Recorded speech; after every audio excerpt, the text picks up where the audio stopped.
Good evening, replay viewers, live viewers, viewers who don't know they want to be viewers. All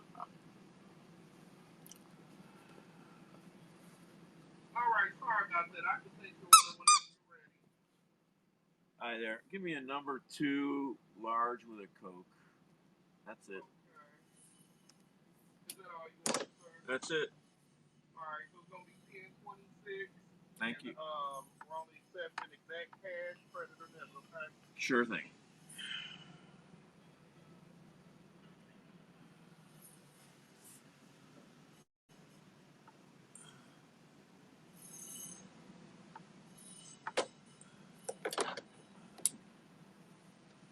Oh,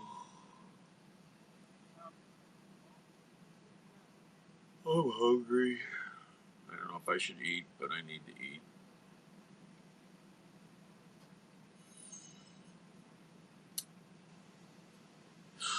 Gotta feed the furnace, right?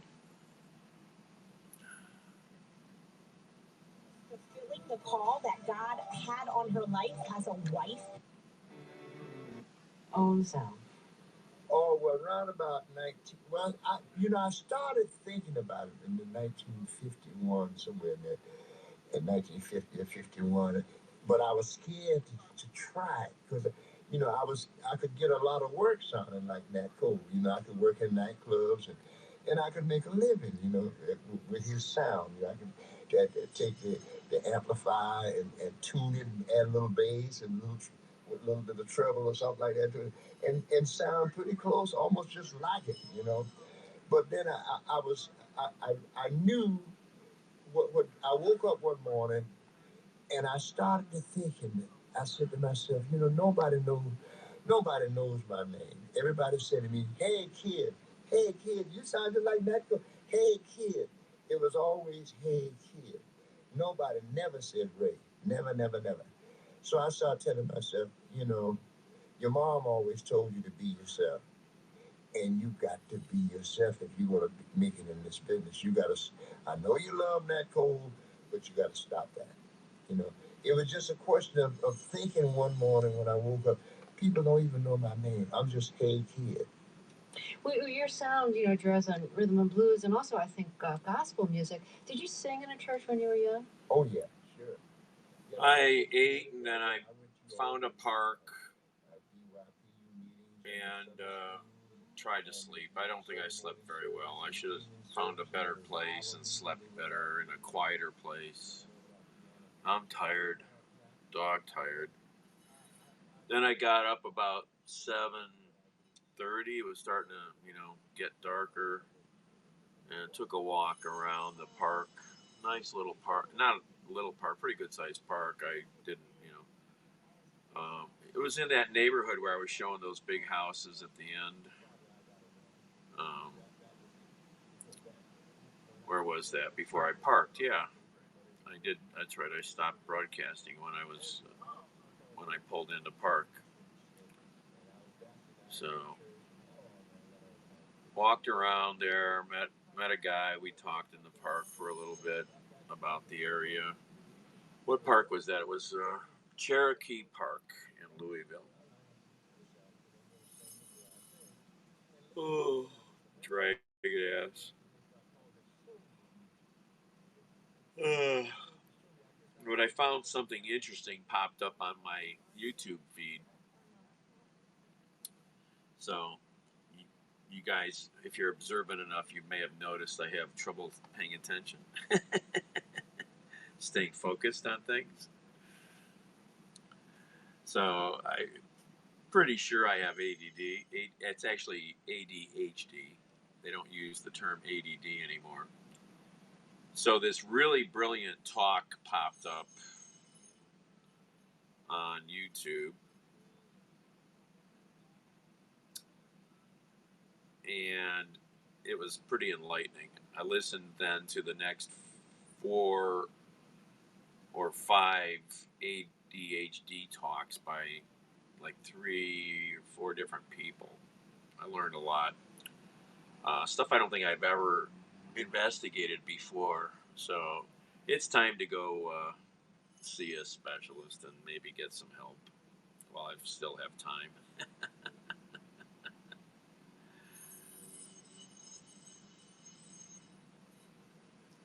Were taken to the hospital. Crews have spent several hours trying to move that blade, and there was some damage to the train. Collision has shut down the roadway for the past several hours.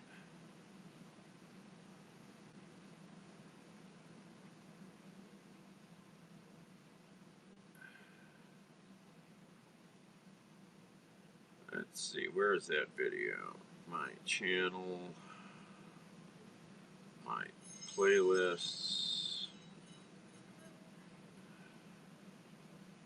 The brain, the back part of it is where you learn, the front part is where you do. Knowledge, performance, knowing, doing.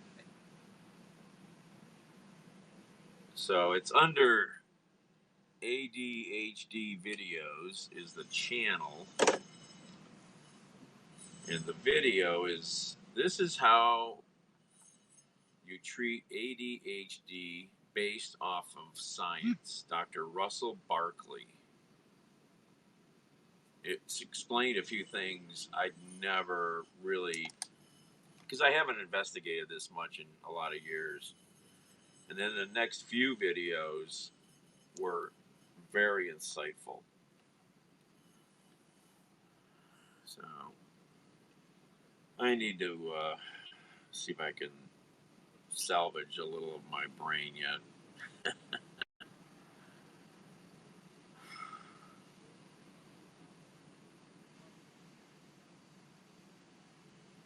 The way this guy explains the issues with ADHD, how your brain, you don't have control over what's known as your executive functions. You're just not capable of doing these tasks the way the brain is wired. And that's where drugs come into play.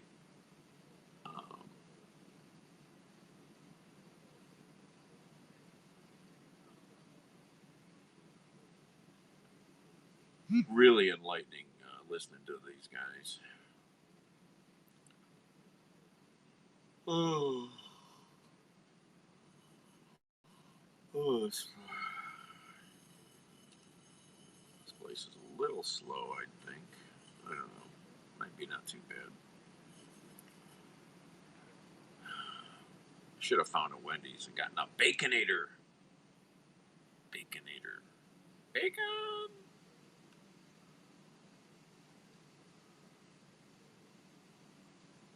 Oh.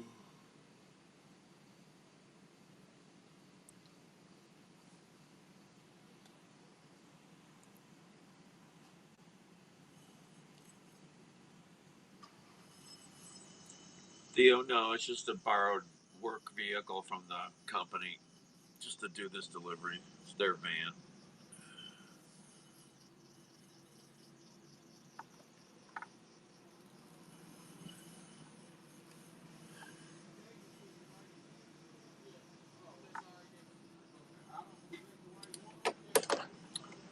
I don't know if I have know anybody with a 5G phone yet, actually.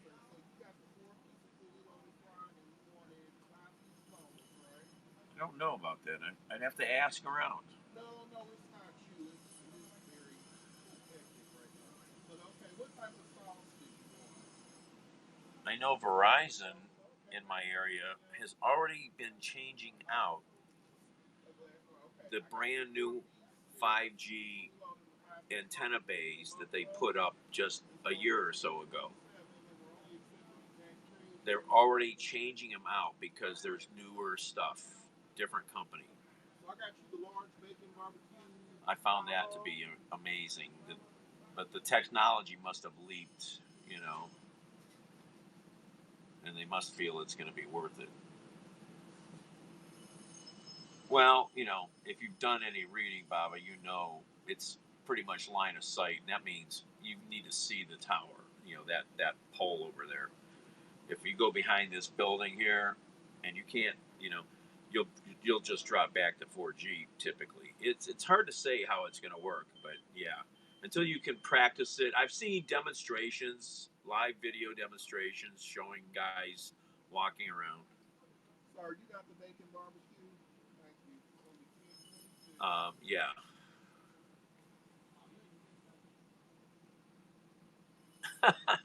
Oh, it's insane. I mean, the lack of intelligence and critical thinking. So Here you go. the guy I met in the park today, he was very cool. Perfect guy to run into with he was out walking his dog, throwing the ball around. Um, and You got a large coat?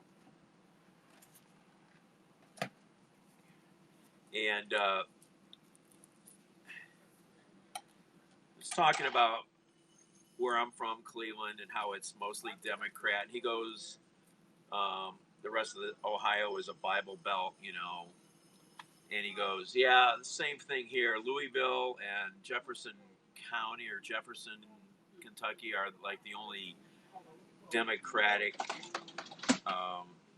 progressive areas in the state. He goes, that's the problem. He says, you don't get people to be critical thinkers out in the Bible Belt. They just aren't.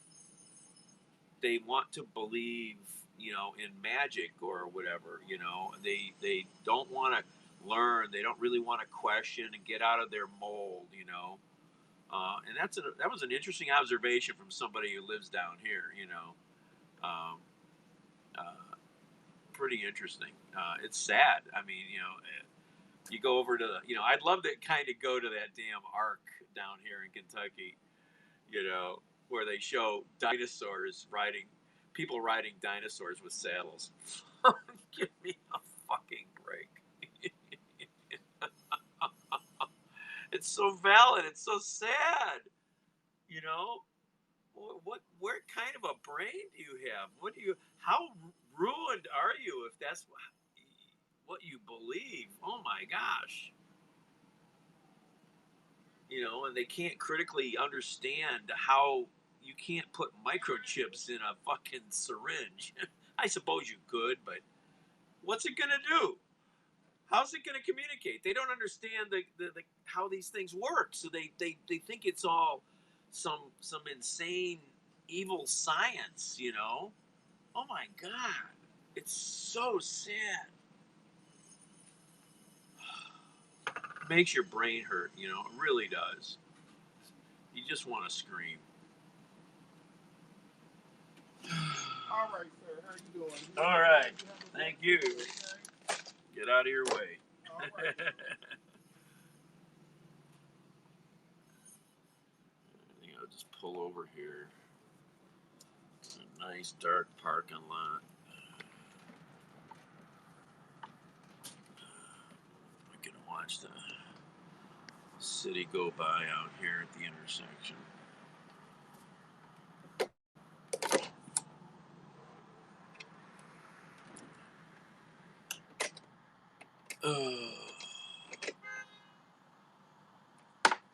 Is plunged into the nightmare of history, and she wonders whether she will ever wake up. The tension runs equally high in Azor, the coolly gripping debut feature by Swiss director Andreas Fontana. It unfolds like a vision of Heart of Darkness set not along the Congo River, but inside the sleek hotels and dominant estates of the rich and powerful. When we first meet Ivan, a punctilious Swiss banker played by Fabrizio Rangione, No. he's arriving in Buenos Aires. No, this thing gets like 15. It's pretty bad. It's a pig, it's 6,000 pounds. It's, if you want to get mileage, you got to get a Sprinter. You got to go diesel. Or you got to go little, to a smaller vehicle, which there are some that could work for this, but then you don't have a lot of room, to like sleep or something maybe. The old school landowner, the greedy priest, the rude, cynical, especially if you're going to do it all the time. Faces, hardened by their complicity with a ruthless regime that also scares them.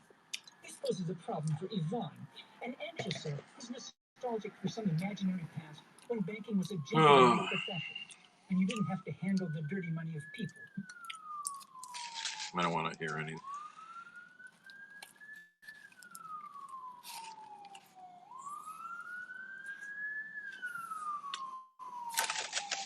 Our favorite sound.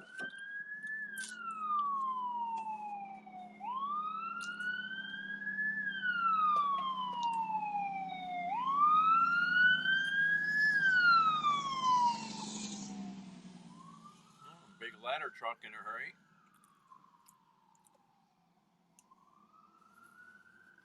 I forget it.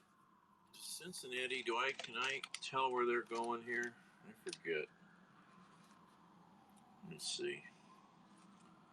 I don't remember.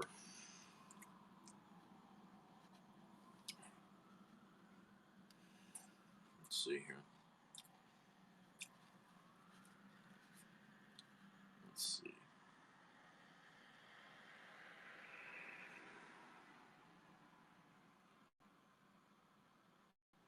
No. Where's this company at here? No, this is not. No, we're not following them. No. Cancel. Go back. No Cincinnati. I just bought in Kentucky $2.89 a gallon. So it's $2.99 right across the street here, over here, right in front of me.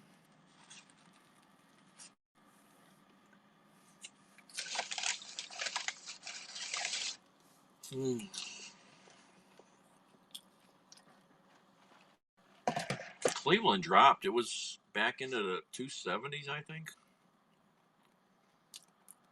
Cheapest.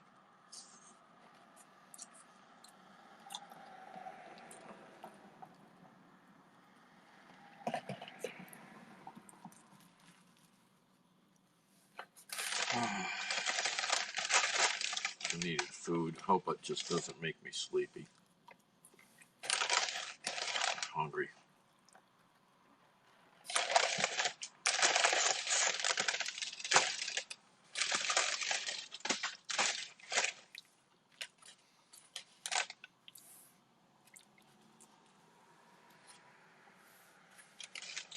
Did you see the notice HAP sent out? Did you get the email? I think it was about their agreement with one of the music licensing companies, sort of an agreement of understanding or something. I got to go back and read it.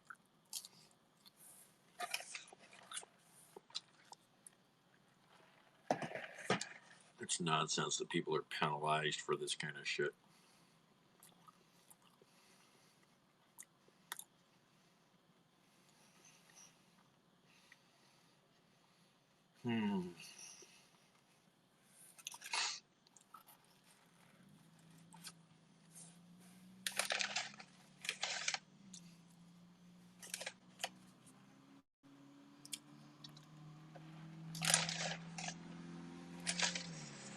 No, it's not. You'd have to read it. You didn't get the email? If I remember, I'll send it to you. Let's see here. Maybe I can do that now. Do things when you think of them. That's one of the things that one of the ADD doctors was saying. You have to learn to do things exactly when you think of them, because it's the best tool you'll have. Let's see, where did that go? If I go here.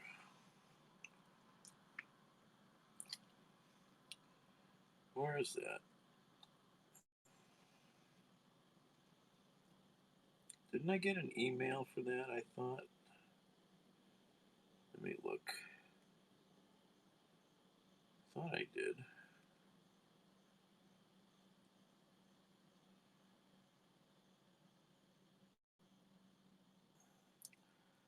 Just a couple days ago.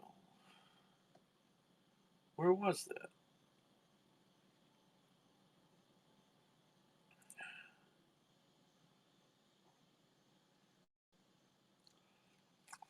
Oh, I got an email about Twitter shutting Periscope down.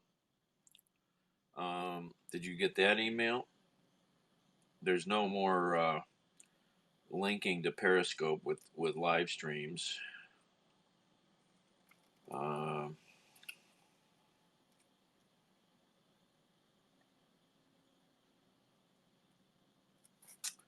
that's gone.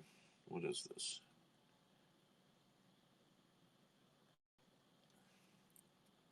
Where is...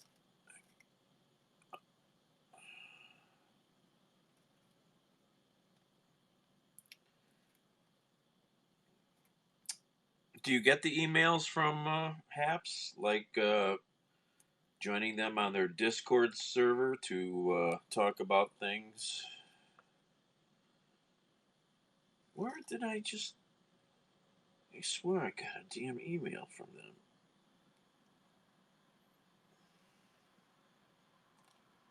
About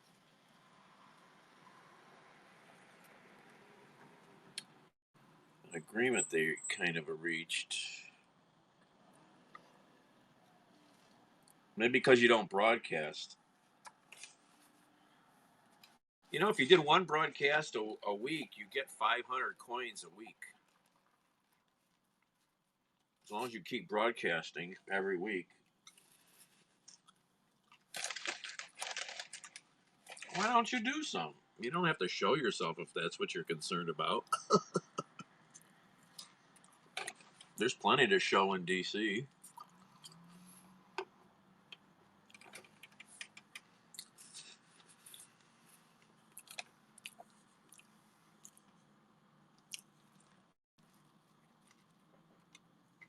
No, not if you link to another platform. Just if you broadcast once a week, minimum.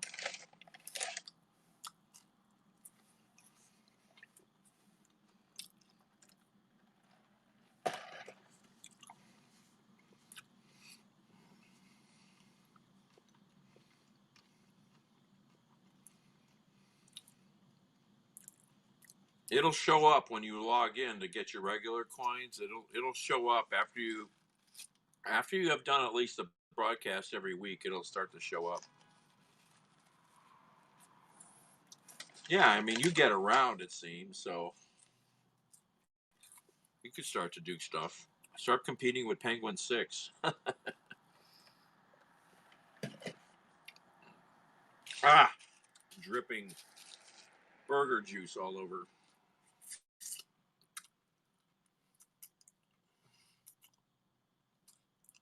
On my leg, it's on the steering wheel. Thought I had didn't have it wrapped up properly.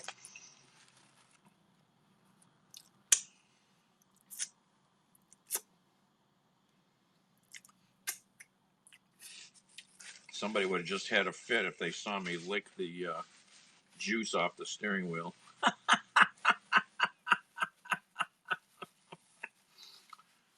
Can you think who that might be? I did. I just wiped off the goo on the steering wheel and licked it off my finger.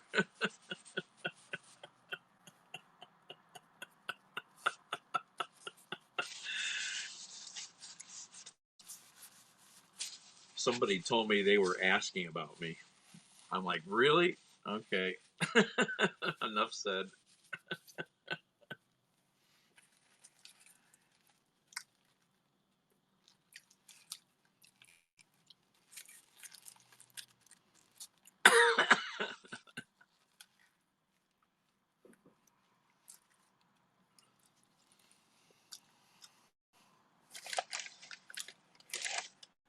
Mm. And I surely didn't just wash my hands either.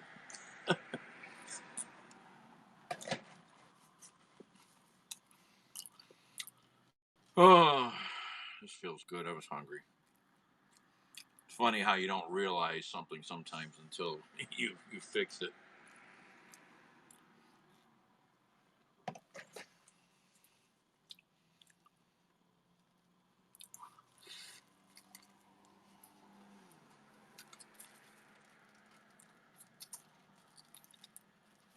Yeah, you got to get over to MGM and see those views at sunset and sunrise.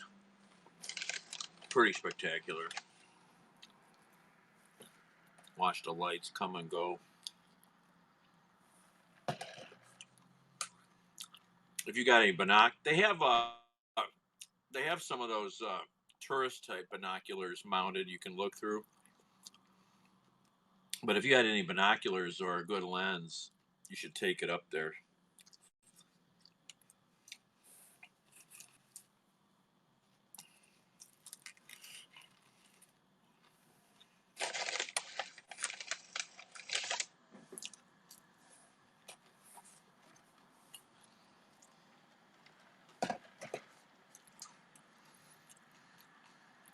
Oh,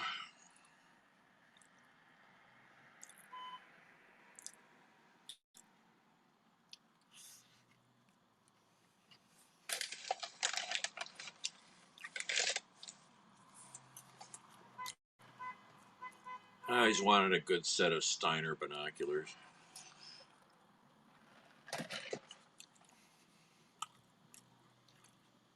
Hmm.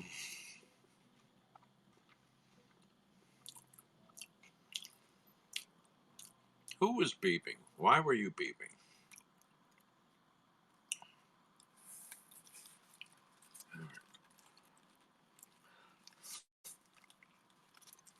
It's driving me nuts now. Where did I know I got a message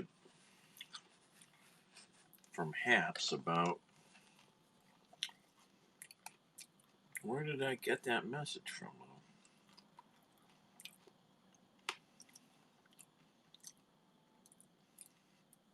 I don't remember. It's not an email. Sure wasn't a text message.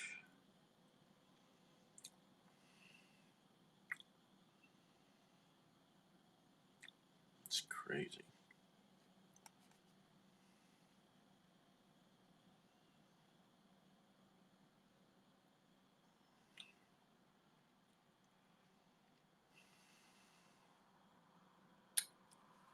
Another accident at 46th and Store. Wow, that's a bad intersection. All Jesus. Little side streets with busy traffic got 6 freaking fire trucks responding. They had a real bad one there the other night. Somebody must have blown the stop sign or turned in front of somebody. I think they had a woman trapped in the car shortly. My friend used to own the bar on that corner.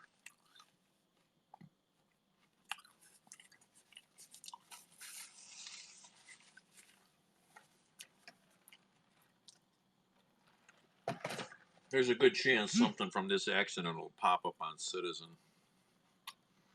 That's how I kind of knew about it the other day. An HOV accident, huh?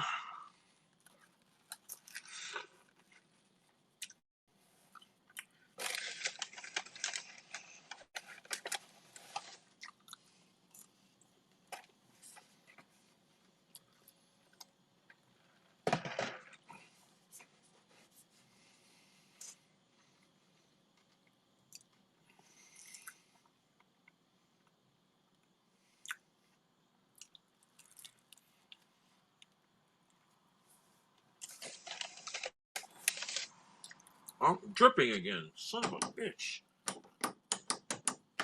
What's with these lights? What's going on here? Oh, the car. I hate cars that think too much. What's going on here?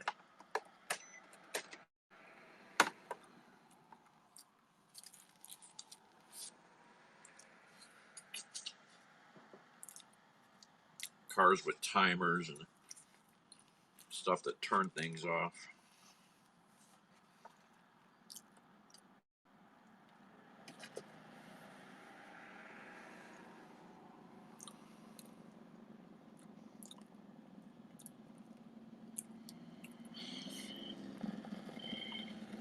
There was some sort of incident on 71 between. Oh, there's the fire truck coming back. He was probably on a medical call.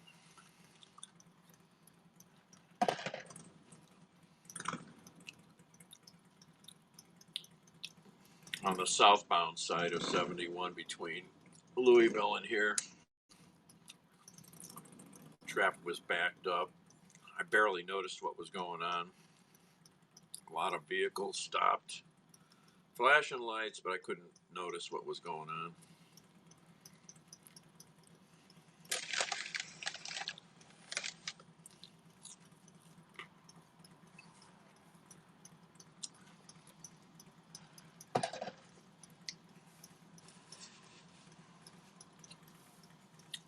All right, let's see here.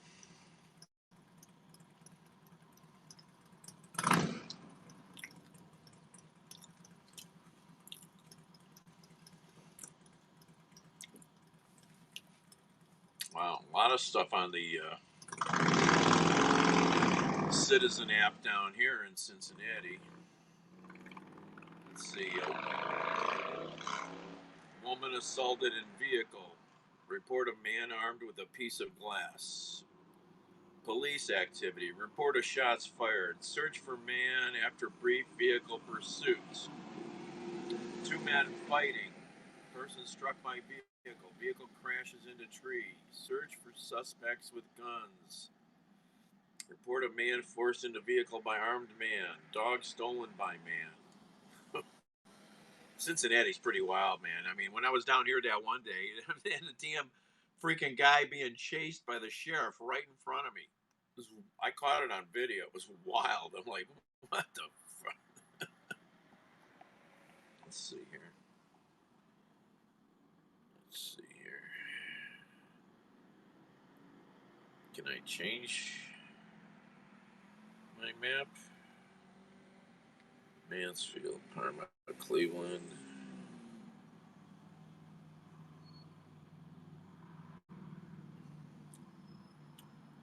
It's not. I don't know if I can actually see anything here. It's not showing me any activity in Cleveland. Maybe it won't show it because based on location, you won't be able to see anything. What is that? Direct messages. Dog stolen, yeah. Yeah. It's not showing anything in Cleveland, so I won't get notifications. Can't even look at the map in another city.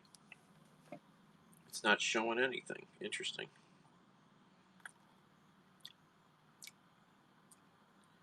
That's a shame. Can't go look at stuff when you're away from your. I don't think I ever tried to do that on Citizen before.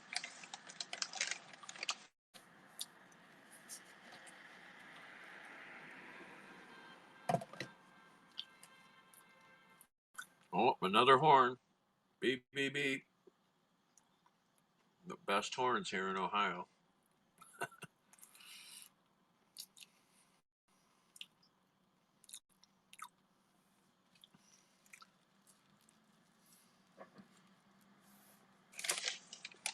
No idea. I think it is.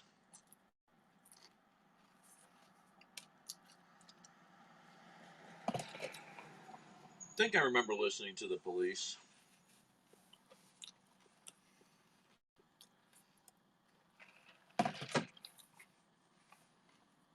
Let's see.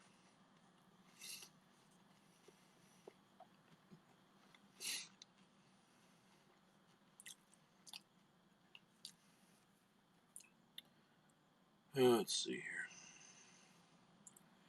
Cincinnati Fire, Cincinnati Police.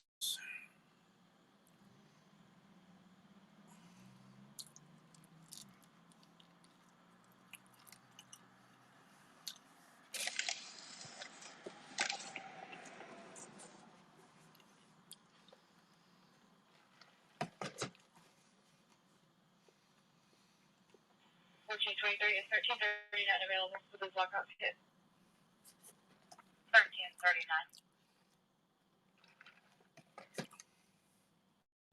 The location. 12 to Main. Correction, 12 to Walnut.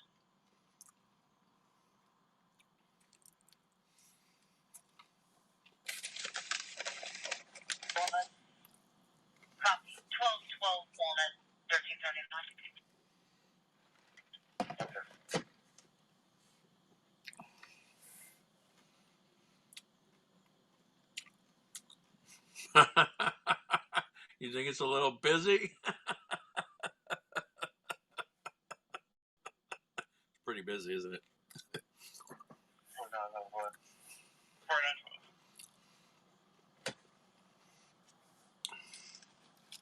Call from a 2707 short parking garage across the street. The 6-7 Bellevue of white subject, unknown clothing. Seen on foot walking into the parking garage, assaulting complaint. Complaint's going to wait in front. No injuries. 2707 short behind parking garage. Barnellen. Oh, no, no, okay.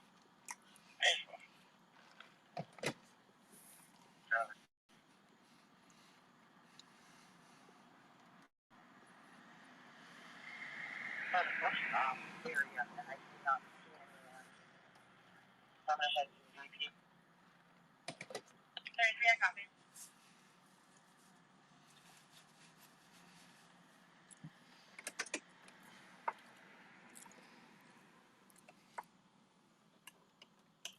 Nope. 5327. 5327. You can clear myself 42-6, handle backfire, and send us to assault on Riddle. Can you give me the details, please? 5327, it says a male assaulting a female. Male weight is early 20s, blue hoodie. Female weight in her early 20s, unknown clothing. Was trying to get into a black GMC terrain.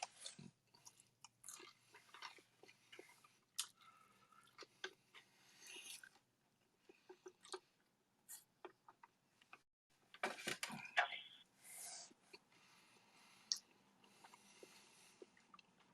5420. Attach me to the district 4 fiasco on Mitchell. 5420, copy. 420. Can you come back up to my location? 76. Yes, give me a minute. I'm over by the Ford dealership. Thank you.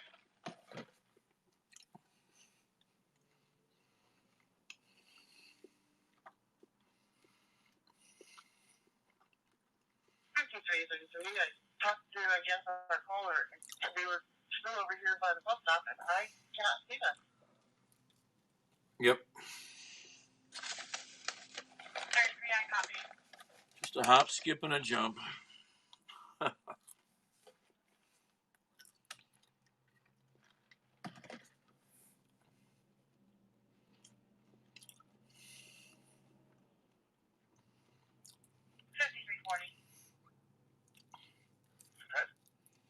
5311 only available. Unknown trouble, Hamilton and Chase.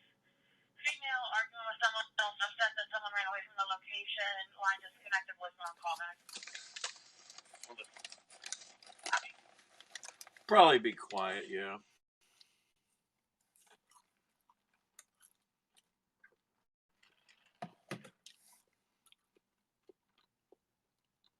The stretch from Cincinnati to Columbus can be tedious. It's very sparsely populated with anything. So it can be a little monotonous. At least north of Columbus, it's Negative. the terrain varies a little and there's busier intersections to break up the monotony, you know. You can see some lights. She stated she was not assaulted and did not need our help. That's the only one I find around here. So I'll be 26 investigated. 5333, I copy.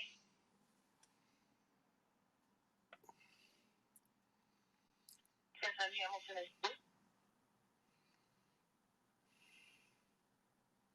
33, I copy. 45 respond to cover.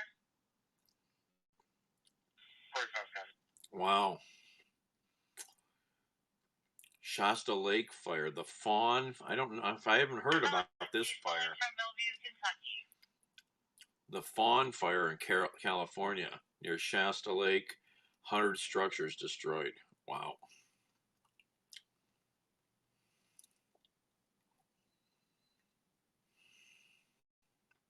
Daniel or Danny Radink, a male weight 45 by 6, heavy set, unknown color clothing. He works at this location. Apparently, they had some kind of an argument. He's not acting like himself. He's on new medication, which can cause extreme mood swings and irrational thoughts. Apparently, he made comments to her that you would be better off without me. He is diagnosed with major depressive disorder.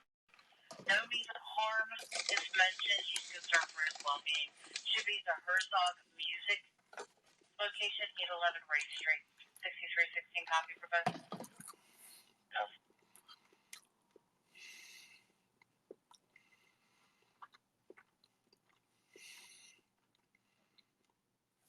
See, like that call right there for this guy who's got issues with mental health. This is where these teams of people that show up to those kind of calls are a much better use of city resources. 22, copy that. Since it's coded as a MHRTV, we'll keep you advised. Please do. Thank you. 10. Go ahead. 58 to 39. You might send police, but you want to send some mental health people. That's what you want. Put me 35%. All right. Cities that have put that into practice have.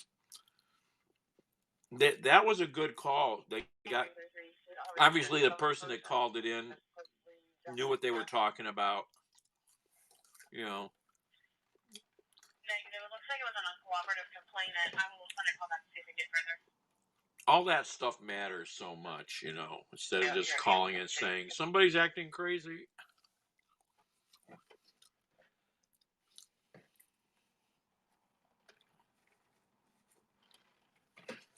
Okay, sir, I understand somebody's acting crazy. Which one is it? Is it crazy 1? Is it crazy 2.0? Oh, yeah. You know, and then, you know, departments that have given their officers training, there's specific training on how to deal with these calls. That makes all the difference. You know, I mean, you get this stuff. I understand it a lot. But you got a lot of people out here in the wild, you know, just who walk around and, you know, maybe go downtown Cleveland for the first time in the longest time and they run into a different kind of a street person. They don't know how to deal with it because they don't even understand mental health issues. They lead a nice, quiet life in their neighborhood or suburb, and they don't understand this stuff at all. You know, if you talk to a smart psychiatrist, he'll go, there's a lot of fucked up people. My buddy, he's a major psychiatrist in Cleveland. He's a teacher. He was a public health director for a while. He's like, half the country is probably in need of serious mental health care. It's that bad. 320. You know, I mean, look at me. Requesting permission to hold a person down 600 Vine Street. Can I have fire advice?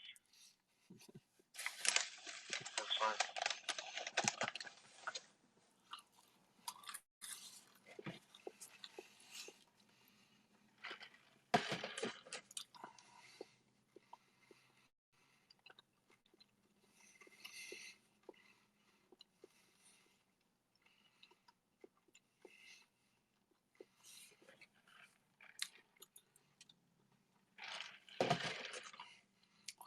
You know what I like? Because I don't listen enough, but to police radio. But if you listen enough to certain departments, you know, often enough, and you'll hear different dispatchers. Some dispatchers are so smart with, you know. They just broke off, terminated a pursuit after it came across the bridge. They were following a black 2004 Hyundai Kentucky tag to 051 Zebra Young Sam. Vehicle refused to stop, wanted on traffic charges only at this time. Again, Kentucky has broken off their pursuit. Vehicle was last seen eastbound on 2nd Street from the bridge. It is a 2004 Hyundai, black in color, bearing Kentucky, take the 051 Seabreeze down to Sam at 0125.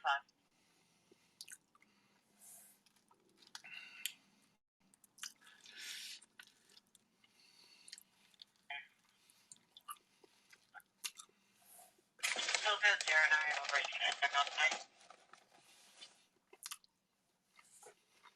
And that was seen is known to carry a knife and is currently standing naked in the basement. Oh, I don't know if Cincy has a chopper. Oh, I dropped my burger. It's now a disgusting mess. All right, guess I have to throw that out. That's disgusting. I dropped it on the van, so it's a mess down there. I had to smush it to pick it up. Ooh, that's disgusting.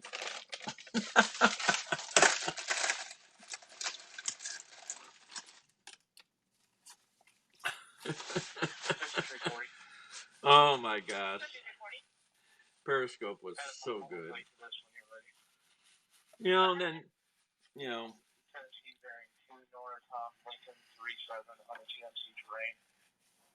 Damon and I guess that's his name, and a couple other people, they kind of screwed the pooch on all that stuff because of the way they did stuff. On the north side of the bridge can secure at this time. Repeating, any units on the north side of the bridge can secure at this time. I need more paper towels. I made a mess. Verified 2 North Tom Lincoln 37. Well, if you have your wits about you on your devices, you can pick up these chases a lot, but you got to have all the different channels preset in your phone so you can pull them up and look for who might be up in the air or not. If you did not have a photograph of it, but he entered it into a text. and if you were smart, if you with the right app, you could have all those choppers out there giving you notifications when they go in the air. So you could get those alerts also, and then you would know to go look at their channel.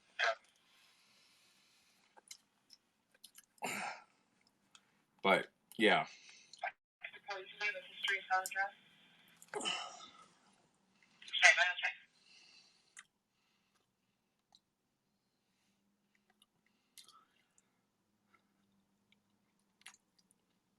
Yeah, the way he did stuff, he pissed them off, and then he got the letters. 21 was in the pursuit. You can go ahead and go to search. And then. Also, 11 is going to be going to 6.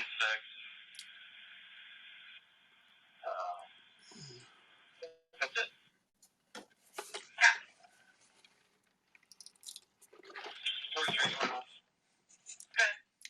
The trouble I hate about local news organizations, they'll go live on Facebook, but at the same time, they will not be going live on their YouTube channel or even on their own website.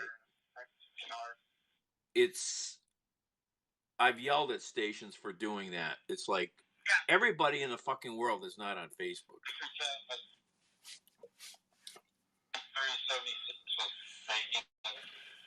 Oh, he was making. Oh, yeah. Although there might have been 2, if I remember now. Yeah, if you're rebroadcasting the way he was and getting tips, sure. 21, from what I can understand, the accident here on the lot is obviously 5, but the person who pulled off BP is stating that it happened on the highway. 30%. You check with the Everton, see if they pay it now. 4426, that might have been on ramp from 562 to 75 South. Britney Spears. The singer's father hired a security firm that surveilled her and recorded audio from her bedroom, an ex-employee says in a New York Times film. Yeah, don't shock me at all. He's on YouTube now, Damon. Uh, never really. Oh, I got goo all over the phone too. Ugh. Got burger juice all over the phone. Ooh, that's nasty. I think I do. Maybe not.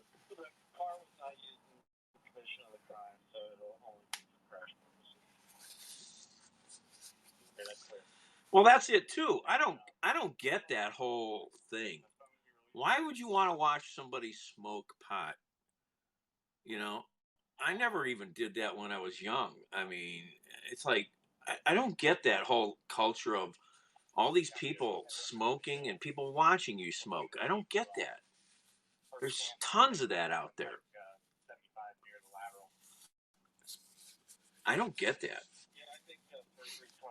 Don't get it at all, man. Now, Genevieve Alexis was fun to watch with her cocktails. I miss her. And, but all these pot smokers that are out there, it's bizarre. I don't get it. I just don't get that. How'd you, to me, it's like people that just want to listen to nothing but, like, um, obscene shock jocks. You know, it's like people doing, prank phone calls all day long on their radio shows. What is this all you've got? Is this all you can pander to? Is people that have no mind? You know what I mean? It's like, God, I couldn't do that my whole life,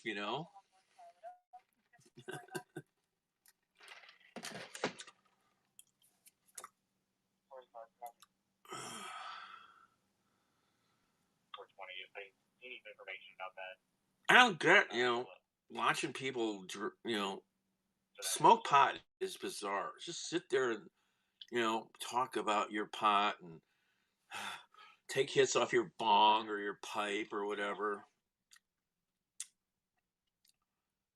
I don't get it. Genevieve Alexis at least offered some good entertainment.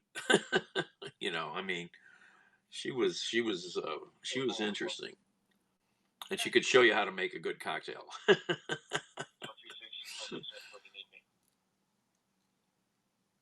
Right. I don't care if they do it, but yeah. But why do you want to watch it? I don't get that.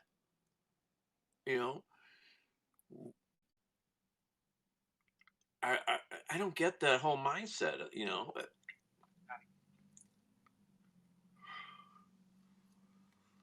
I can only like listen to somebody doing stupid prank radio crap for a few minutes. I couldn't listen to it for hours. There's people that's all they want to listen to. It's the same kind of people, in my opinion, that don't want to. They only listen to this ugly hip hop music. You know, it's like you do know there's other things in the world besides this foul crap that you're listening to. Oh, there's a cop, and there he goes.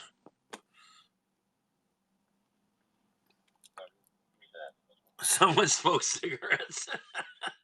Well, I don't know. Cigarette Man on X Files was interesting.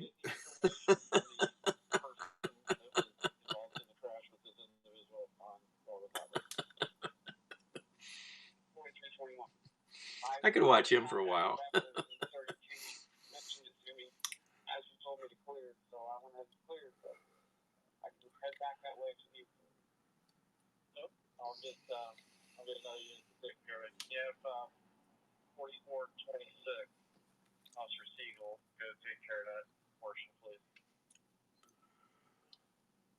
I think there's a big hospital right across the street here.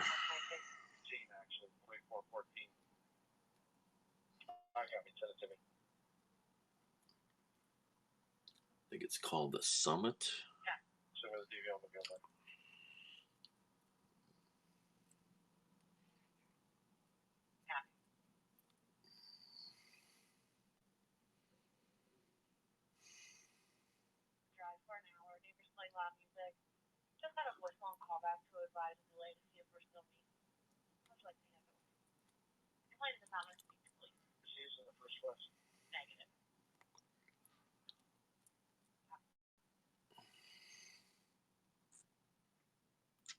Good evening.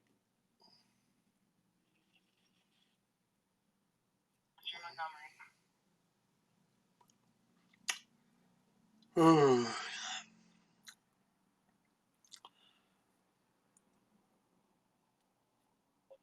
get the pound your patch, just send it directly to me. 5340 copy.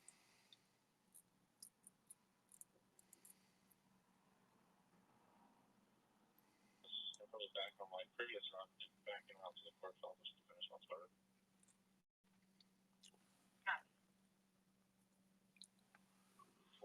For the actually the hit protect.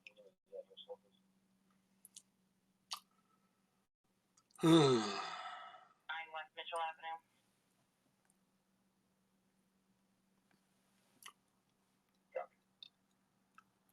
It's chilly out.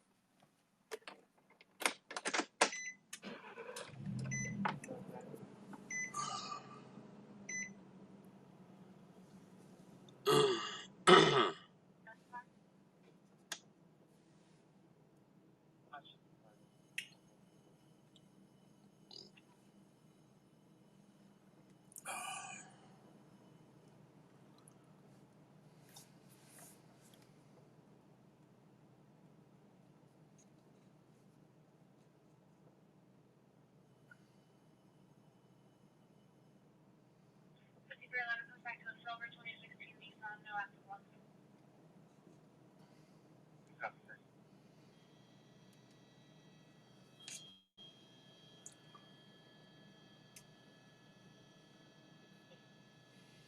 Zero holding a sex complaint is going to be 221 Orchard Street. For the complainant, an unknown male was seen looking into her kitchen window, exposing himself. Male white, no further description. Ooh, that house is smoking. Got a house fire in LA. Okay, it was the next available. Copy text. Exposing himself through the kitchen window. 1324, you can clear me 301. Oh, yeah. Oh, below 60 here tonight? Yeah. Let's see what the temperature is here right now. It's got to be below 50. 6316. 55. 600 Vine Street. Originally came in as a person down. We were disregarded. The male had passed out, was reconscious. Engine 14 is now request. Actually, we can disregard. Never mind.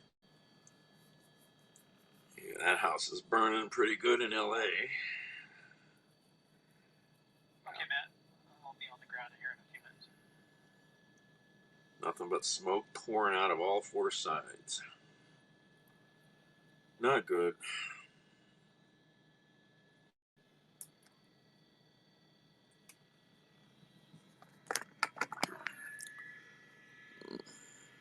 They just left the scene. KTLA.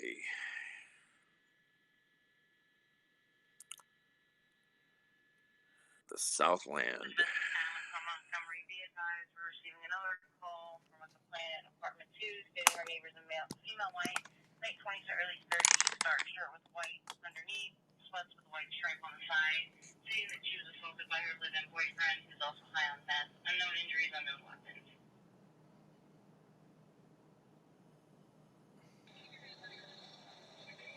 One Haggerty at North End, not North End, Ohio passenger John Charles Frank 981A Gray Toyota. Oh, here's some entertainment.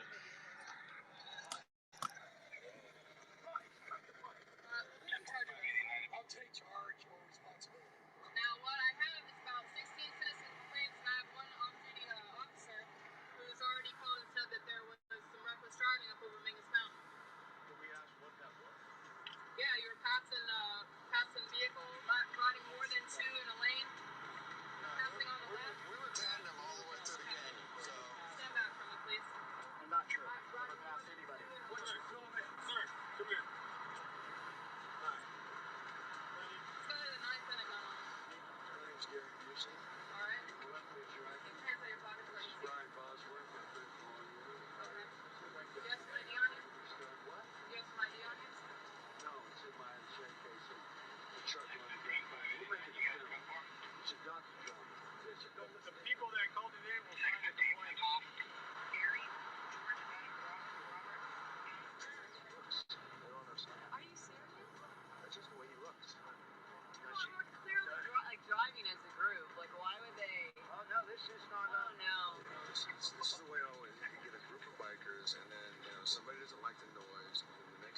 somebody calling in a complaint. I don't think we were driving reckless. Any court action going on? No, man. Okay.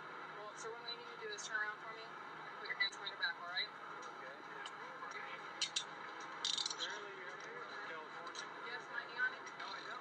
Whoa, what the f*** are they, why are they handcuffing me? What's the charge? What's the charge? What'd he do? Won't be able to do it. He's got a warrant. You got a warrant, Gary? I don't have warrants. This is harassment now. You're right here? No, I'm not. Why are you guys going to take him away? What's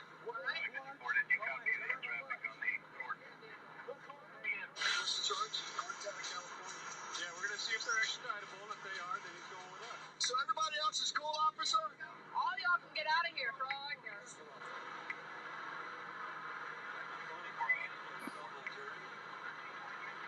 Is this the end of the road for Gary Busey? Gary Busey got arrested.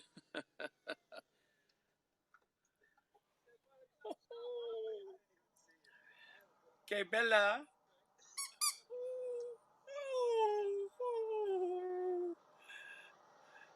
Auntie's here. Big sis.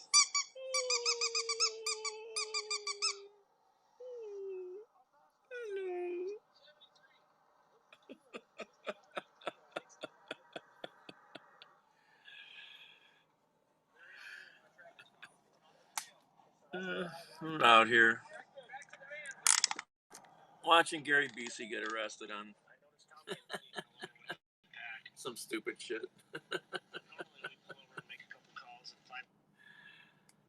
Just finished chowing down on a burger. Dragging ass trying to get home. I'm tired. I get tired and I can't focus. And I'm tired.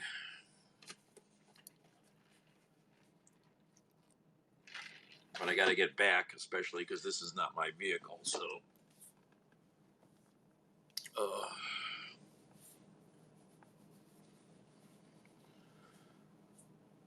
oh,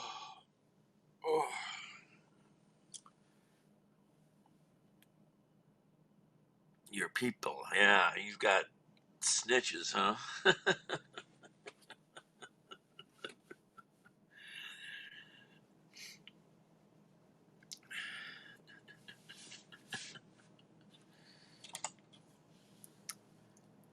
I like this. The only one of the nice things I don't like this truck in a lot of ways, but it's got, let's see, 1, 2, 3, 4. I've got place here for, got 1 cup holder, 2 cup holders, 3 cup holders, 4 cup holders. I can kind of cup hold things down there. And then I got my stash down in here, the 64 ounce mug of coffee.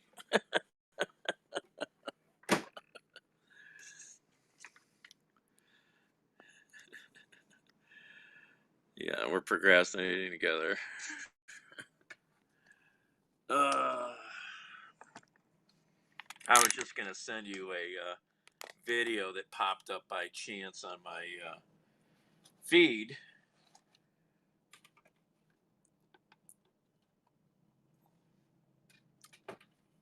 It taught me, it's been a long time since I've really done any reading or research about ADHD, which I might have. And this video just pops up randomly in my feed. I haven't been watching any psychiatry or psychology stuff. And it gave me more information in 14 minutes than I really ever knew about some of the issues. You think?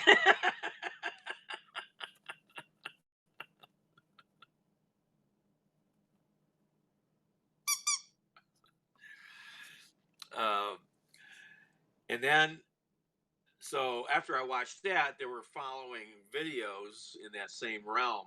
I listened mostly while I drove, listened to like 3 more. by 2 or 3 different people giving lectures. I learned a lot more than I think I'd ever known about this stuff. So, um, yeah, I'll send them to you. I mean, you may know some of these people, but these were very insightful. I mean, stuff I never, because I haven't really read. The only thing I've specialized case. Oh, I've got a friend. He goes, if I ever have somebody gonna write a paper on near psychopathy, you might be the guy.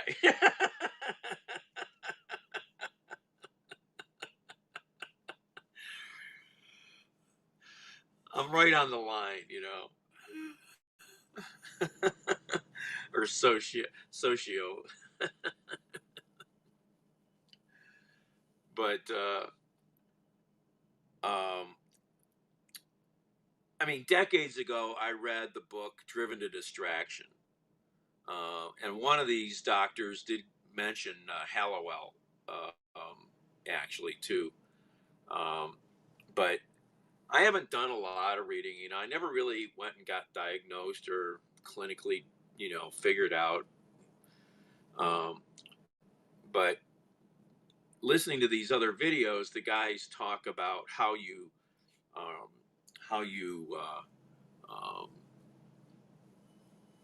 um, diagnose, and it's done mostly with history, not with any medical tools.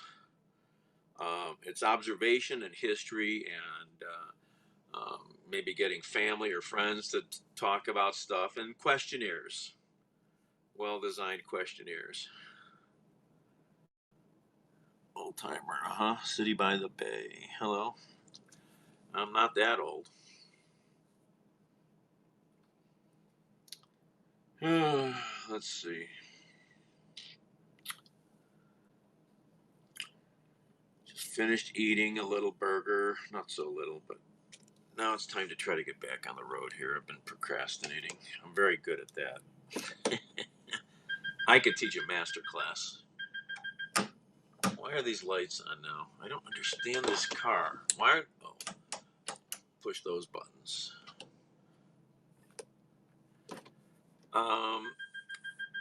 Yeah, he mentions, the one guy mentions a couple specific questionnaires. One you can get rated, you can do online and push the button and it'll give you the answer. The other, you have to do other things. I think he gave a link for the download. But the I think two or three of the guys, one of the things that they said, and I think I already knew this,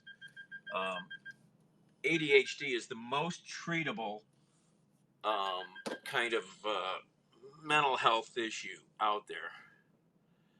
Um, um, it's the most treatable item out there.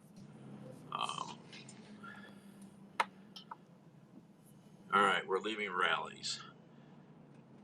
Children, yeah. They talk about children a lot, but I was more interested in what these people were talking about adults, or how you transition from child into adult ADHD, and how it can ruin your life. Well, I guess I could write a treatise on that. I've got issues. Yeah, and they talked about how apparently a lot of parents or the kids would cut their meds off over the weekend, and that would mess them all up in a bad cycle.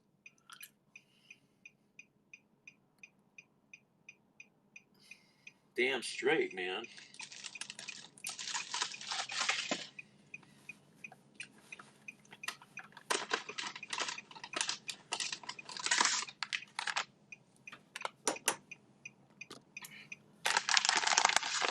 Right there, this is the best beef jerky I've ever bought. Old Trapper.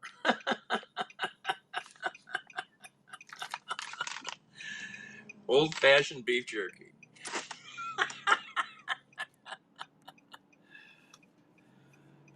I think I'd heard about that nonsense, but he says that's a bad thing to do because it gets the kids into a weird cycle that takes them a few more days to recover when they start back on Monday.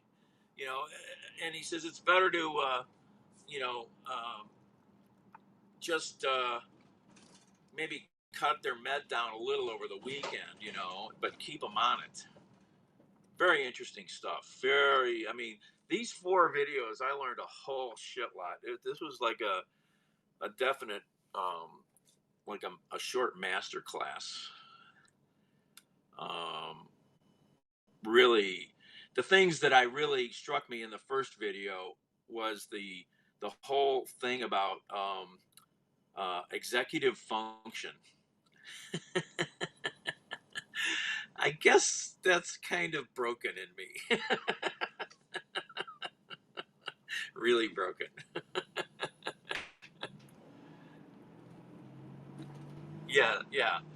And he said that is a problem with people in general, but even more so with ADHD people is they stop taking the meds. We forget to take the med, it's like anything. But yeah, but the whole the terms, the processes that they designed about how your executive function is broken, your file system is broken in people. It's not that we're incapable, but we have major disconnective issues in the brain. And the way these guys explained it, that was the best part. It was so subtly and clearly explained. Really massively insightful. It just literally lit me up like a light bulb when this first one popped up. Okay, where's my ramp? This way. Okay. 2 choices at the end of this ramp. Left or right? North or south? We've already been south. And then one of the guys gave a long talk about a lot of the drugs that are on the market now and how they work. So there were a lot of different things in these 4 talks. I was like, wow.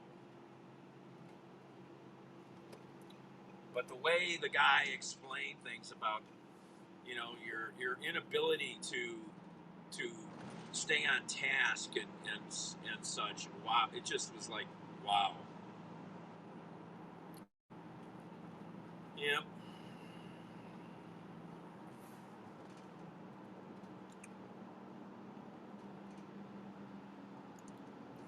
Yep.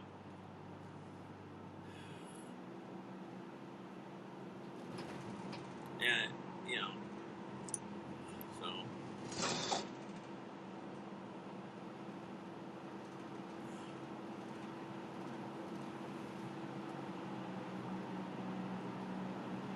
so now that I've got even better health care with this new plan, we will pursue maybe. I've been thinking of checking into stuff with the last healthcare plan, but I've got way more choices now with this plan, and it's cheaper.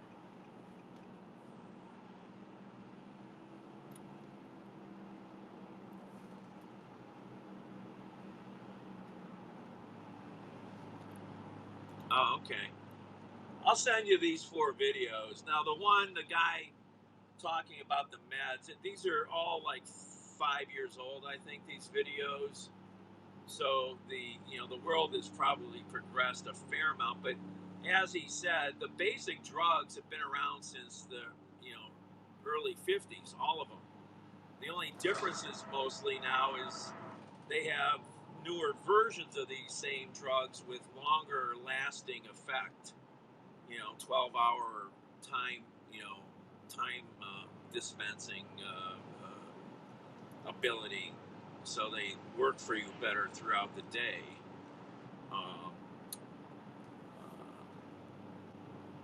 Really insightful stuff.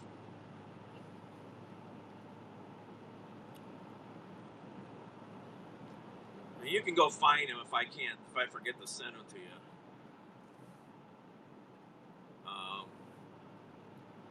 You know my YouTube channel, right? Just go to my playlists, go to my liked videos. It's just going to be the last 4 or 5 videos I watched.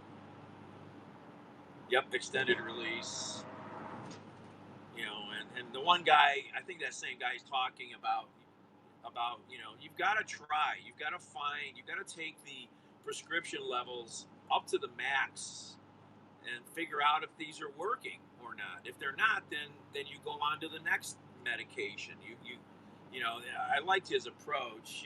He says other clinicians will do things differently because they're afraid of the max levels. They're more conservative. There's a lot more stuff out there than that now. But yeah, Ritalin, Adderall. Um, you know, I don't know all the names, but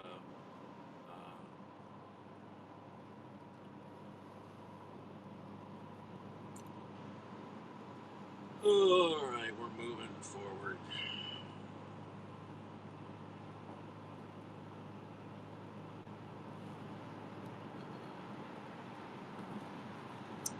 Well, I've been gone from Cleveland for just over 24 hours right now.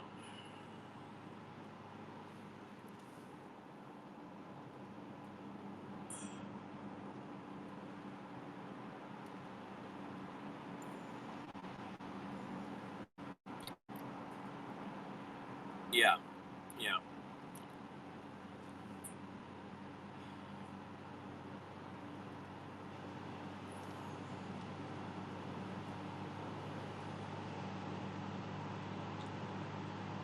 And the other thing they said with people with the whole executive function issue is to learn to use tools, timers. Only try to tackle a couple things a day instead of 23. Make stuff biteable, you know.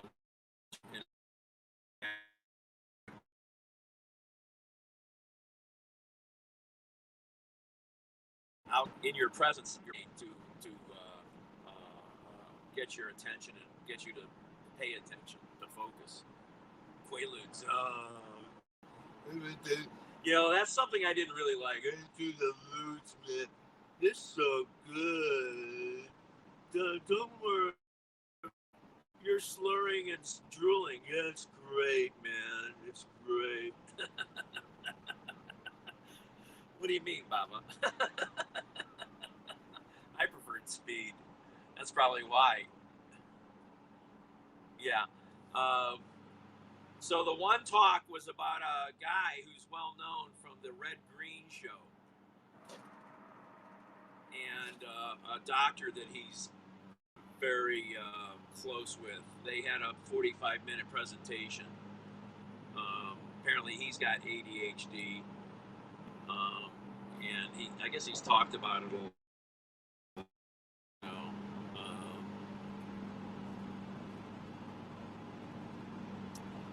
but yeah, the light bulb went off so many times in these few videos I listened to about the inability to even stay on task for 3 minutes. Is hard for some people. Yeah, I'm right here. I agree. And then there's things I can do that I can do all somewhat consistently, but other things, yeah.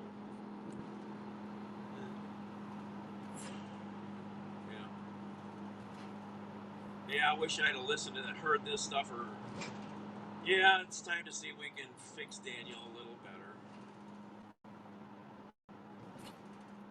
Plus, the new plan I got from Humana gives me enough money to get glasses without having to pay out of my pocket like the other plan. So I'm gonna go get something within a few days. Yes, ma'am. Yeah, yeah. I could write a book about my fairly mixed up life. And it's been present there all along, but nobody, including me, which is the hardest person to get to take action, nobody else pushed me, especially decades ago, that could say, you might need some tweaking. you know, Unfortunately, nobody really took that initiative,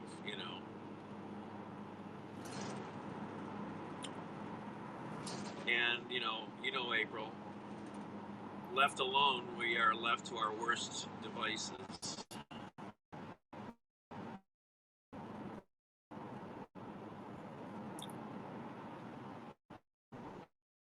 Ugh.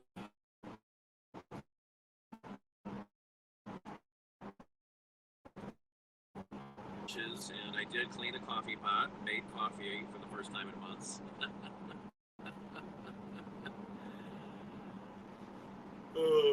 Mostly because I've been poor, so I had to make food at home. So.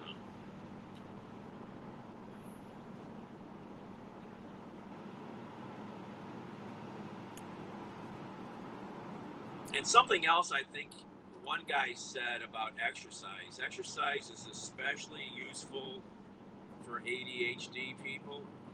And he said especially not just exercise, but cardio. Getting those, endorphins and things pumping. And, if I take a walk, I like walking. I don't get enough exercise to start with.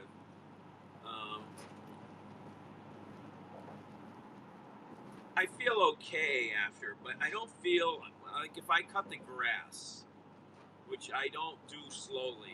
I've got a friend I watch him cut the grass, and he just pushes the mower kind of slowly. I move a bit faster.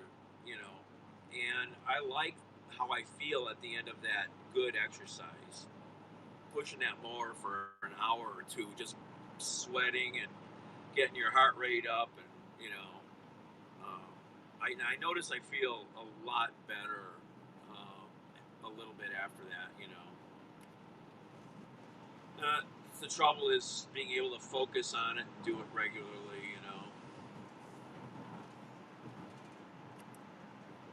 Cancer.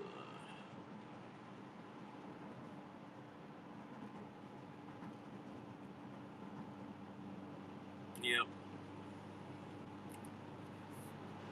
Sleep. That's the thing. I've always avoided sleep.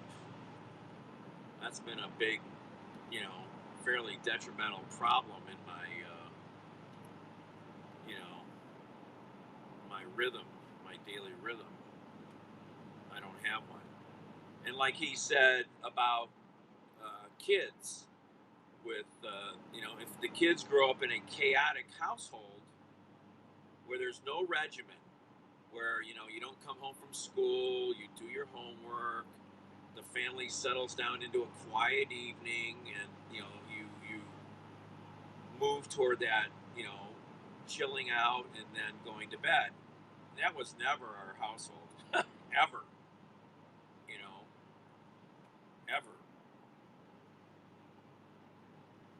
Yeah, I never we didn't have good structure. My parents led crazy lives. Back then my mom had a number of her major mental breaks with her bipolar. um, and my dad traveled constantly. I mean, by the time I was in high school, my dad had already done 1,000,000 miles on aircraft in the continental United States.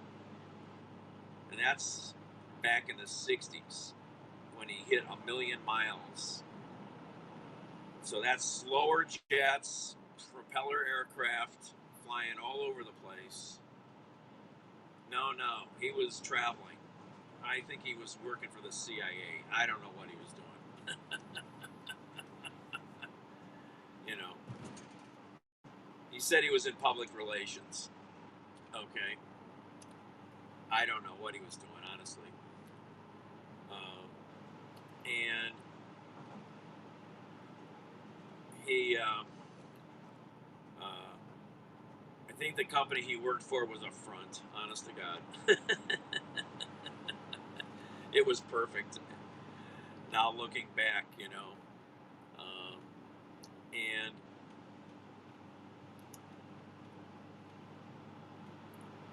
so he was never around when we were growing up. You know, my mom was a nurse. She worked a lot. There was no structure in our whole family evolution, you know. And we were never close with our parents. There was no anything, you know, nothing. Hated it, yeah. Well, my dad was a good writer. You know, he was a very good writer. Um, you know, he ran. You know, when he got more into politics, he became a major PR person for people. He ran the campaigns. You know, is that Kings Island? Yep, Kings Island on the right.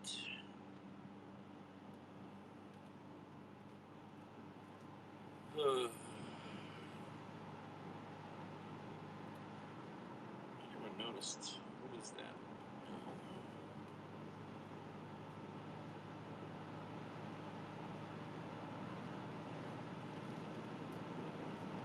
And it was interesting too, April.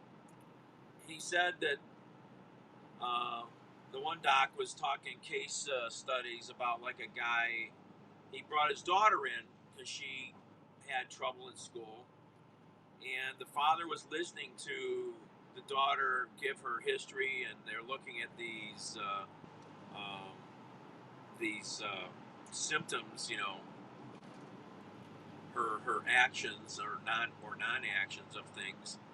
And after they did the workup on the daughter, he goes, "Doc, I have all those same things." So he came in later. He got, you know, evaluated. The guy was having major trouble at work always. He, a company of 150 people, um, and he never could progress because they couldn't um, trust him enough. He had issues with, you know, focus, with attention span, with whatever else it was. The doc said within 6 months of treatment, the guy was second in the company. He moved up that fast through the ranks. That's insane to see that kind of change, you know. I mean, I've got friends who've always said if I could just focus, I would have been a multi-millionaire, you know.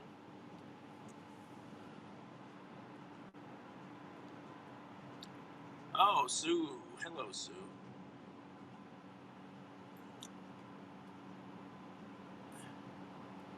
Yeah, exactly. You're trying to get basically product placements. You know, you're trying to get your company in front of other viewers. You know. Oh no, jump in here.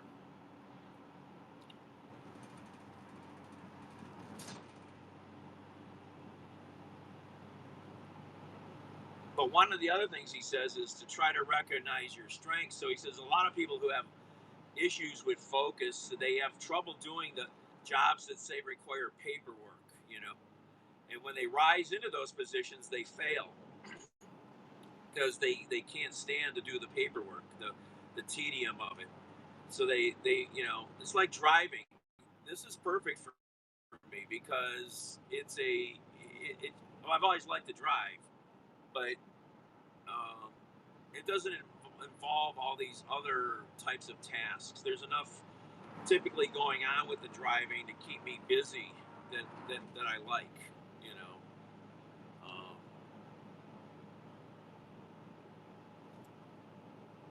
Ooh, where am I at here? Turn the heat down a little.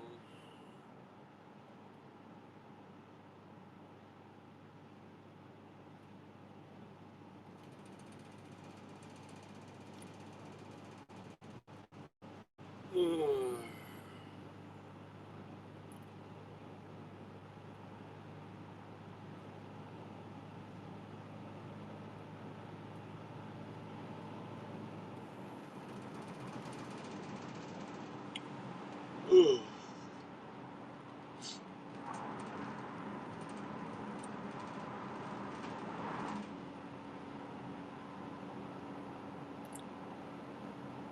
if we still got construction up around Columbus or not.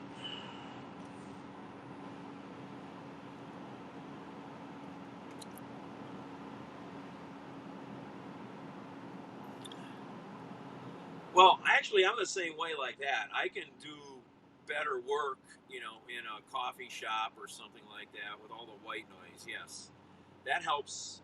That does help me, allow me to do better. I can't do it at home as good as I can at a diner or something. Um, it's weird how even at home, even if I have TV going and stuff, it's not the same thing there. Because even though I'm in that busy environment, I can still focus better, but it's probably the peripheral vision of enjoying all this other stuff around me that I enjoy, all that other stimulation. You know, the stimulation in a quiet house with just a radio or a TV and one person, just you, doesn't work for me. Doesn't work for me at all. Um, and a couple of the women I dated, they were never comfortable like going out and just hanging at a restaurant like that. Yeah, I love being in crowds. I love cities. I thrive in cities. You see me when I get into these big cities and I get to go play. I'm just like in heaven. you know.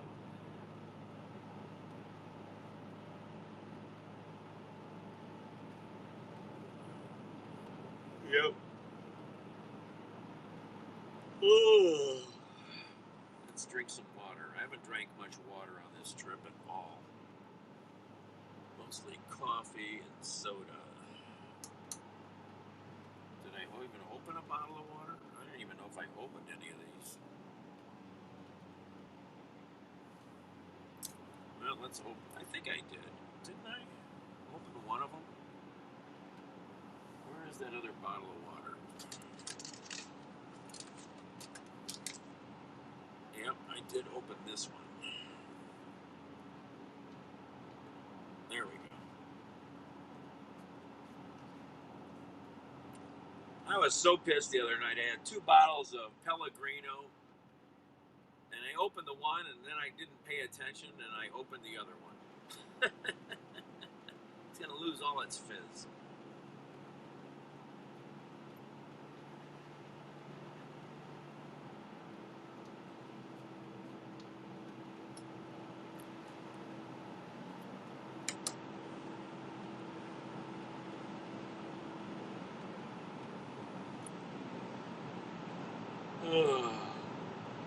But I misplaced which one was in which hand, I guess, and I didn't pay attention at all to look and see which one I'd been drinking out of. Oh, I like this. This is a good drive right now. There's just enough traffic out here to, not make me feel completely alone. A little bit of traffic is good because it gives you stuff to focus on at night, depending on your mood and your level of awakeness. Because this stretch from Cincinnati to Columbus is kind of dull. Not a lot out here.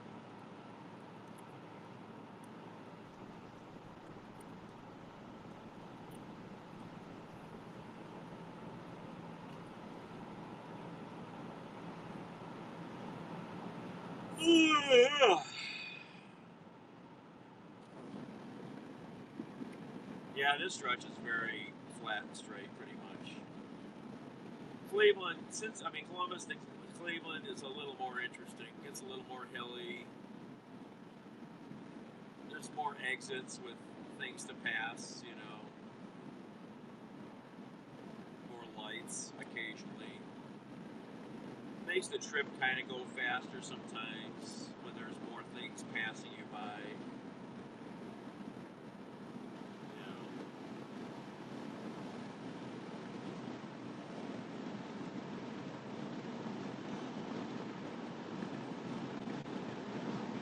Oh, how's my gas? God, this car is terrible. This truck is terrible.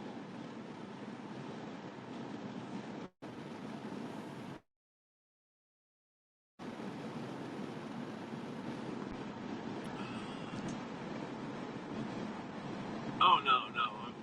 I just drive my car usually on these long distance deliveries. My car's broken, so they had a delivery that needed picked up in Indianapolis to go to Louisville this morning.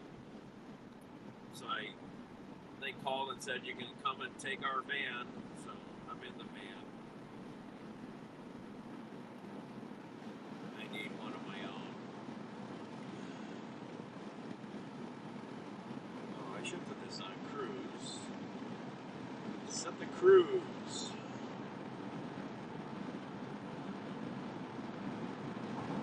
Yeah, it's been a while since you've been here.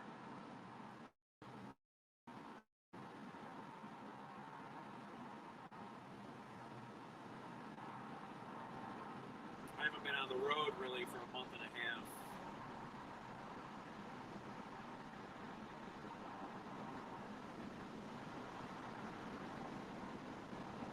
Excuse me.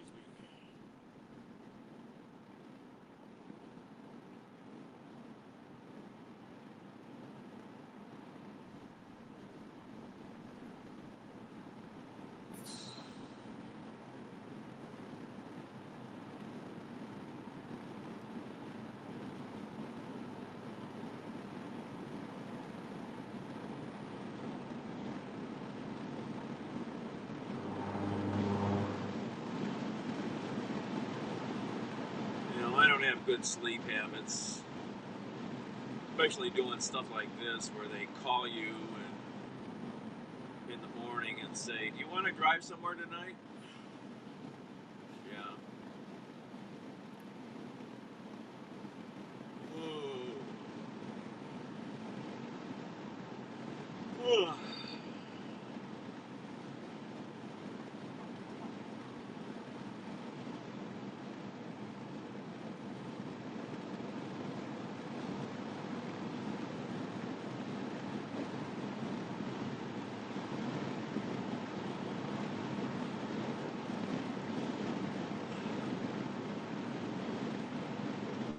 That's what I like about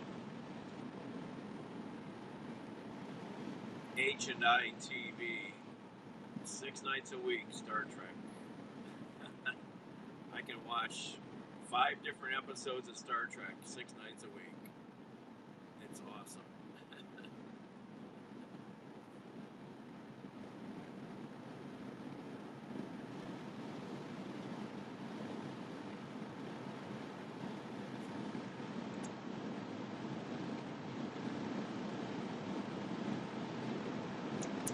Columbus, 69 miles.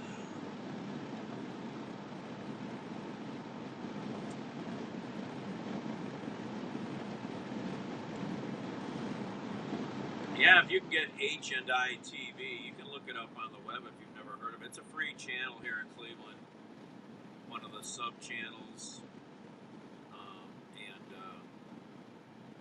and 6 nights a week they play all 5 episodes, one after another. Voyager, original Star Trek. Oh, you do watch, yeah. And then I get 2 hours of The District, and then 2 hours of Hill Street Blues. It's awesome. After I started watching Hill Street Blues again, I was like, man, that really took me back to a moment in time watching it with somebody else. It was a good program.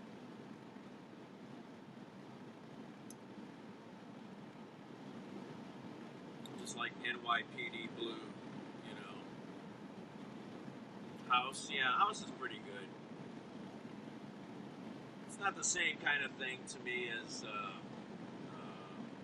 the police shows, but yeah.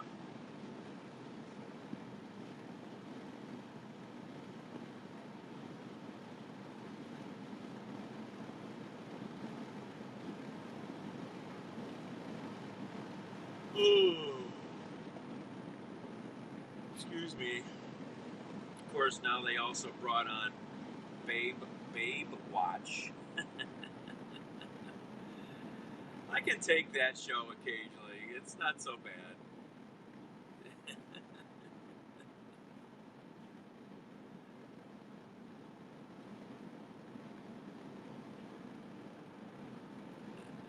Yeah. He's such a surly cuss, you know. Another person with his own baggage, and we get to wade in the middle of it.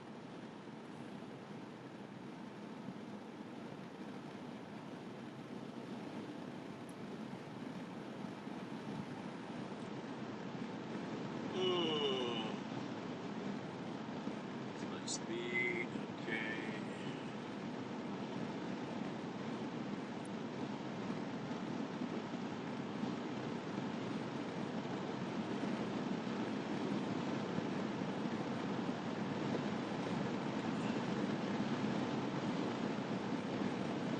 Yeah. Yeah. He's a real human, you know. Even with his attitude and facade, his facade. You know, like a lot of us, we don't really say how we are. You know. Oh yeah.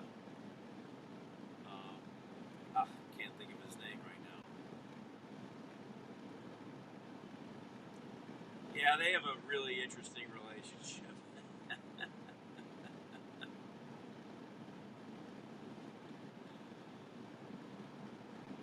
That's a they're good friends. That's yeah that was a well developed relationship.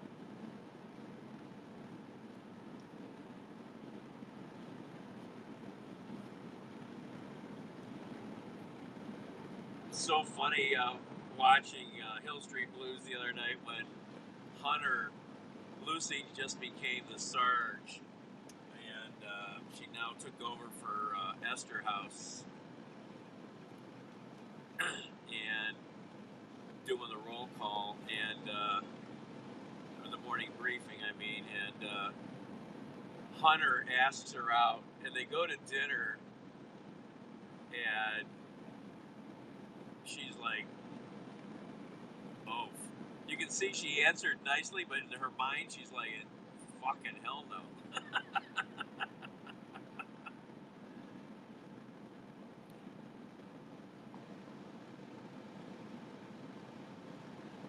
Oh, gotcha. Yeah. Yeah, you know, I mean, if you're a student of life at all, there's certain types of people that have other types of people in their lives typically, and we fill these different roles. You know. Yep.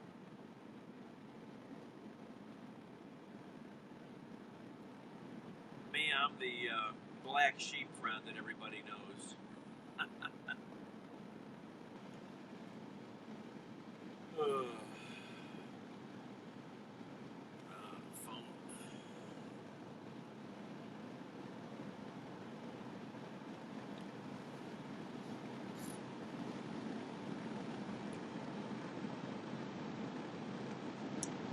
Yeah, well, I was watching Star Trek Voyager the other night, and I still occasionally, you know, see episodes I've never seen.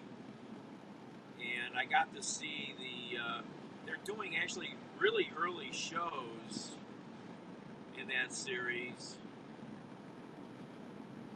and um,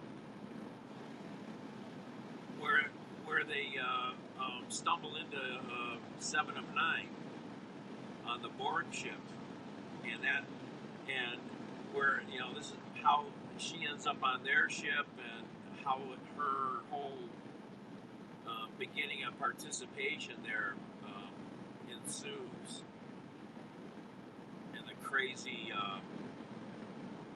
bug type alien race that's just wicked, you know. Species 3472, whatever they were.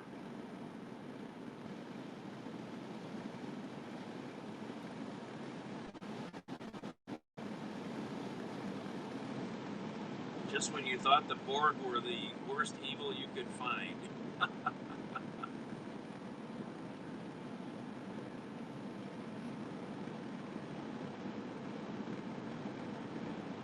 Oh, really? Was it? Interesting. Okay. Okay.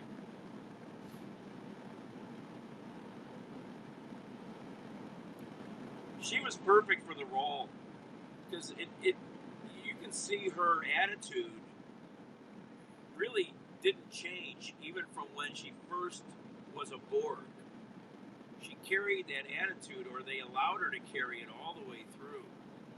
Um, it she grew, but her, it was very interesting. And Kess, I still don't get the whole thing about Kess.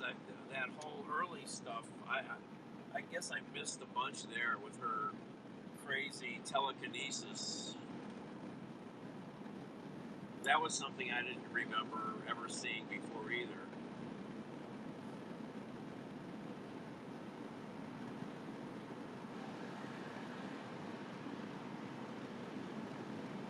Maybe I have two characters mixed up.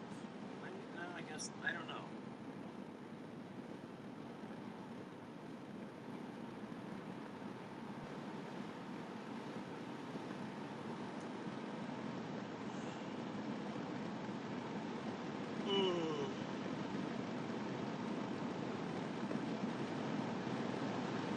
Oh.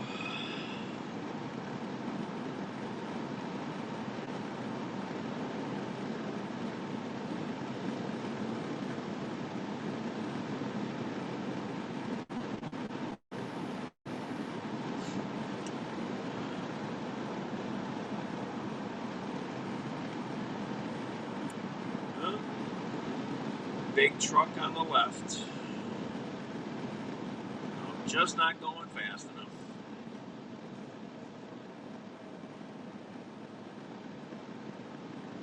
I'm actually just doing the speed limit. I'm not even trying to drive fast.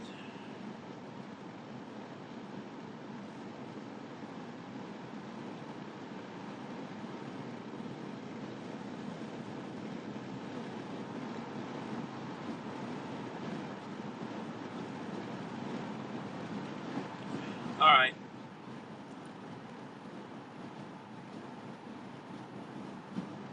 Ciao. Good to see you. Yeah, good chat. What did I do with that water?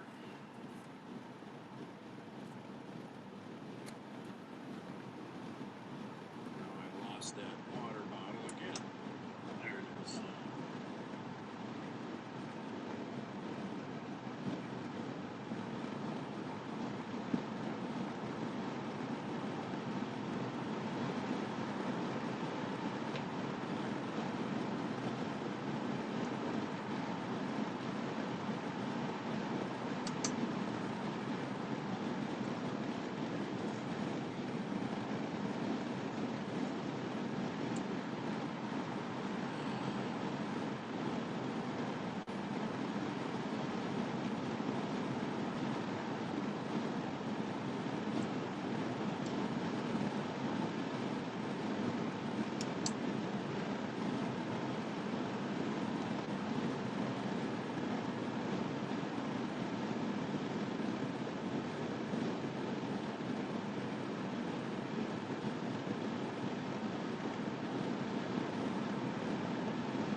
That was weird.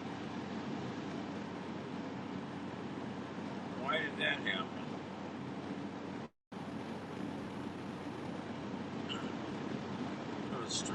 cruise control just dropped out for no reason. Very odd.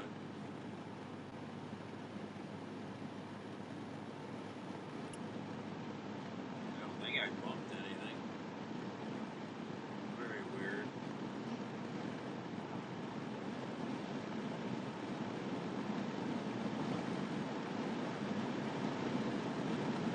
Well, maybe. I don't think I bumped. Maybe I did bump it, but I don't know.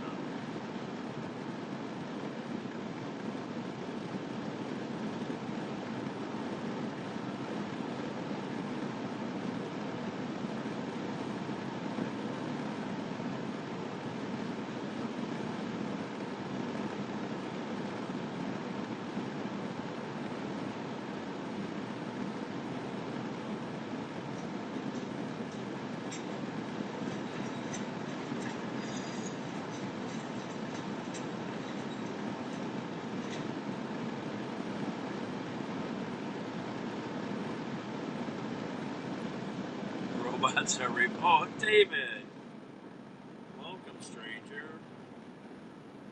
I missed a bunch of you people.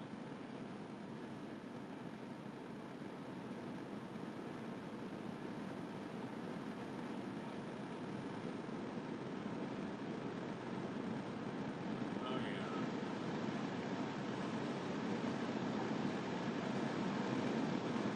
Oh, let's see here.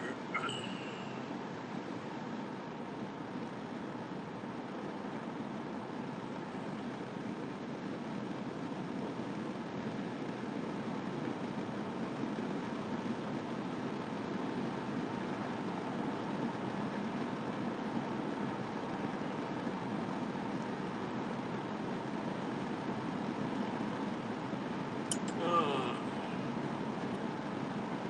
How's the West Coast this evening?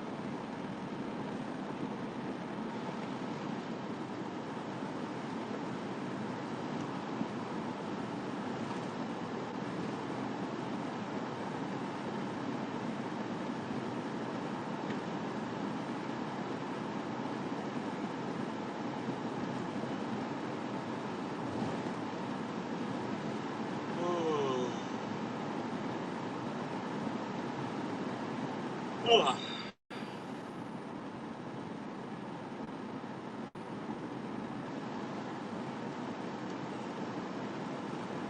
Another hot weather. Oh, it's 55 right now. This morning when I drove down here, it was 45. Much chillier.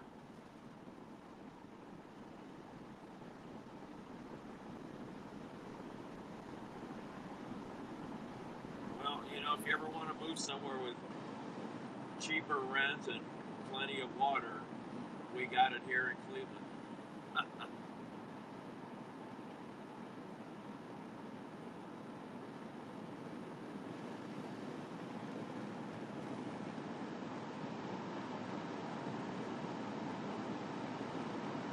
Oh.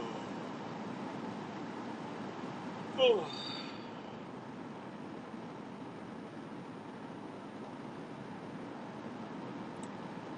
Just driving out here on the plains of Ohio. The high plains of Ohio.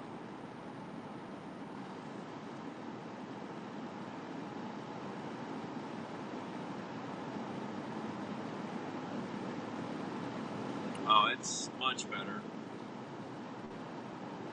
Oh, yeah, no, the Cuyahoga River is full of life again. Lake Erie's much cleaner, but interesting. I just saw a major report put out by some group that's highly worried about we might be in we might be approaching another extinction level event on the planet, and one of the contributing items to this extinction level event is the very scary amount of algae blooms that are forming in waters all around the planet. we have big issues here in Lake Erie in the summer, especially in the western basin where they don't get a lot of flow through that area. And this report listed algae blooms as a massive extinction level type element because of the amount of marine life that it can kill. And they are only getting worse, especially if the temperatures keep going up.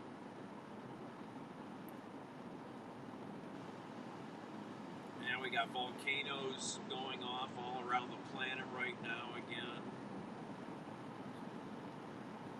Yeah, planet's into a different cycle, that's for sure, man. I mean, did you see the La Palma volcano? A huge portion of that island has the ground level has increased by 20 centimeters or more. It's really puffed up.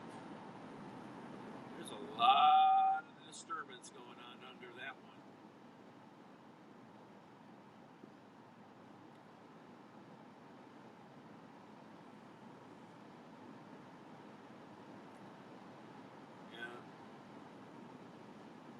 That one's taken a lot of the island back.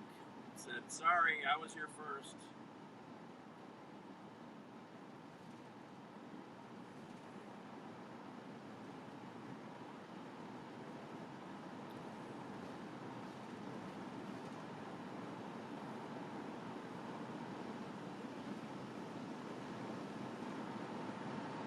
Ooh.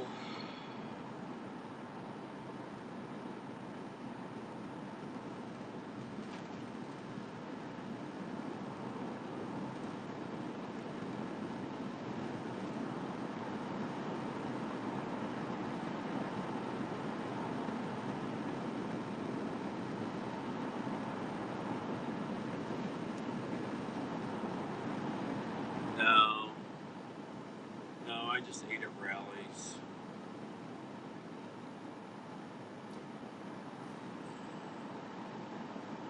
Finally left Louisville earlier tonight. It just was dragging. Got to Cincinnati, I'm like, I gotta get some food. I bought a coffee between Louisville and Cincinnati, and that helped a little.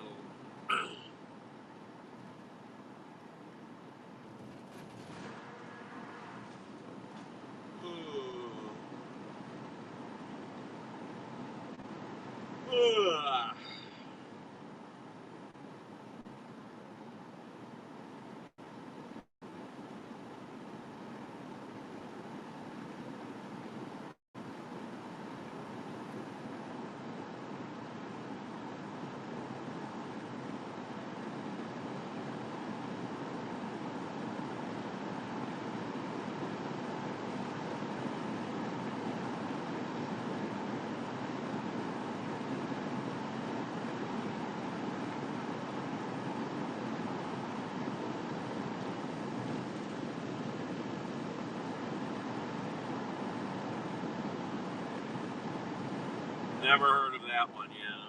Never heard of it. I ate at a diner for breakfast today down in Louisville. I thought it was a local place. It turns out it's a franchise out of Florida called Metro Diner. It wasn't bad, you know. I wouldn't necessarily go there again if I could find something else, but it wasn't bad, you know. Had like a burrito type omelet thingy.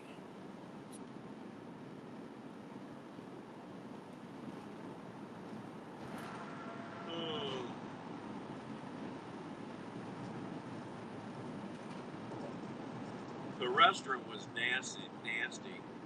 I mean, it's in a nice plaza, you know, but this place is beat up and rode hard. The bathroom, the men's room was like something out of a bad truck stop. It's like, what the hell, man? These people are slobs down here. No, just Cleveland to Indianapolis, and then pick up and then drop in Louisville this morning. No, not that far south.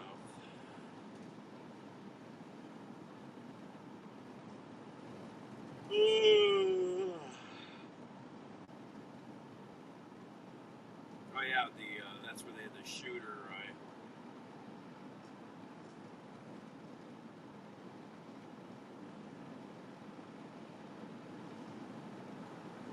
Oh, tempura green beans, interesting.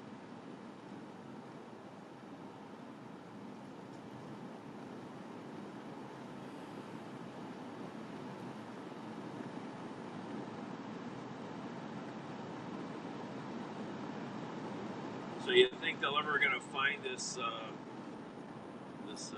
asshole from Florida, or is he dead?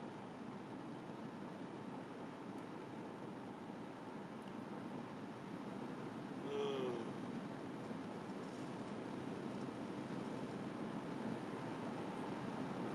what a messed up story, man.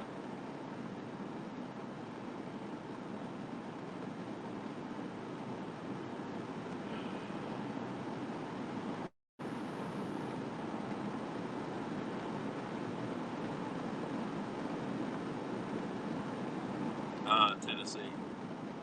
Yeah, wasn't that where that shooter was at that Kroger store? Bag of pork rinds. Pork rinds are healthy. Keto friendly.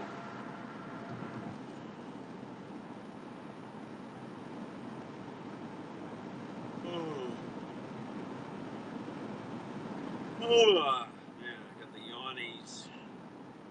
I don't care as long as I can keep driving. Oh, is this Love's here? Yeah. Stop at this.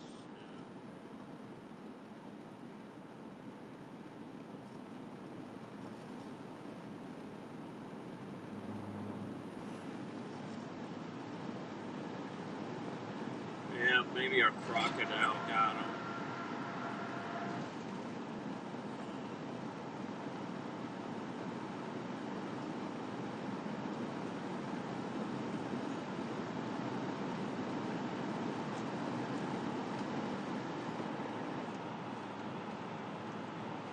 Yeah, he's a piece of crap. Whatever went on between them, man. Freaking sad.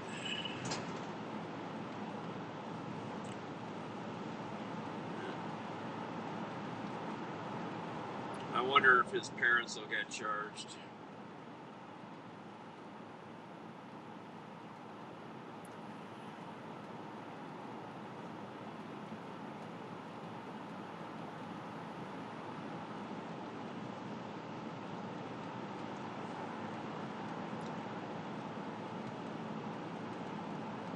Well, that's it too. You don't know. We don't know what went on there. We're just assuming. Like somebody said yesterday to me. Why do his parents need a lawyer? Well, let's see. Maybe aiding and abetting. Maybe withholding information. There's a lot of things they could need a lawyer for.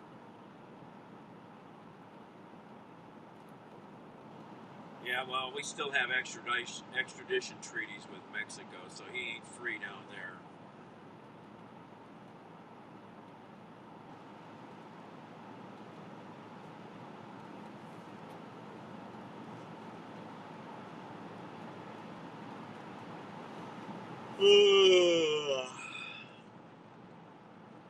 Everybody, the lawyers up. Yeah.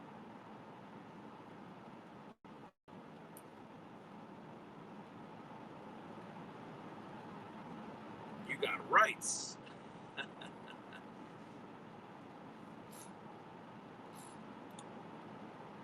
Well, the rest areas are filled up with trucks. Not as busy tonight as it was last night.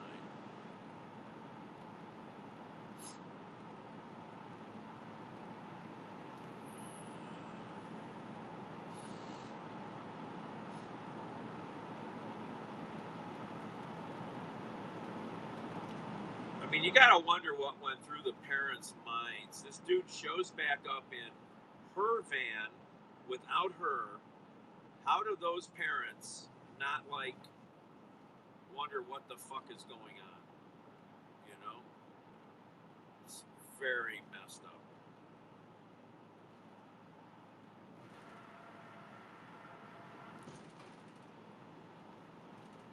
I don't know what kind of fairy tale he could have told them. Who knows, you know?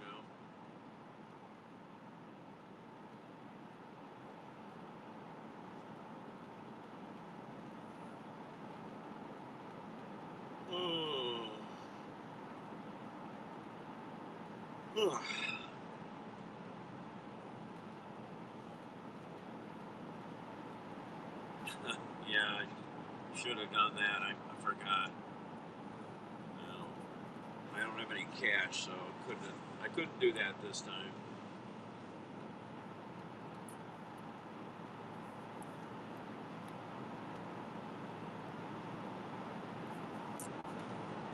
Yeah, some of that good stuff without the tax stamp on it.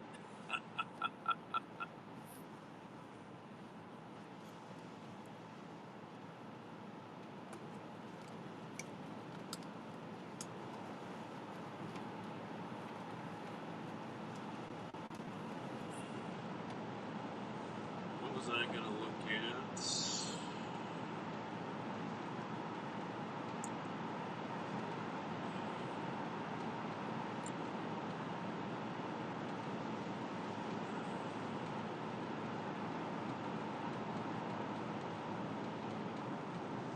There it goes again. Why? That's really weird. Or maybe I did that. I don't know. What? The cruise control just acted weird again. Very strange. It went away. I don't think I bumped the switch, but I don't know. That was weird. Didn't completely go off this time. It went away and came right back. Maybe it was. I don't know. Maybe it was me.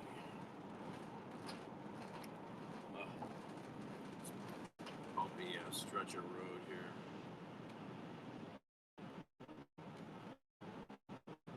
Tesla.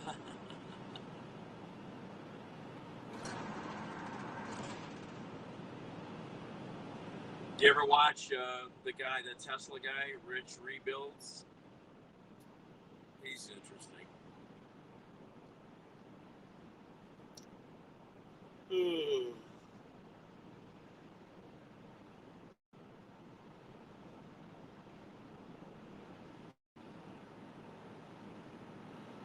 Excuse me.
There's a nice delivery. Too bad it's far away. Oh.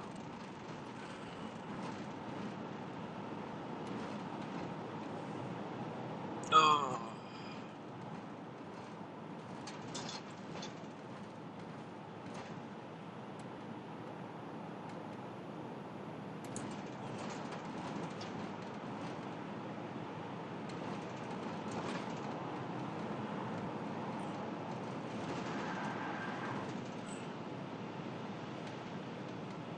Oh.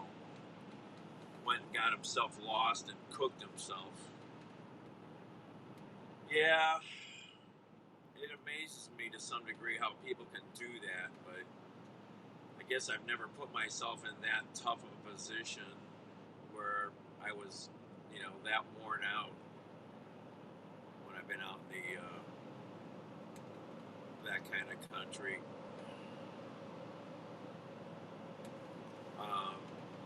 I just read a really interesting story about a guy. What was that story? He got lost for 5 days. Did you hear about this story? Down in, he's in his 50s, or maybe a little older, and he decided to start climbing all the highest points in every state. And he did a couple of them. He did some little ones that were only 1,000 feet or whatever.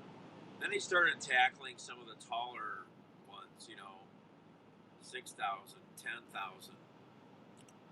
And where did he get lost? Oh yeah, it was it California or Nevada technically? It's right on the border. Wheeler Peak, was it? And got lost out there for 5 days. And some of his friends came in from across the country to start looking for him. And some weird coincidence, these guys ate at a little diner and talked with a server there, or she overheard them talking, and she gave them a clue about something. It's a really amazing tale. I've got it. I've actually sent it to somebody, so I you know the thing I'm talking about. I can send it to you because I sent it to a friend. I can find it again easily. The writer who wrote the story, it's a really good write. It's a really good read. Dude was lucky to be found alive. He started writing letters to his daughters and shit. He'd been out of water for days, starting to lose his mind a little bit. He was up to 13,000 feet, something like that. Maybe now he was down lower than that, but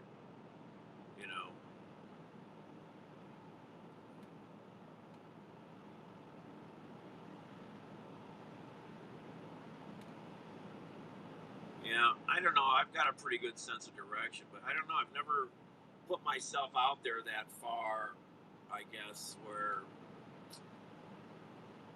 I don't know. I don't know. And I think his phone died, and apparently he's so freaked out now from the experience, he's not sure if he can even go hiking again. That's pretty sad. I hope he gets over that.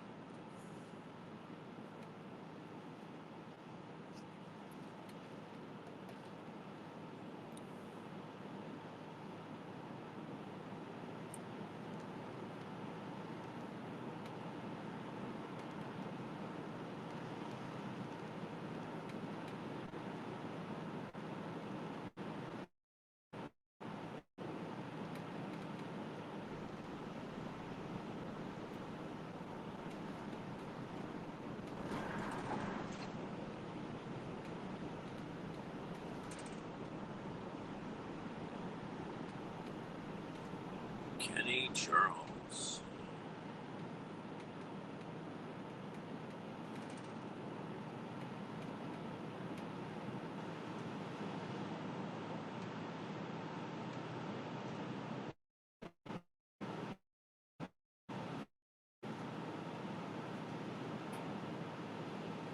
I just sent it to you, David.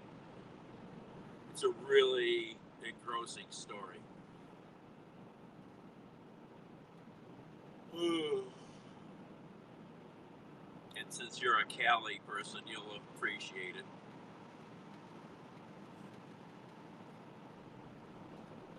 They killed Kenny. Bastards.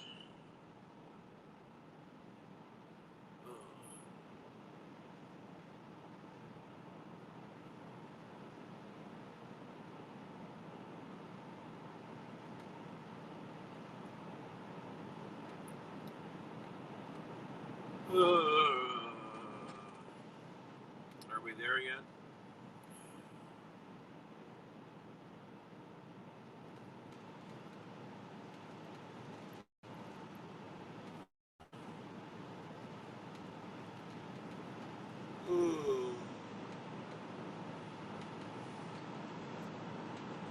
Strangers in the night. Somewhat. I just remembered the answer that she gave them, but I'm not gonna tell you. The coincidences are, deep. Um, Read the story. You can tell me later.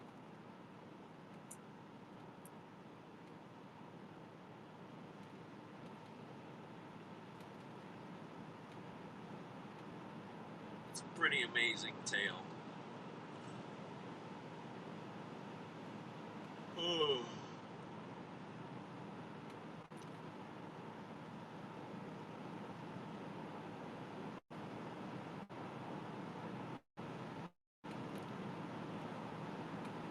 I just remembered what she told them, but I'm not going to give it away. You gotta read.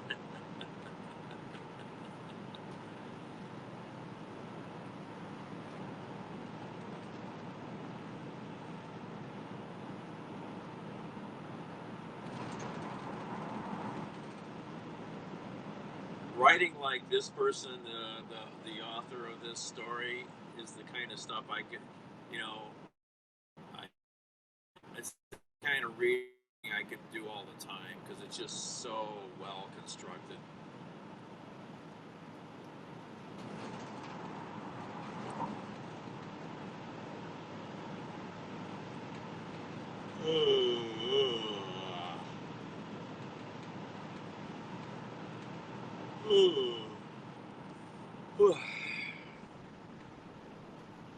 My good friends are up. I think they're still in Cali. They're up north of you. His sister lives up in Eureka, well, actually Fortuna, and he went out first, and then his wife just went and joined him. I don't know everything they're doing out there.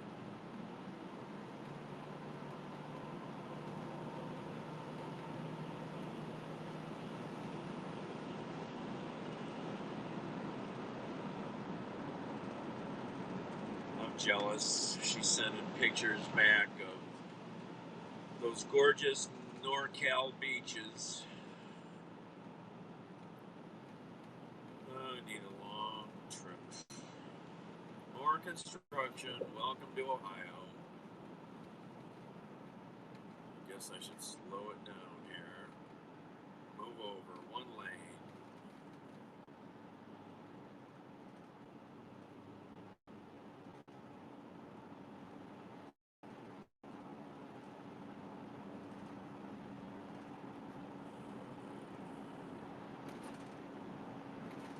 This crummy section they've been working on forever. All the bad joints in the road. I don't know if they're making it better or not.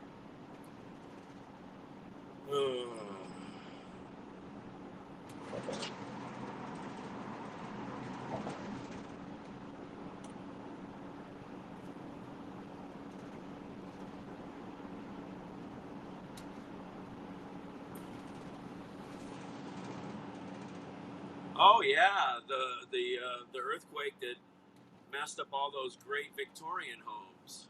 Yeah, I don't even know what you're talking about. Yeah, Eureka, that whole area got hit hard. Yep.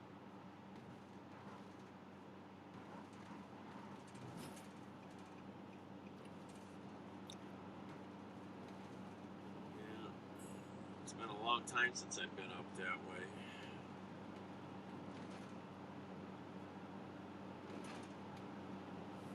I was in your city 2 weeks before the big one, before Loma, sleeping in my van in the Marina District next to those big Victorians. Could have had one of them fall on me. Kind of wish I'd have been there to witness it, because I like to be a witness, and But then I did get to see the Northridge quake 2 weeks after that happened. I got a good tour from my news buddy. That was impressive to witness. But Loma Prieta was a whole nother level of witness.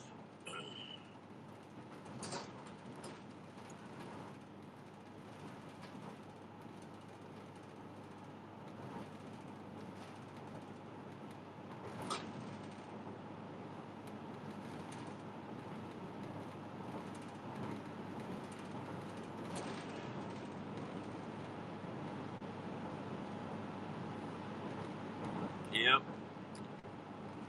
I was driving around back then in my 1980 Chevy van, window van. Good times.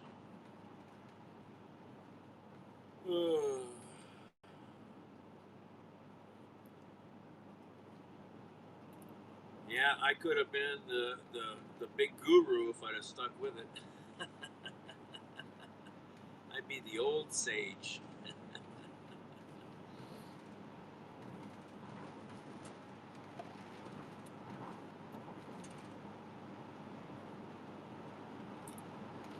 Yeah, good times. That van got me up near Mount St. Helens too. That was impressive to witness that area. Still, it was like 9 years after or 10 years after. Just ravaged still. It was impressive to see. Still looked like a moonscape up there.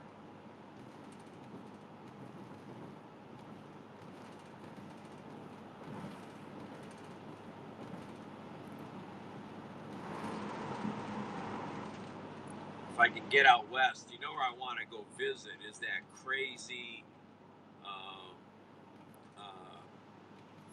abandoned desert town where all these freaky people live down south, out in the desert there, south of LA, southeast of LA. You know what I mean? I can't think of the name of it. There's a lot of videos out there about the place. Some strange, messed up lives hanging out by a thread out there. Definitely a vision of Mad Max going on there.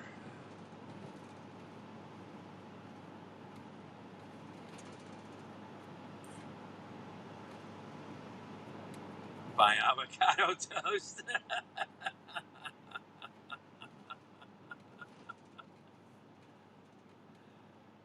I don't know.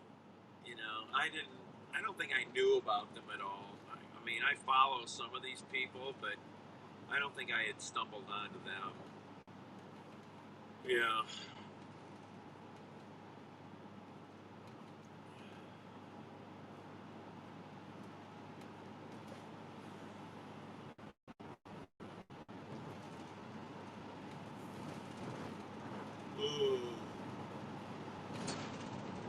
Oh, more construction signs.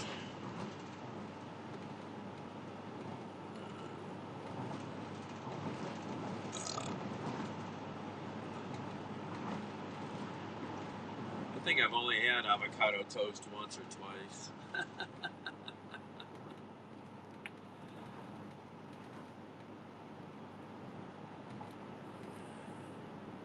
More construction.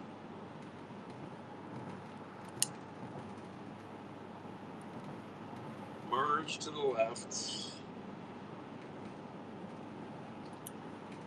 Lanes get tighter. Pay attention.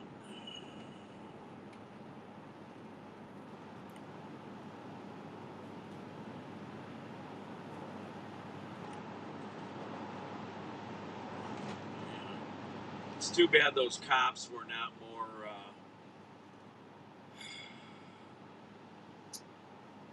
that pulled them over, were more investigative.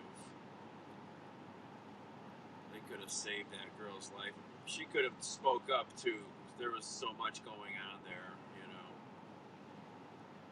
All these breadcrumbs were out there, but we got a speeder. There he goes. We're in a construction zone, dude. Guess you like your tickets.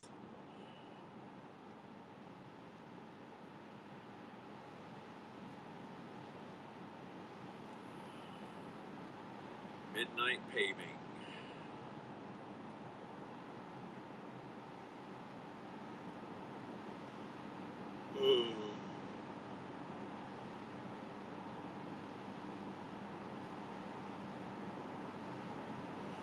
Oh.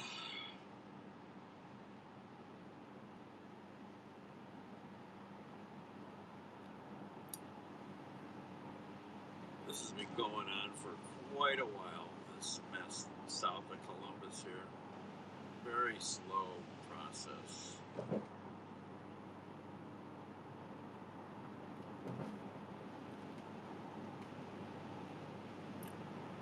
Do you follow the crypto nonsense at all? I don't really. Did you ever hear of this scam apparently called Tether? I just heard about it. I was going to start to watch a video I found about it. Apparently it's quite a scam. I don't even understand what it's completely about.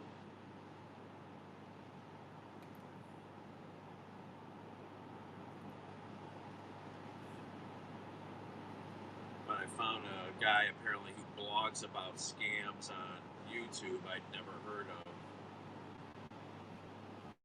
He does these long unpacks about these things. Looks really interesting to follow.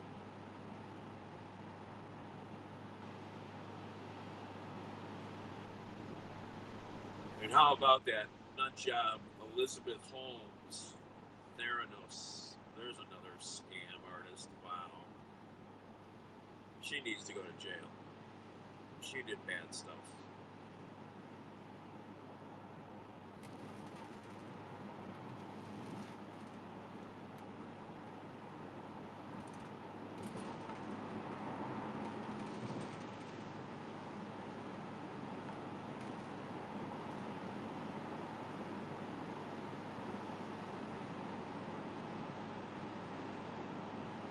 The Blue Beacon Truck Wash.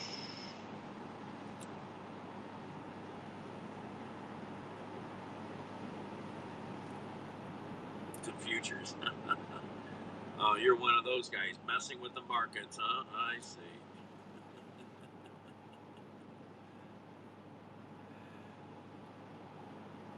What is that symbol? I don't even know what that is. Egg? Is that an egg? What is that? I don't know what that is. Oh, avocado? Is that an avocado?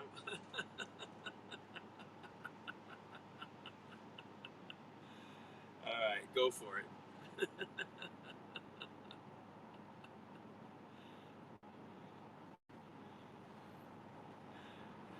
I'm like trying to figure out what the hell am I looking at? Like,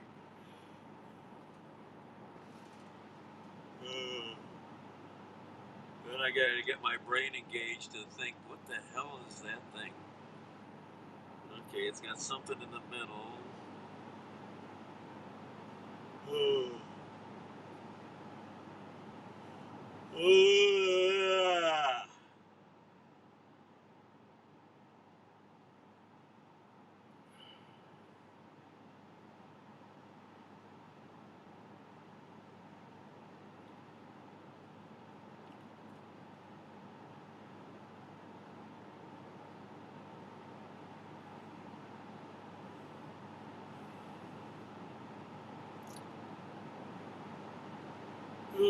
Construction. Ohio loves construction. But generally, we have pretty good highways. Indiana highways, they suck. Bumpy, shitty. We got pretty good roads here.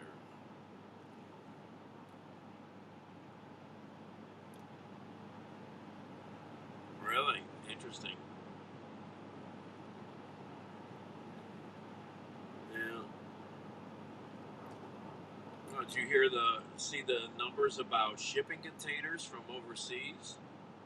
You know, you used to be able to bring a shipping container back from China for $2,000. It's gone up to $14,000. Freaking insane jump. Logistics prices are gone through the roof, man. That's crazy.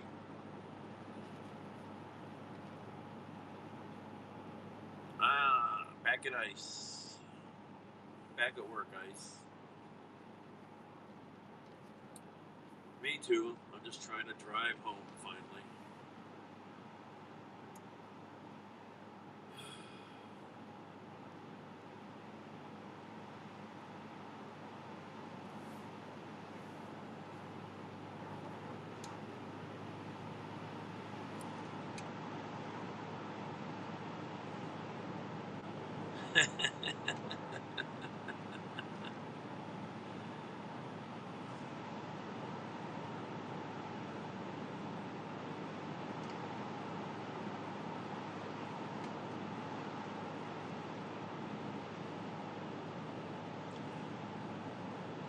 Sometimes. I mean, I just had that burger down at Rally's and a Coke, and I did buy a coffee down in Kentucky between Louisville and Cincinnati because I had to buy gas, so I bought a coffee there, and that helped keep me going a little. Um,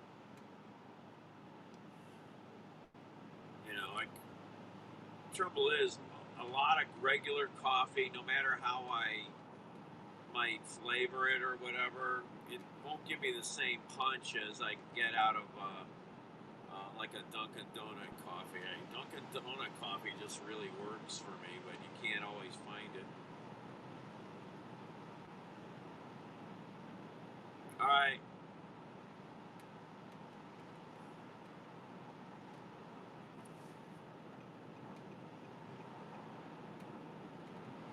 Got another truck here going fast.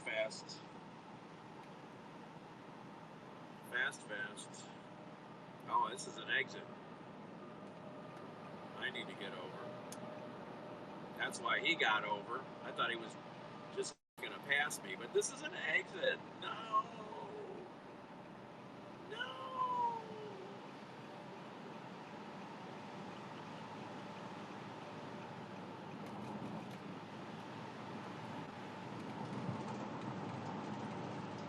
That's why he got over. He already knew the exit was. Oh, what's that with the brake lights? Oh, now he's getting off. Oh, I see what he did. He's in a different lane. Okay, he knew what he was doing.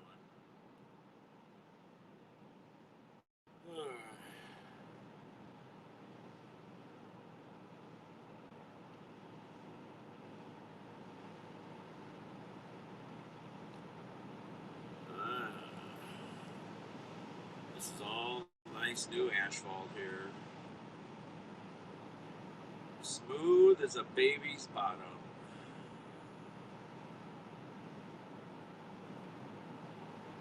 I wish I just had loads of money and I could just go get a room. I need to push and get back.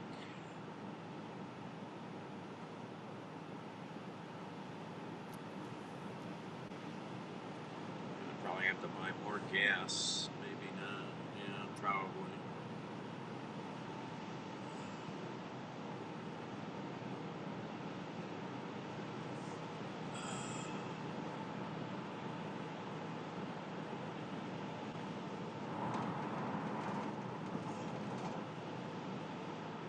Oh, in and out, yeah.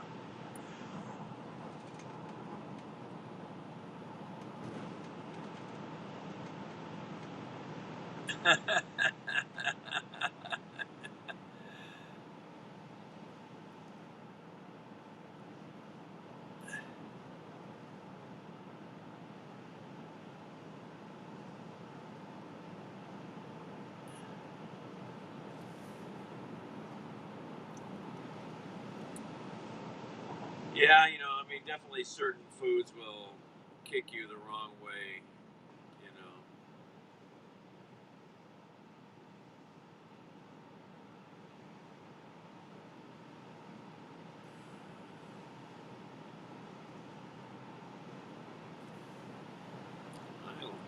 Me, chocolate milk works good for me.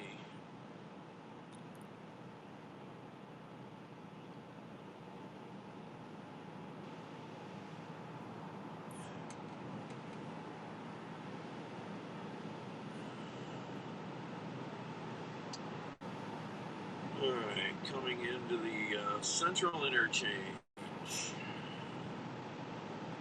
I can see tall buildings.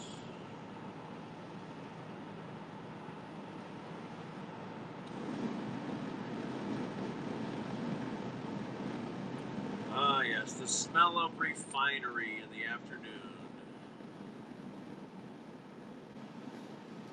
Lots of flares over at that refinery.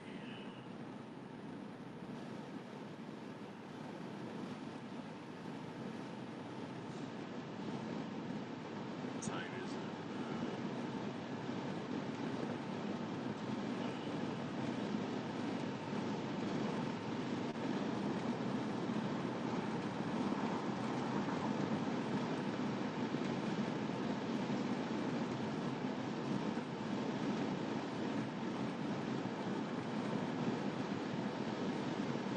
We got party lights, it looks like, up here.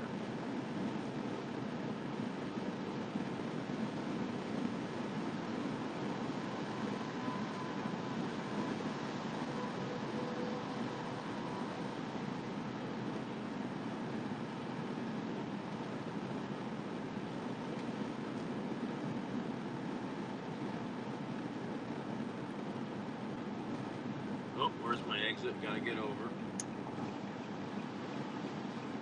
Gotta get over here. Gotta stay left.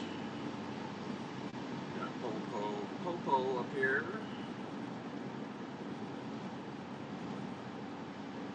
Oh, that's just a closed ramp. Is that my exit that's closed? No.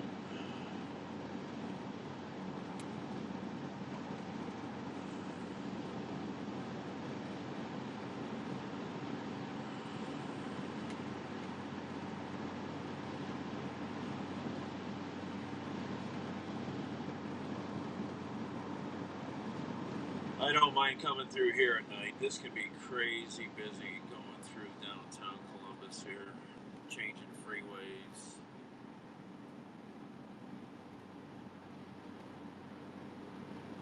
So here you got one lane to turn right. You got to get on Interstate 70 for a short second, literally, like a couple ramps. And then you got to get all the way over to the left to go back north. And when it's busy up here, it can be a challenge to get across.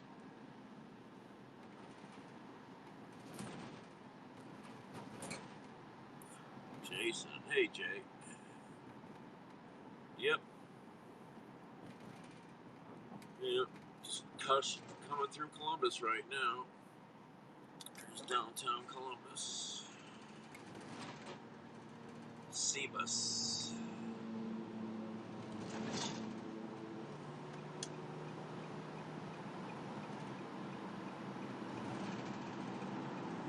Oh, I should make a phone call.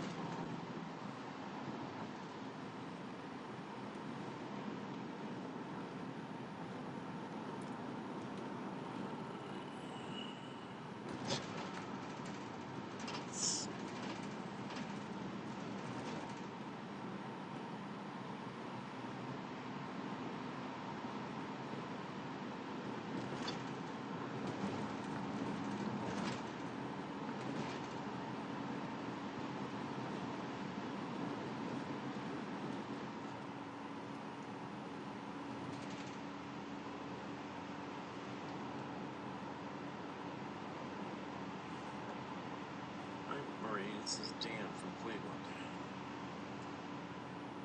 happened to be in the area. I didn't know if you had anything by chance. Okay. Oh, okay. Oops, where's my exit ramp here? It's all right. Just driving through the mess in downtown here. All right, thanks. Bye. Okay, bye. Doggone it, I forgot to call earlier. Doggone it.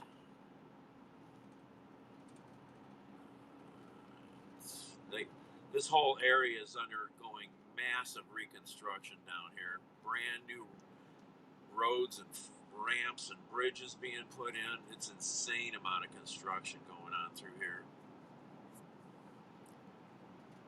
All while keeping the freeway open.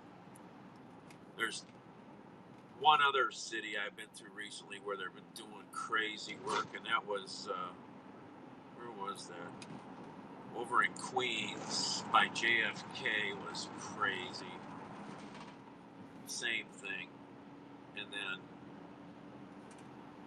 there's a couple cities that were going massive rebuilding of their freeways and trying to keep it running at the same time.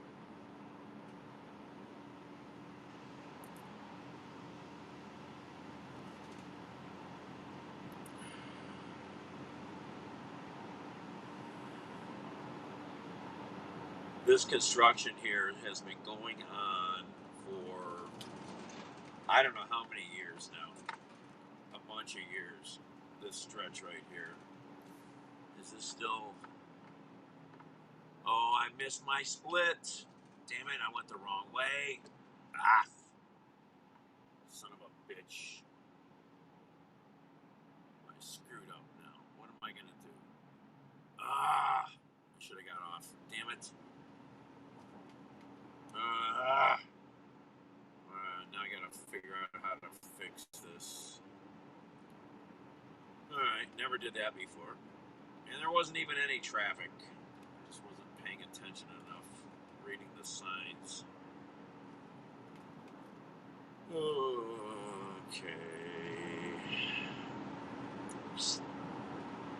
Let's see.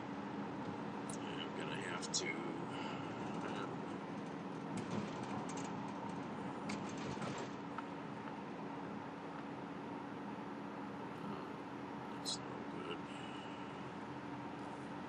I don't think I've ever even been on this piece of road.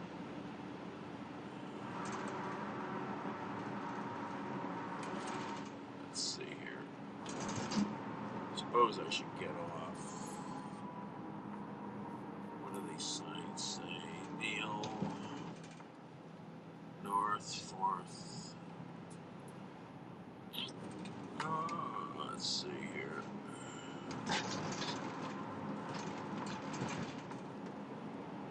I'm very confused. Okay.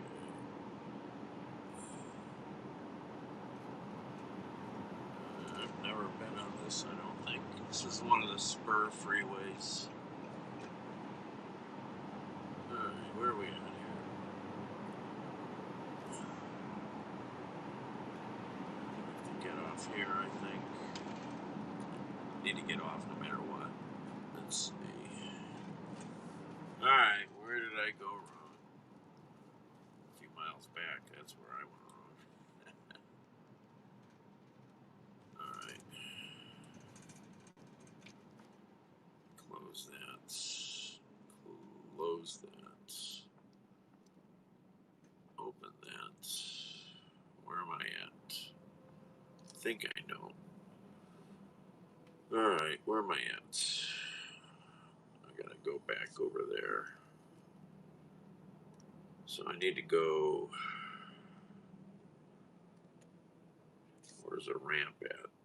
Where's a ramp? I need to go up to 5th. Okay. Alright, we just go forward here. I got... Oh, I've got to... Wait, which way am I going? I just got off...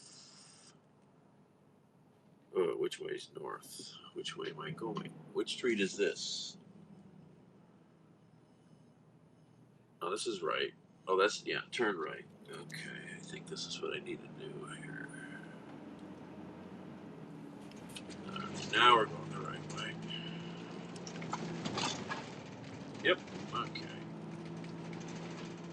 Go up here to 5th. Hang a right. Get back on the highway. Okay. Not too bad. Well, we're on the north side of Columbus, which is basically Ohio State. Just about everything up here is related to Ohio State. Housing, campus, everything.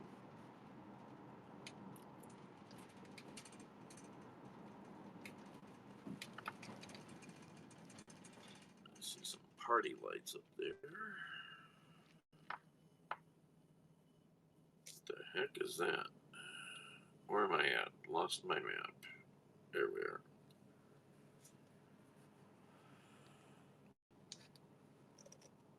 Oh.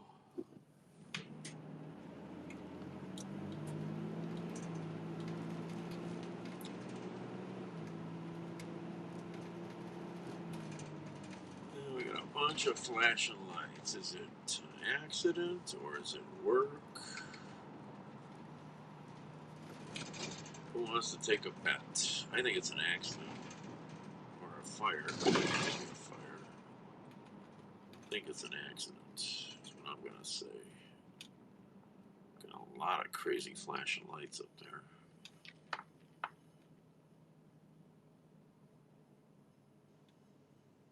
Do I have? I forget.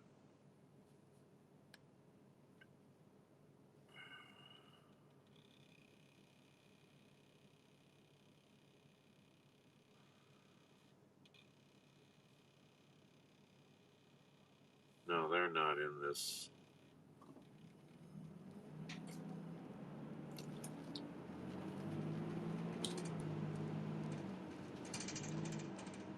No, they are. Can't. Oh, sorry. Come on.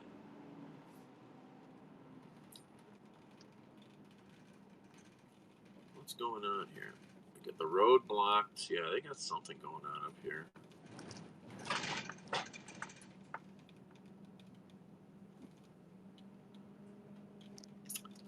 Doggone it. I don't know what's going on here.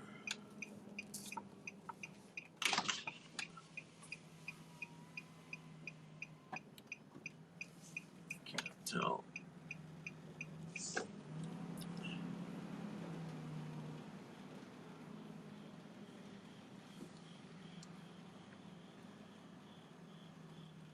They got this shut down up here too, it looks like.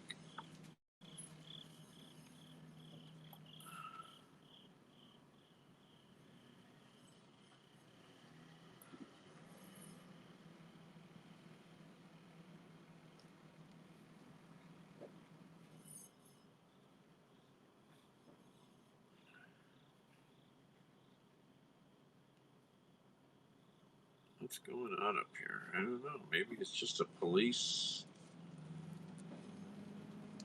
I don't know. Hello, Heavenly. I'm not gonna. I should not have come this way. This is a.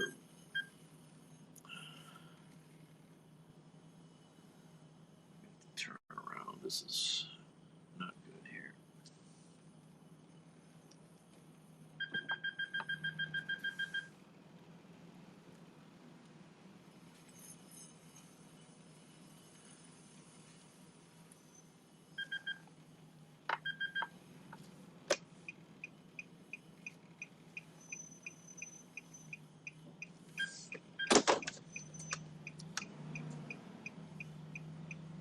Wonder what's going on up here.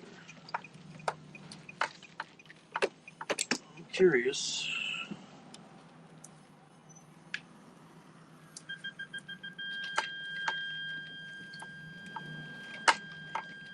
Oh, stop beeping.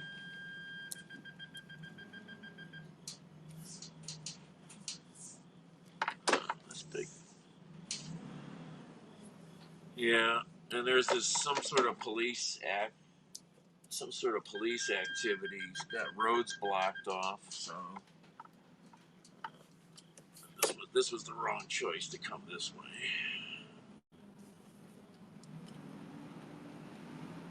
I'm curious as to what's going on. Go around this way.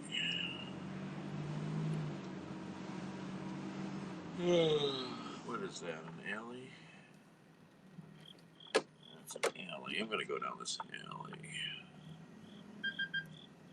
I like driving down alleys.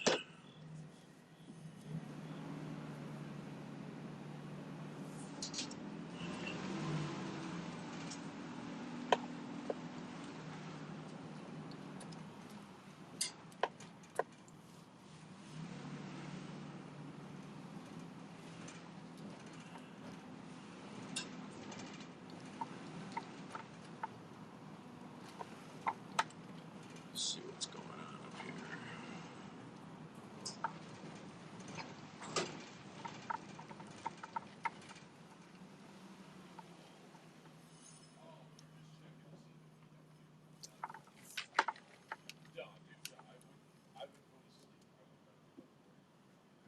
What's going on over here?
Apparently, it's a really bad car accident.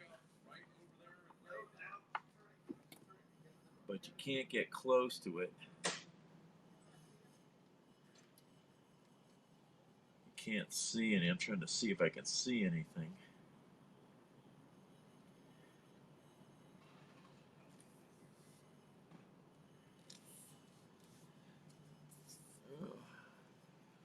And they've got crime tape up. It's blocked off big time. It's probably a fatal or something. I'd have to do a lot of walking to see if I can even see where the wreckage is. They've got a couple blocks blocked off. I mean, they got a giant cordon set up. Very, very big crime scene. Interesting. And being that it's dark out, can't see a lot anyhow. So, is this the street I needed? Is this Fifth? Yep, this is Fifth. This is what I needed.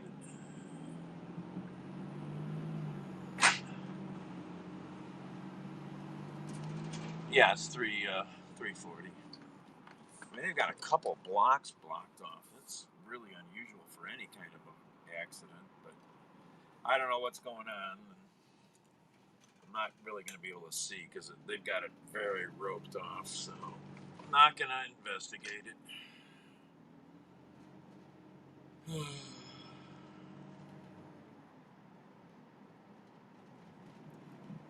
Not this time. Keep driving. Is this High Street? Yep. A little. This is High Street in Columbus here. We're crossing main drag on the north side of town where it goes right through the Ohio State campus. It's the big hangout street for campus people. Party Central. All right.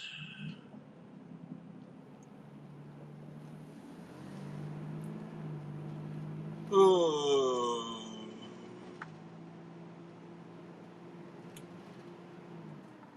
Ah, go up here, get back on the highway. Yeah, it's a pretty okay city. It's got its troubles, but it's more expensive than Cleveland.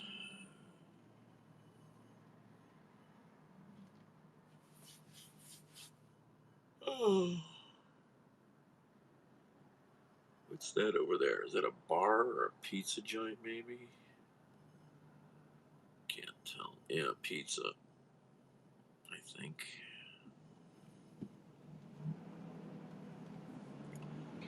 Yep, pizza. Pizza, wings, and things.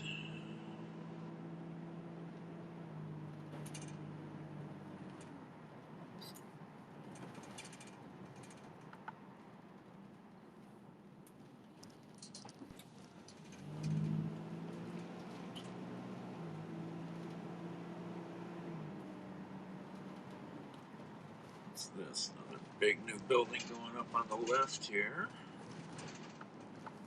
Probably apartments.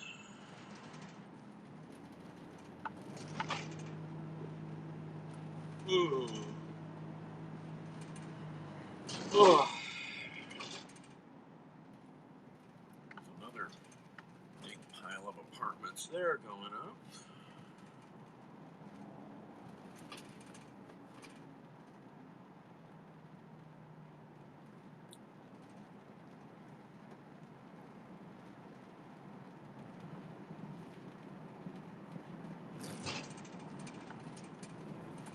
I think on the left, I think is the southern. What is it? No, that's not. What's that factory? I don't know what Rogue is. What is Rogue? It's a big plant. Rogue. Vogue. Vogue. Oh, gas. I'm gonna have to. Well, maybe I can. I might be able to get to Cleveland to buy gas. Can I turn here? Yeah.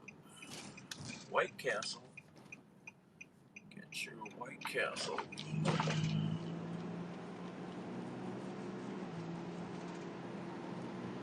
I don't think I've ever used this exit. No, that's good to know now. Fifth Street.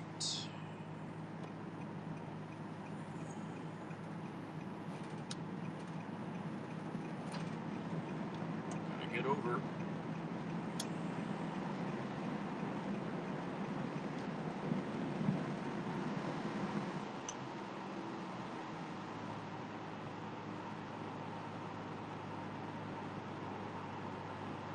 Alright.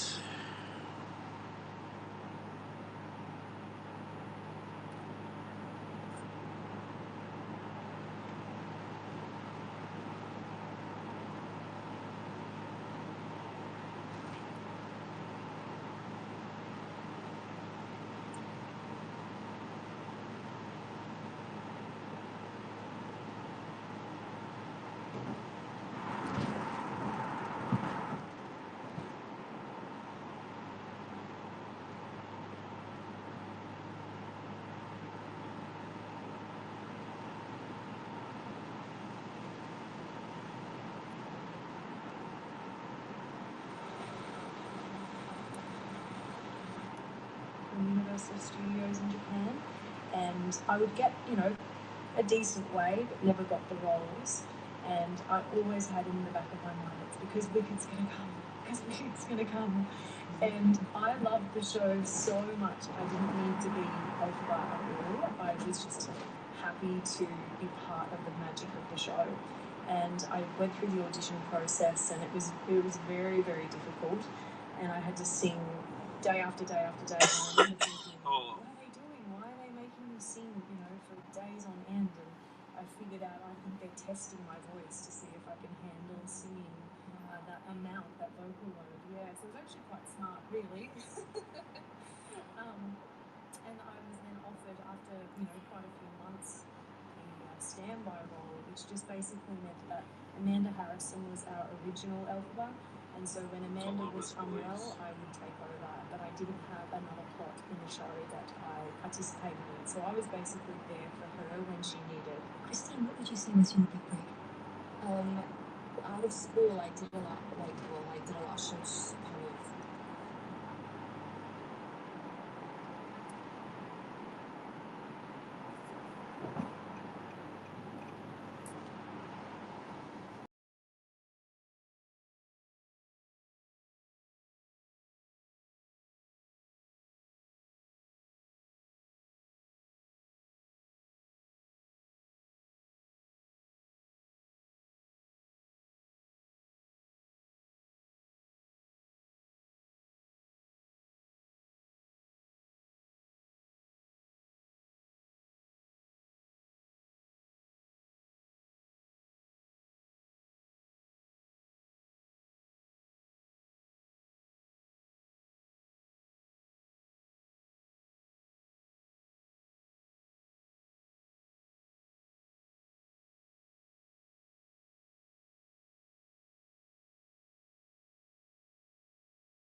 Alright, we're back. I just called Columbus police about the debris in the road.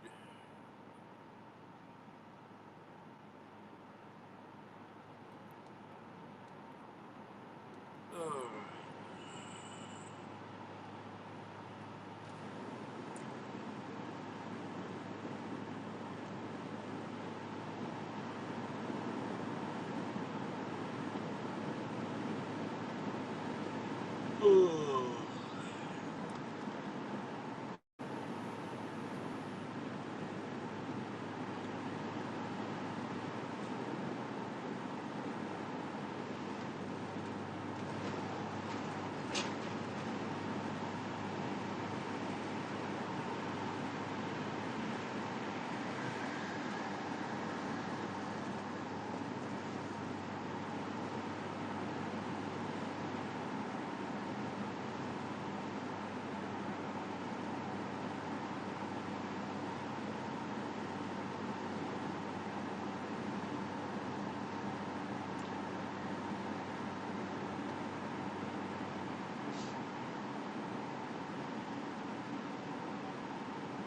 kind of just be ready at a drop of a hat. I remember when I was understudy Eliza in Hamilton, and I did the part a couple times. It was honestly the most incredible thing because I get to do Peggy and Mariah every night, but to be able to step into Eliza's shoes was such a blessing. It was short and sweet, but it'll never leave you kind of thing because it's one of those things that happened a handful of times. Okay, let's just pause there and remind you that you're listening to the conversation, and I'm shining the spotlight on the world of musical theatre with two stars, Gemma Ricks from Australia and Christine Aliado from the Philippines. Now, Gemma, we spoke earlier about the role of Elphaba in Wicked, the Green Witch, and how demanding it is vocally, the role is, and we're just going to listen to a quick clip of that. I'm through accepting limits, 'cause someone says there's some things I cannot change, but here I cry out and know. Too long I've been afraid of losing love. I guess I'm lost. Well, is that the love you got to want to I cry? I still don't know gravity. Kiss me goodbye, and if I get gravity, you can hold me down. Wow, some serious vocal gymnastics there. Amazing, amazing. Your voice sounds on point. I mean, that must really take a toll on your voice. So I understand that you shared the role because it's so tiring on your voice. I was very fortunate. They decided with our production to just have me do 6 shows a week of Alphabet. And so then I had my standby. So I still had a standby who was there for the 8 shows, but then she would do 2 shows a week. And so that really helped me because I very rarely had to do a 2-show day. And then I could then also give more to each performance. But for me, vocally, it was obviously incredibly difficult. But the hardest thing for me was actually the dialogue. And the reason for that was Elphaba is a character who is very angry all the time. And so I had to project my voice and yell a lot. Now, you both have been performing for some time now. Christine, do you ever still get stage fright, or is that a thing of the past? Oh, 100%. Obviously, because of COVID, we had to do a lot of stopping and starting. And the first show back after 15, 16 months, I was terrified. I couldn't sleep. I kept getting anxiety dreams about shows, forgetting my lines, not having my costume. I swear, I actually had a dream that I was back in Disneyland and I was late to a show and had to run through Disneyland just to get to the stage. I kept having dreams like that. I actually feel like I get more scared now the older I've gotten. And I don't know if that's because, maybe the roles I'm playing now are a bit meatier, maybe. The trick is to use that. Use the fear. And that, in a way, can be exhilarating and it keeps you on your toes. But I get nervous belly like crazy, even to this day. And I say a little prayer before going on stage just to kind of help me to tell the story. Yeah. And Gemma, can you relate to that? Oh, it was like she was saying what's in my mind. It's exactly the same with me. I was way more fearless at the beginning, and I think it's because I was an underdog and no one knew who I was, and so I had something to prove in a sense. But then when people started to name me as a full name, Gemma Ricks, not just Gemma, there was this sort of expectation, and I was like, can I meet this expectation? And that's when the sort of fear was quite intense. I speak to me like as a third person, so I always say, Gemma, you can sit in the dressing room. Elsa's got this, or Elphaba's got this. Yeah. Like I try to sort of get rid of the Gemma dialogue because she's nothing but a pain, and then I just let the character speak. And look, sometimes it works, sometimes it doesn't. Well, let's talk about the past year and the impact COVID has had on the theatre. So there have been restrictions which have been different around the world. In the UK, theatres were closed for months at a time. And Christine, you just started a new show, The Prince of Egypt, in March 2020. So what happened after that? Gosh, honestly, it feels like a lifetime ago, and I've aged about 10 years between that time and now. Well, we were open for all of 2 weeks, I think, back in 2020. And the last week, a lot of us, I want to say, I think we had COVID. There was 15 people who were off the show, and understudies, basically, it was their time to shine without a lot of rehearsals. And obviously, we got shut down. It was really difficult. We didn't know if we were coming back ever. It was like, all right, we're back in July. Oh, no, we're back in December. Oh, no, we're back in January. Until finally, we came back June this year on the West End to even stronger audiences. I don't know if it's because the story is even more poignant now. The audiences are always on their feet, always in tears, and they hound us at stage door just to tell us how much it means to them. And Gemma, what was the situation in Australia in terms of theatre and COVID-19 restrictions? Very different in a sense, but still quite tricky. There's been a lot of starting and stopping, but we were delayed at the beginning as well because we were past the hit, and then so that our show was delayed. I think it was about 6 months. So it was a really weird mental place to be in because it was like I needed to be ready for this big role, but then it was like, but is it going to actually happen?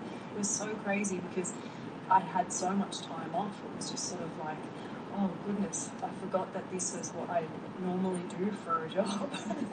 And so it was just that thing of just getting fit again. And when you don't do something for a while, even though I was sort of singing at home, there's something different about the pressure of when you're in a rehearsal room that I was like, oh goodness, have I lost it?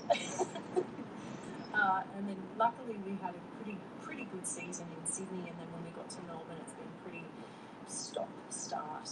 When I do get to go on the stage, it's that same sort of thing where the audiences are so grateful and we're so grateful, and that energy is really powerful.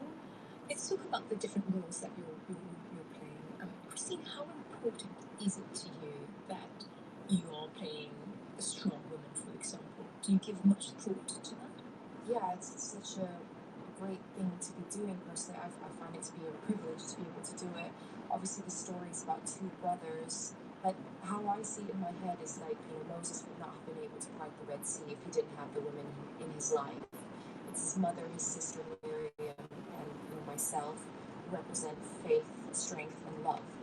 And just like to be able to represent feminine strength and the beauty in the strength is really fun to play on stage every night. And Gemma, the role of Elsa and Susan is one that little girls seem to have really taken to their heart. What's that like, playing that role? It's quite crazy because I am quite a strong, tall, broad shoulders, normally play witches kind of person, and so I never in my wildest dreams thought I would play a Disney princess. Even me saying it sometimes, oh, I play Elsa, and everyone's like, what? But yeah, I would park in a car park, and lots of families would have their kids, and obviously they're quite early, and they're all dressed in, girls and boys dressed in their Elsa costumes, and just seeing the wonderment of what this show and what this character has done for childhoods. It's quite amazing, and it's so beautiful to see. But the character itself and the story itself, I remember when I saw the film the first time, and I just was really quite shocked that the sisters sort of saved each other, and I was like, oh, the Prince Charming sort of character didn't save either one of them. Like, it shocked me a bit, and I thought, oh wow, that just shows how conditioned we are to always think of these fairy tales where the male always saves the woman, and in this story it was the two sisters, they saved each other. That sort of strength and sisterhood is very powerful, and independence and love for each other, and telling such a powerful female strong story is wonderful. Well, Christine and Gemma, thank you both very much. Thank you so much for having us. My guests today were the musical theatre stars Christine Aliado from the Philippines and Gemma Ricks from Australia. There are more interviews with other performers, from backup singers to beatboxers, that you can find in our archive. Search for BBC The Conversation online. I'm Kim Chakaneta. Thanks for listening.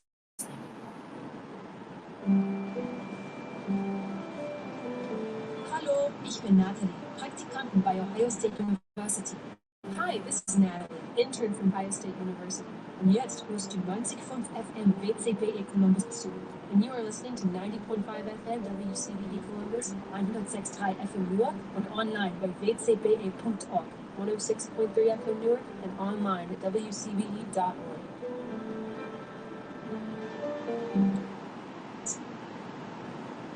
This is the BBC World Service, and on our website you can explore more of our programmes, from documentaries to science. Listen and download at any time by going to bbcworldservice.com. On air, online and on smartphone, this is the BBC World Service, the world's radio station.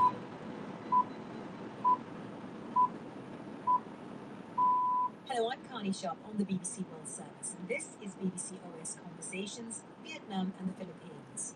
Until recently, Vietnam was considered a global success story with the early closure of borders, lockdowns, and strict test and trace procedures that resulted in minimal deaths from COVID-19.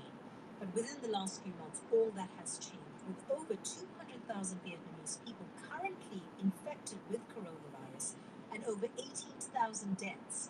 We hear from two journalists in Ho Chi Minh City and Hanoi about what went wrong. We were kind of unprepared for Delta. For example, I myself, I wasn't that worried that vaccination rates weren't that high, but then when Delta struck, it was like a wake-up call. We're also joined by three parents and their children from the Philippines discussing the challenges from living and distance learning at home for the entire pandemic.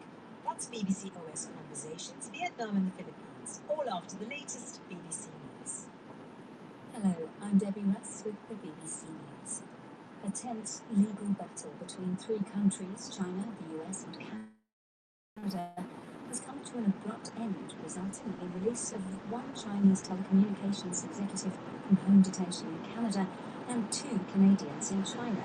More details from Celia Hatton.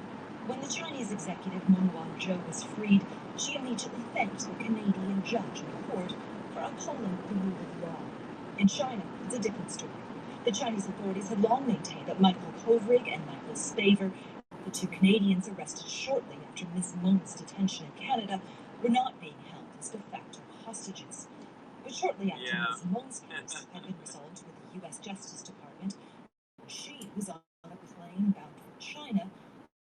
Their common were also on a plane heading home to Canada. The legal case against them suddenly disappeared. The Chinese state media says the release of all three can now lead to warmer diplomatic ties between the U.S., China, and Canada. However, problems linger. The politicians contesting to replace Angela Merkel as German Chancellor had to make their final pitches to voters on the last day of campaigning before the general election. Jenny Hill reports from Berlin. Germany is preparing for a new political era, and the world is watching. Today, the candidates vying to replace Angela Merkel will make their final appeal to voters. The outgoing Chancellor had vowed to avoid the election campaign, but her party, under the candidacy of Armin Laschet, has lost what was a comfortable lead in the polls, so she'll be at his side for a last rally in the city of Aachen. The CDU is trailing behind the Social Democrats, the junior partners in the current coalition government. The SPD's success is largely attributed to its candidate. Finance Minister Olaf Scholz exudes the same understated calm many have admired in Angela Merkel. COVID rules are being eased in the Netherlands, although face coverings remain mandatory in public transport. Distancing is out. The Dutch health minister said it should feel like a celebration.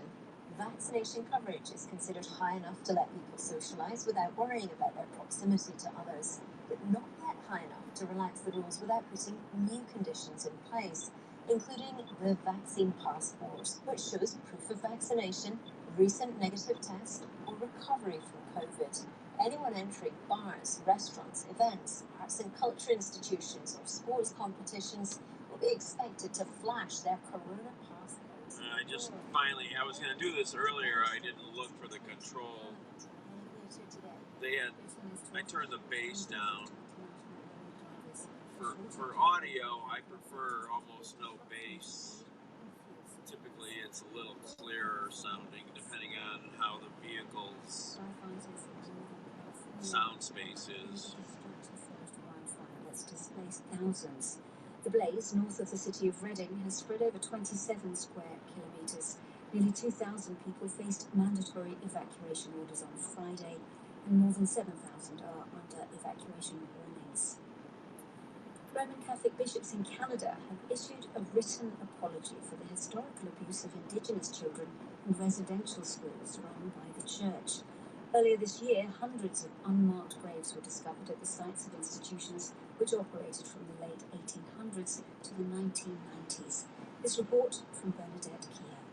The bishops expressed profound remorse at what they termed an unequivocal apology for suffering arising from a system which led to the suppression of Indigenous languages, culture and spirituality. They acknowledged abuses committed by some members of the Catholic community: physical, psychological, emotional, spiritual, cultural and sexual. The bishops said they also sorrowfully acknowledged the continuing trauma and challenges faced by Indigenous peoples. Icelanders are voting in an election that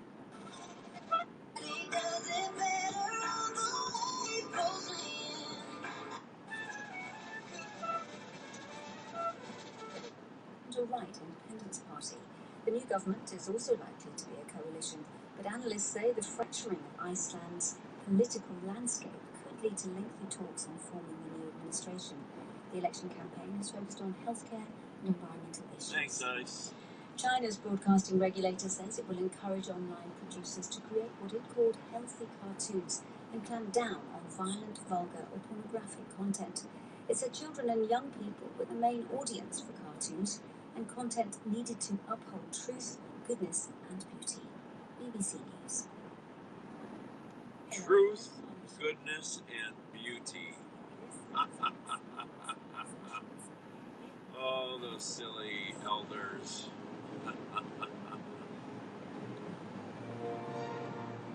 We hear about the worrying and sudden increase in COVID-19 cases in Vietnam. And parents and children in the Philippines discuss what it's been like living and studying during lockdown since the start of the pandemic. There seems to be no end in sight because there's no plan, there's no direction, there's no goal, there's no timeline. We're just waiting under this crushing weight of distance learning without any clear goals or direction. Countries around the world have tried a number of different strategies to combat COVID-19 since the pandemic was officially declared in March 2020. And until recently, Vietnam was considered one of the global success stories. It acted fast by implementing strict border controls, lockdowns, and track and trace. By May this year, fewer than 40 people had died from the disease. But today, that picture is very different. The number of deaths has exceeded 18,000, with most of those fatalities occurring in Ho Chi Minh City, and over 200,000 Vietnamese people are currently infected with coronavirus. Residents in Ho Chi Minh have been under lockdown since the end of August and cannot leave their homes, and soldiers were deployed to help with the delivery of food. So what went wrong?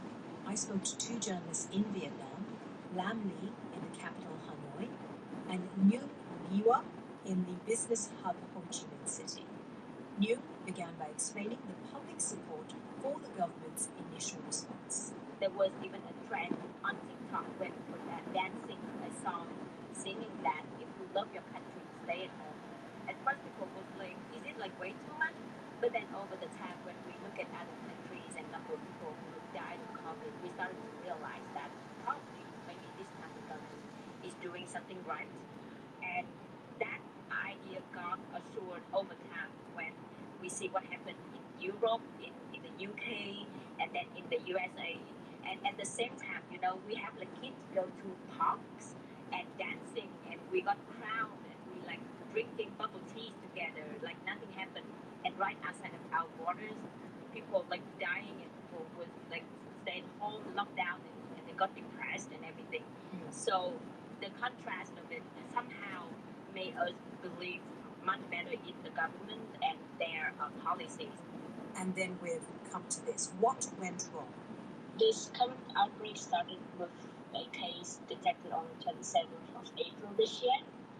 And since that case, cases started to spread really fast. And started spreading like in industrial areas in the north, and at the time, experts were saying that this standard variant and then the virus, which included the Delta variant, spread really, really fast, and sometimes even so fast that Vietnamese contact tracers couldn't like trace them fast enough. So the Delta variant is definitely one of the reasons why this time we have so many more cases and it's much harder to control. Also, the current outbreak started right before a national holiday when thousands of people traveled back to their hometowns, visit families. It's a possibility that maybe the virus spread undetected for some time, and once we found out,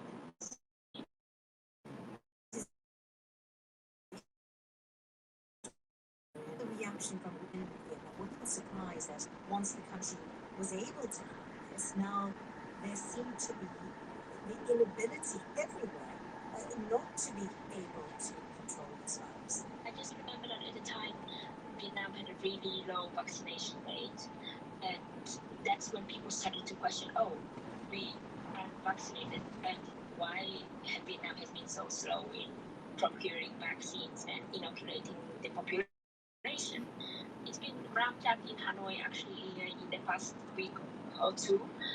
In Hanoi, at least like over 90% of the adult population has received at least one dose, and a lot of the vaccination efforts happened in just like the past week or two. I myself just got my first jab like on the 8th of September. And how are you feeling about that?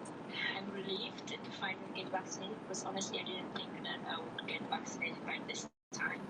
And Vietnam received quite a lot of vaccine donations from some European countries and from the US, Japan, from China. So I think that it's also Vietnam is also trying to buy more vaccines. So that's kind of help. And also we understand that unless a lot of people are vaccinated, it would be difficult to reopen. Yeah, it seems as if Vietnam then suddenly realized that the vaccination is very key in terms of making sure that the virus doesn't spread as rapidly. We're kind of unprepared for Delta in this sense. For example, I myself, I wasn't that worried that vaccination rates weren't that high.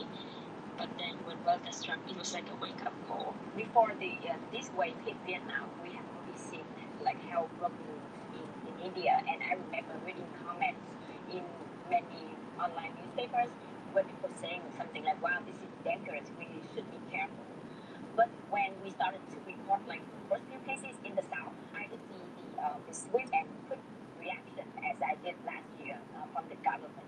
Even the lockdown didn't happen right away, but at first they locked down only one district instead of like the whole city.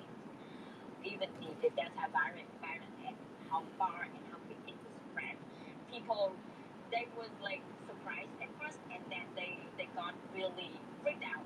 You are in Ho Chi Minh. Lam, were you feeling the same in Hanoi? No, it's been quite peaceful. Currently, the number of cases here every day detected is just like a few dozens. On the other hand, Ho Chi Minh City was like a huge example of how things go wrong. So I feel that I and most of other people in Hanoi were also very cautious as well. Right. What's been the impact in terms of people's lives? We have been in a complete lockdown for nearly a month now, and that really has taken a toll on everybody's life. Businesses closed down. I started to see signs hanging outside of restaurants and coffee saying like they are about to like change locations, which means that they cannot afford the rent anymore and they have to move out of it. A lot of people, especially the poor, they have lost their job, they have lost their earnings, and they have really hard time to stay afloat and stay feed as well. In my neighborhood, we have this kind of like local app called Zalo where people can post their pleas for help. I recently had to help a few neighbors in my area for like instant noodles, and they were like office workers before this wave hit. What about hospitals? Are they stretched? The hospital is extremely stressed. We heard like sirens coming around every day, and that to us was a good sign, which means that ambulances are still like working. Because for a time it was so quiet, and I have seen like a lot of posts on Facebook where people asking me whether anyone can have a service of ambulance to get to the hospital. Even when they get to the hospital, they have to like stay outside in the yard of the hospital because all the beds are like taken. And in contrast to what was going on in Ho Chi Minh, just paint us a picture of the situation in Hanoi at the moment. Some districts in Hanoi have allowed the local restaurants and some shops to reopen, and so now some restaurants in certain districts considered safe can now deliver food. So people are very happy. Some shops can open now, like stationery shops, bookshops. But for example, even in like my district, where restaurants are still not allowed to operate because it's still considered an at-risk district. I saw yesterday workers at a coffee shop coming to like clean up and probably prepare for an opening. Currently, we're hoping that Hanoi can keep this pace and so that we can reopen soon. Yun, what about Ho Chi Minh? What I can feel right now is that people get really, really exhausted because of the strict lockdowns in the past 3 months. And the government promised that they will lift the ban by the end of this month. It's somehow kind of like the light at the end of the tunnel for us. But consider that the government break their promises about the end of some certain lockdowns before. We were still like looking at it with not really 100% of trust. But recently, the Ho Chi Minh City has relaxed shopping restrictions in certain districts, and it also allows shippers and delivery service to work again. So now I can actually order some food outside. I think that people started to feel like the pressure is being slowly lifted. Is there realization that this virus will affect countries, no matter where you are and how well you handle the virus initially? Yes, I think so. Prior to this current outbreak, Vietnam maintained a zero COVID strategy, which was going on quite well. But now the reality is that we can't trace, for example, where infections properly like we used to in the south of the country. So there's now this kind of signs from the government indicating that by ramping up vaccination, we'll try to kind of like coexist with the virus as opposed to pursuing a zero COVID strategy. Nhung Giwa and Lam Ly in Vietnam, which so far only has 7% of the country fully vaccinated, but numbers are improving. And with every country at a different stage of the pandemic, it's clear that no one can be complacent. For some, though, life is slowly returning back to normal, with more people going back to workplaces and students returning to schools and universities. But for many children, this still isn't the case. My name is Venetia, and I wanted to share the story from Trinidad and Tobago. Our kids went home from physical school in March of last year, and they've not been back to physical school since that time. Only the kids who have had the need to go out for various exams, such as the 6th form or the 5th form, or their transition exam from the end of elementary school into high school or middle school, they were the ones who were allowed to go out and do their exams. That means the kids have not been in physical school for quite a while. Our government has just been in the process of rolling out the Pfizer vaccine for those 12 to 18 so that some of the kids could resume going to school. It's been a slow process. Still have not been able to see their schools for a long time. My daughter, for instance, she did her exam and transition out of elementary school and has not been able to get in to see her physical classroom. She's now into her 2nd year of middle school. So it's been a trying experience. Thank you, Indonesia. Trinidad isn't the only country in the world where this is happening. In the Philippines, children are also still being taught using online lessons, printed materials, and TV broadcasts. And the United Nations recently said that extended school closures are having a detrimental effect on 27 million pupils there. As well as the lack of formal classroom teaching, children are not allowed out of their homes. Some say these strict lockdown measures are draconian and suggest that President Duterte has used the pandemic to tighten his grip on the country. This week, the president announced announced a pilot reopening of schools in areas deemed low risk for COVID-19. My colleague Nuala McGovern spoke to 3 parents and their to hear about how it's been for the last 18 months under lockdown. They all live in metropolitan Manila, and our Renata Reyes with his 13-year-old son Dylan, Pat Ombion, among daughters aged 5 and 6. And first we'll hear from single dad Floyd, who works in the entertainment industry and loves to sing with his 10-year-old son JD. Can you feel for love tonight? It is well we It's been a very challenging year for us here in the Philippines. Our primary goal for JD for this academic year was our relationship more than the academic part of it, so that we have to be in harmony. Both of us. And are you? I think so. I'd like to believe so. Maybe I should ask JD. AJ, are you? Okay. So literally in harmony. That's fantastic. Let me throw it over to our other dad, Renata. What about you? Well, it's been very frustrating. It's like there's no light at the end of the tunnel. We're stuck in a time loop, doing the same thing from last year, carried over to this year. In all likelihood, it will be the same story next year. So that's how bad things have been. And there seems to be no end in sight because there's no plan, there's no direction, there's no goal, there's no timeline. We're just waiting under this crushing weight of distance learning without any clear goals or direction. How does that feel for you, Dylan? Well, it has been a huge struggle for students, including me. There's been interruptions in our lives that does not make us move on to what we have to do. Pats, what about you? Your kids are a bit younger, 5 and 6. And hello to Hillaway and Elia. Lovely to have you with us. Pats, how's it been for these past 2 years for you? Actually, a lot of times it's very depressing. In fact, there are moments that if I cry, and the kids will also cry because we are all overwhelmed with the situation. So there's a lot more tantrums now than pre-pandemic. Our mental health is like honey. And the kids, I think we can all understand that. So, Pats, just tell our listeners how restricted the children are. The schools are locked down, but what can they do or not do? Well, basically, there's nothing that the kids can do. They are not allowed to go outside. Not allowed to go outside your front door? Like literally outside the gate. That must be so difficult. Especially toddlers, that they like to play and all of that. Let me bring it back maybe as well then, Pats, just on that particular point. JD, not being able to go outside the door. How has that been? Well, hard. What do you do instead of going outside? Well, I play with my dog. I play with my gadgets sometimes. I cook and gardening.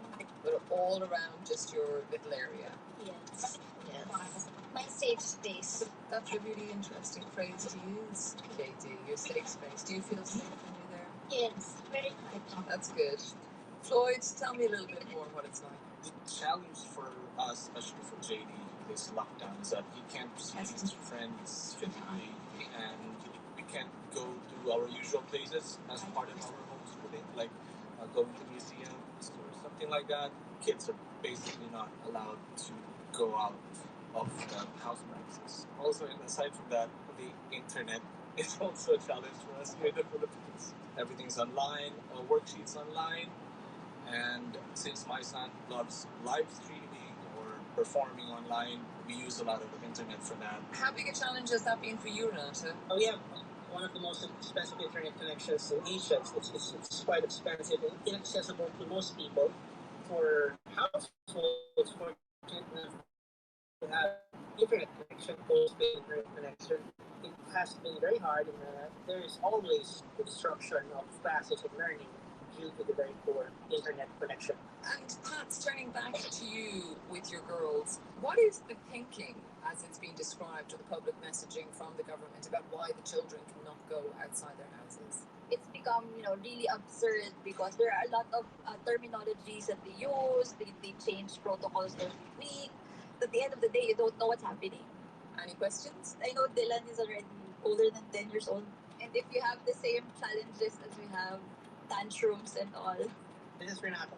It's really frustrating. Sometimes, their patience wear thin, especially when the internet gives out. You're in the middle of class.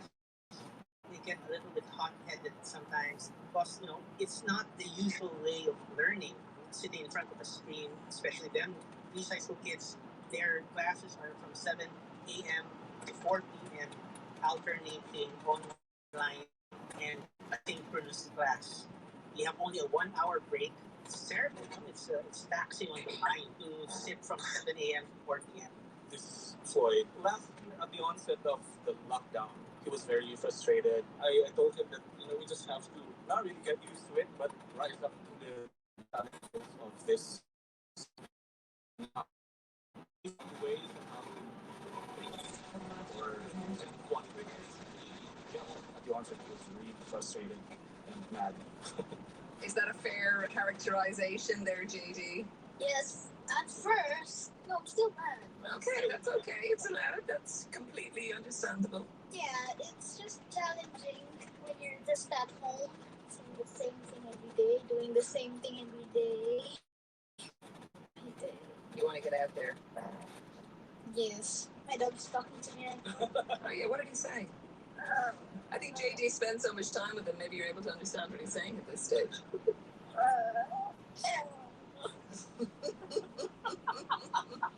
Maybe Hutch is saying, don't be so mad anymore, we get to hang out a lot. But I was struck by something you mentioned there, Floyd. You says, when you're home and when you get to hang out together. So you're not at home all the time? Well, in my line of work, under normal circumstances, we'd go to a location for a taping and shooting for a day, then we go back to the house. But now, since there's pandemic, we need to be in a bubble and then to do 2 RT-PCRs in a span of like 10 days before we go into the bubble. And then we stay there for like 7 to 10 days for a cycle. And then after that, we do RT-PCR tests before we go back to our homes. And then when I go back to my place, I spend 3 days at least in isolation, while my son spends those 3 days in my neighbor's house, my best friend. Yeah, it's not cool. It's not cool. It's not cool. You prefer to be with your dad. Yeah. I miss playing with my classmates. You miss playing with your classmate. You'd like to go back to school? Yeah. When I think about a 5 or a 6-year-old, and if you've had 2 years of this strange existence, it's a good chunk of their lives. Yeah, that's why there's so many questions that sometimes I really can't answer because at the same time I'm also struggling. When is it gonna end? When are we going to the beach? Those kind of questions. I think my biggest worry is that these are the most difficult years for them. They're starting to, supposedly they're already starting to socialize, they're starting to go to school, meeting classmates and all of that, and they're not having that experience because of the government response to the pandemic. I don't think it's gonna be okay later on. I agree. These are formative years. Really affected. And there's no socialization whatsoever. We don't count group chats, Zoom meetings, or Google Meets as a form of socialization. If you take that away from the kids, how are they really going to learn? How are they going to interact with people in the real world? I think that's the sad part. Curious, Dylan, how do you feel about that when you hear your dad speaking about those things? Like, if everything was opened up tomorrow, it's like the first thing you would like to do. Just take a walk outside and see what's happening. Most of the time, that we do something downstairs and if there's anything that changed. What about you, Pops, when you first get up? Definitely visit the hospitals once a year meets Today in the world. It's a study of Paul's 2 letters to the church. Go out to eat. It's going to be seen more like a family portrait of ancient history. As you read, you're going to be the struggles we face as the church today. Like a bombs, believe the very best. Floyd singing with his son JD, Pats with her young daughters Hulay and Aliyah, and Renato and his son Dylan on the effects of long-term online schooling and constant lockdowns in the Philippines. And let's hope that restrictions end for all soon. I'm Connie Sharp, and this has been BBC OS Conversations, Vietnam and the Philippines.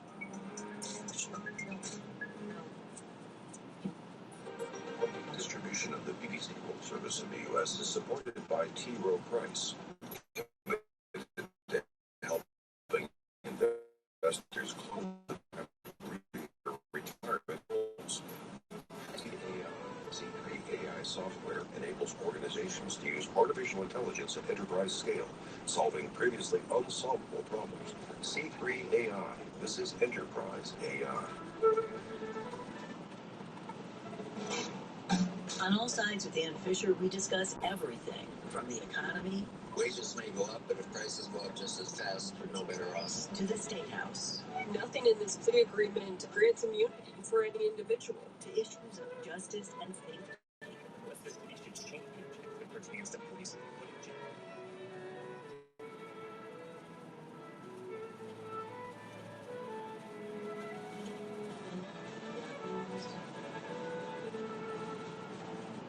Came out, a baby was considered viable. Pregnancy is 40 weeks, And at about 24, 25, 26 weeks at that time, a baby, if it came prematurely, could survive outside the womb on its own. Well, with medical technology, that has pushed back, and now we're somewhere probably around 15 or 16 weeks. That's where the 15-week ban came from, okay? This is pushing back, but the thing is, it's going to continue to push back. And regardless of the point of where that child can live outside the womb on its own, we're dealing with the human being. It's like when I had an open heart surgery, and for a while I was on life support. Did that make me not a human being? No, it made me a human being in need of care, and that's our job as a democracy, is to provide for women who are in vulnerable circumstances, for children, and that's what states are able to do with pregnancy care centers and a whole host of people who are there for women, instead of saying you have to have an abortion and then just destroy your own mind, body, and soul. This is something that we can work with. And no matter what these 5 people say, Raymond, no matter how this case comes out, what this is a challenge to us, especially as Catholics, is to serve one another. Fire. Or is open. Who had escaped. They have dwelt there to this day. 1 Chronicles chapter 5. Now the sons of Reuben, the firstborn of Israel, he was indeed the firstborn, but because he defiled his father's bed, his birthright was given to the sons of Joseph, the son of Israel, so that the genealogy is not listed according to the birthright.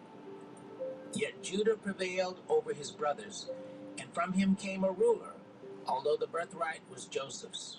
The sons of Reuben, the firstborn of Israel, were Hanok, Palu, Hezron, and Carmi. The sons of Joel were Shemaiah, his son, Gog, his son, Shimei, his son, Micah, his son, Reiah, his son, Baal, his son, and Beerah, his son, whom Tiglath-Pileser, king of Assyria, carried into captivity. He was leader of the Reubenites, and his brethren by their families, when the genealogy of their generations was registered, the chief, Jael and Zechariah, and Bela, the son of Azaz, the son of Shema, the son of Joel, who dwelt in Aroer, as far as Nebo and Baal Maon. Eastward they settled as far as the entrance of the wilderness, this side of the river Euphrates, because their cattle had multiplied in the land of Gilead. Now in the days of Saul they made war with the Hagrites, who fell by their hand, and they dwelt in their tents throughout the entire area east of Gilead. And the children of Gad dwelt next to them in the land of Bashan, as far as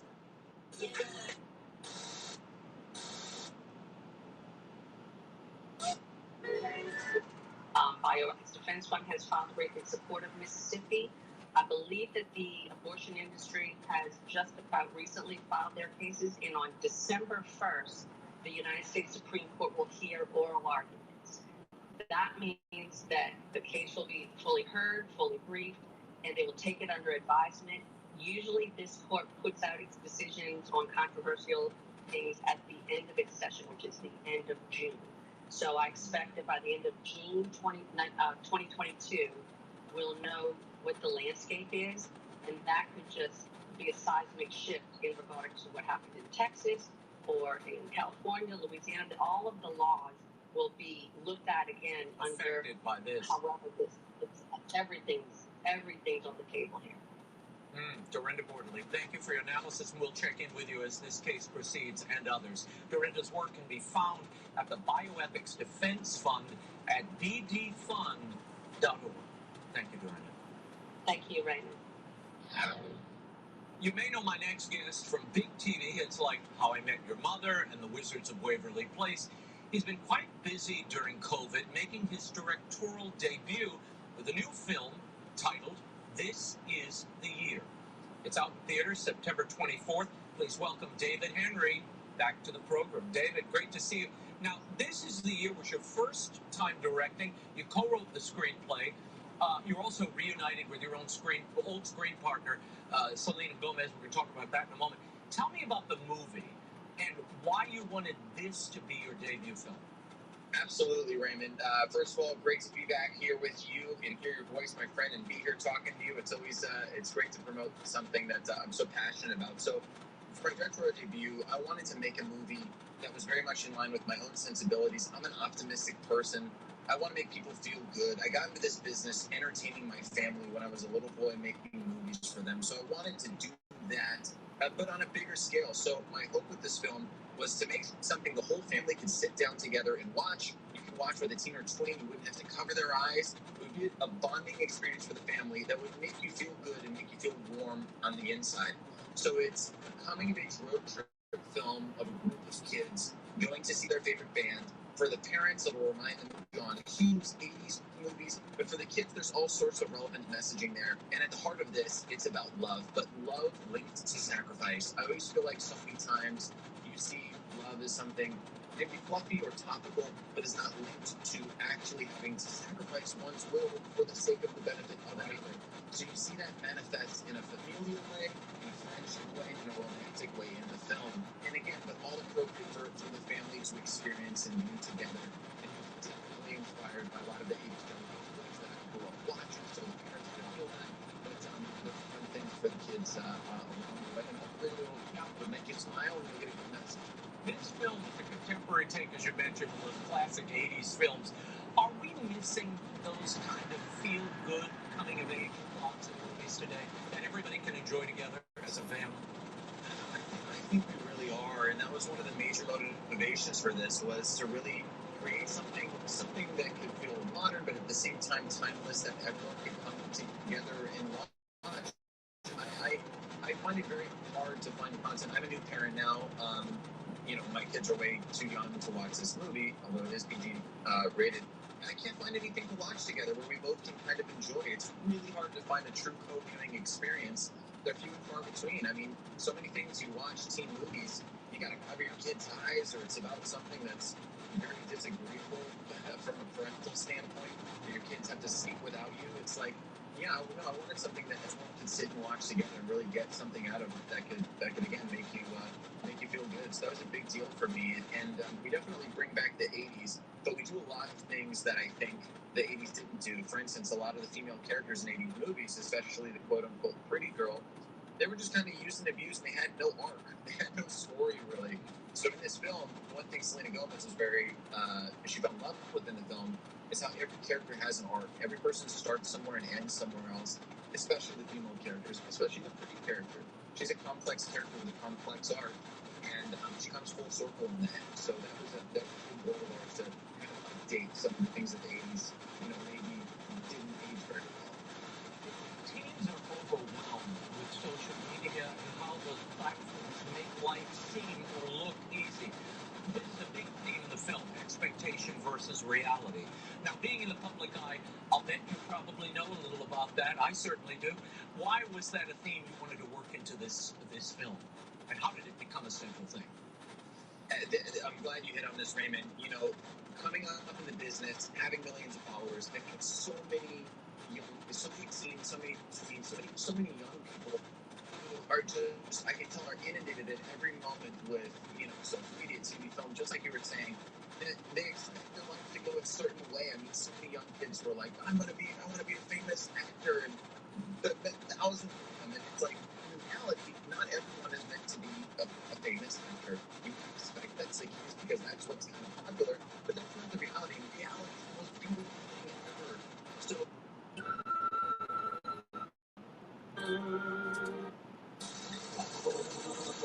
Recording, George on piano, Elliott on bass, and Victor Lewis on drums. They'll start off our next set on Jazz Happening Now with a tune written by vibraphonist Bobby Hutcherson.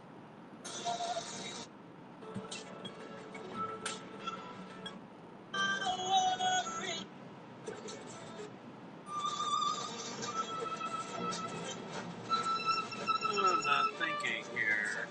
Part of your life.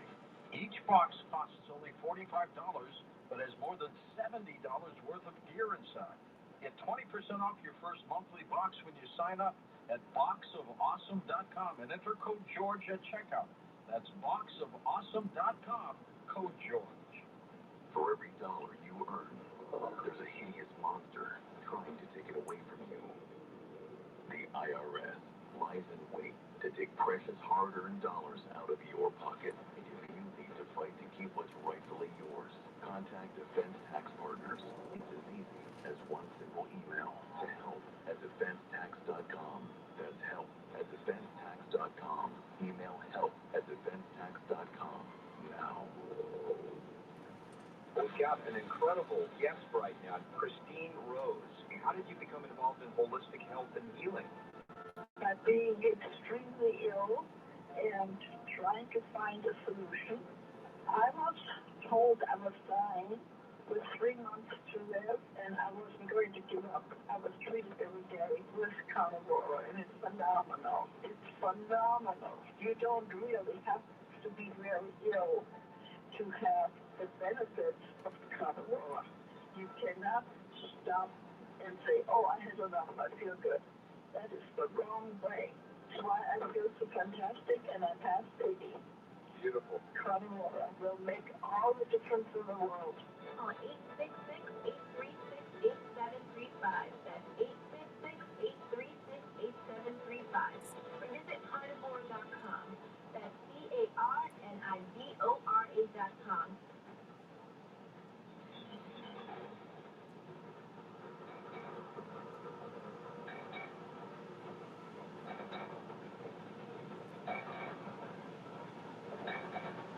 Welcome back to Coast AM. I'm Cigar, and I am taking your calls. Call in if you have questions or experiences or stories about star seeds or gnomes or fairies or elves, leprechauns, genies, all of it. It is all relevant tonight. Let's go to our lines here, and Dora in Jersey City, New Jersey. Hi, Dora. How are you? Okay, Dave. Lisa, nice meeting you. Nice to meet you too. Nice to meet you. What is your experience? I wanted a picture.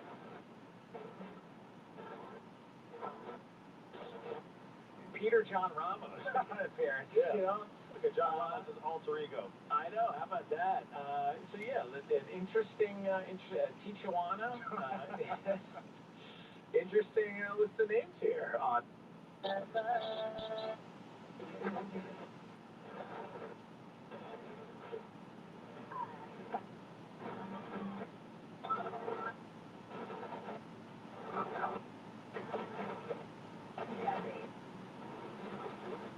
Many experience like I have in United.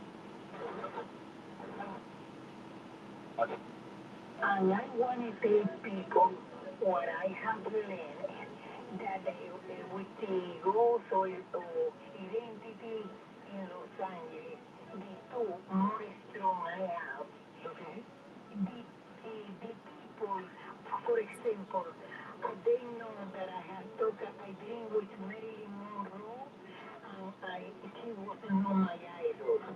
I ran places where Presley actually used to be next door. The by play, and I didn't know. And you see them, you saw them all here in Los Angeles? In Los Angeles. So what I experienced after they die is they are allowed to come back. They go back to see the same people they know when they were alive. Wow, interesting. So they hang around the people. That makes sense. I met the people, but when I met the people, I didn't know they know Marilyn Monroe. Did you talk with them? With the people that she knows. Or when I met Lisa, I hope you'll understand my English. When I met the people, I didn't know that they have nothing to do with Marilyn Monroe until later. Okay, for example, I met Peter Lawford, but I didn't know Peter Lawford had nothing to do with it. I didn't know who he was until people told me later. I met Lee Strasberg and the wife Paula. Teacher, yes. And they were the teacher of Marilyn, but I didn't know that until later. Understand what I say?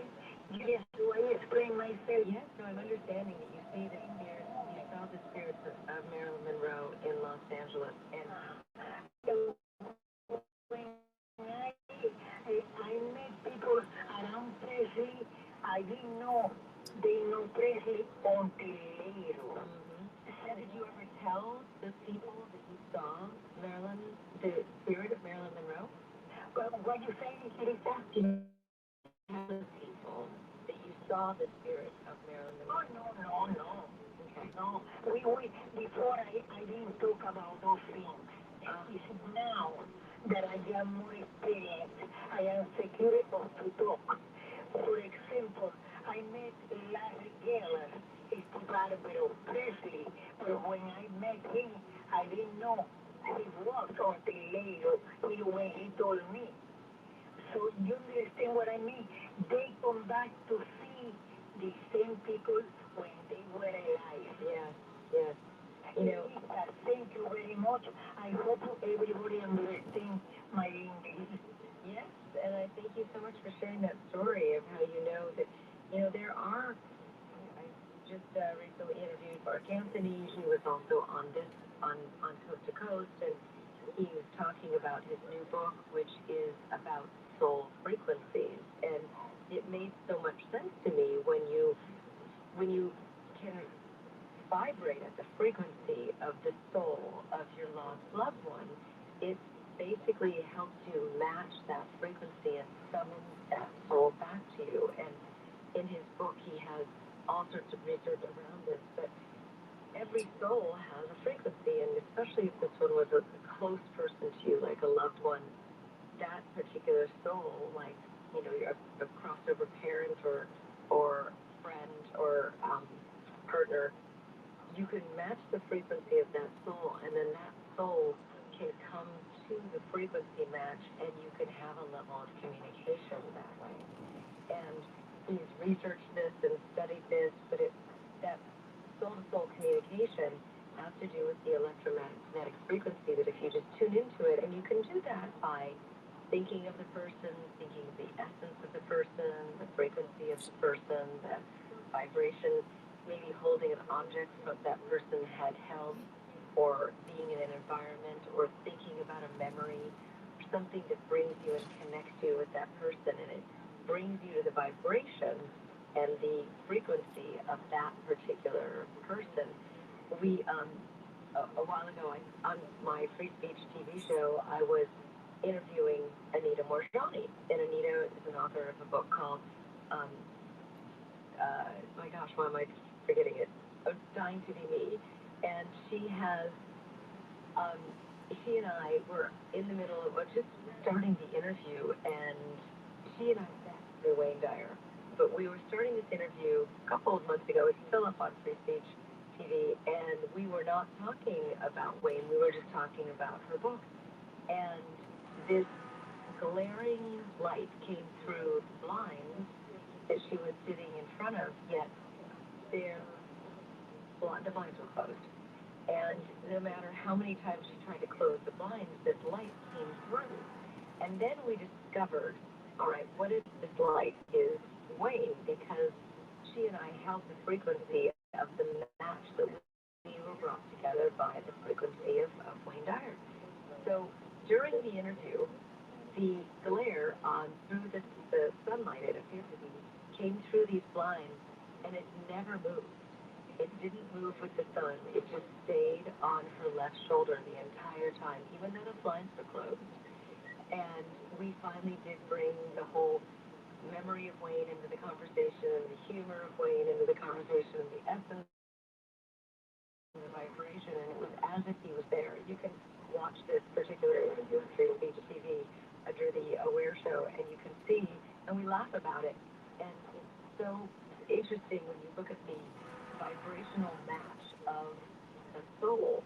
You can bring the soul closer to you. And there was a great story that was also told on our podcast. I forgot to mention that we have a podcast, the Aware Show podcast, and there's a great interview I just did with the Dyer sisters, and they're Wayne's daughters, and they told this great story after their father passed. It was a devastating loss for them because it was so sudden and so unexpected. They had just all traveled together, and they were both in separate, homes at the time when they got back, and all of a sudden they couldn't reach him, and found out that he had passed, and they were just devastated. And one of the daughters, I believe it was Serena, she was laying on her bed and she was mourning for her father's voice, and so she decided, I'm going to listen to his podcast, and just to hear the podcast and hear his voice. And she'd never listened to his podcast before, and she was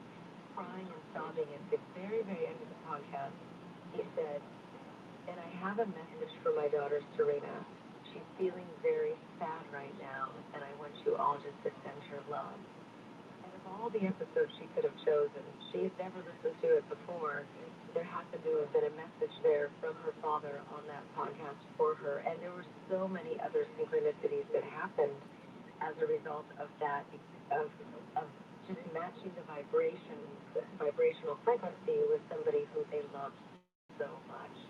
And there's another great story that that Sage told about this seat 2B, and it was 2B was the seat of on an airplane that he always sat in, and he always liked to sit in the seat 2B and make that joke of to be or not to be to this airline. And so he had a great sense of humor, Wayne did, and there was an event that they were flying to and doing some type of, I guess they were all flying to get together after Wayne had passed, and they all came from different parts of the country to their home in Florida, and one of the daughters had just flown coach, and she was flying, and she was grieving, and she was standing there, and they all of a sudden called her name and said, would, Sage Dyer come up to the desk? And they said, you've been upgraded, and you've been upgraded to the seat of 2B. And there was no reason that they would have done that. She didn't have any of the previous upgrades. It was just so many ways that in their new book called The Knowing, it came through of the communication that they had and the frequency that they held with their loved one. And we can all do this. I mean, we can absolutely get in touch with those that crossed over. There are lots, thousands and thousands of case studies that Raymond Moody has done about afterlife experiences of people from experiencing the afterlife coming back to tell about it, and it's all frequency. It's all a complete match. All right, speaking of frequency, I'm going back to my phone calls here. Let's see here. We've got a first-time caller, Kevin, calling in from Lemon Cove, California. That sounds such a cool place. Hi, Kevin. How are you? Good. How are you doing, Lisa? Doing great. Thank you. Awesome. Hey, I've been interested in nature spirits and space creatures and all the things kind of Christian was talking about tonight. I started playing Dungeons and Dragons back in the 1980s, and I've read all the legends and all the lore and all that, and one of the things I'm just kind of concerned about, because elves and fairies, a lot of times have these reputations for being kind of mischievous kind of creatures. Yes.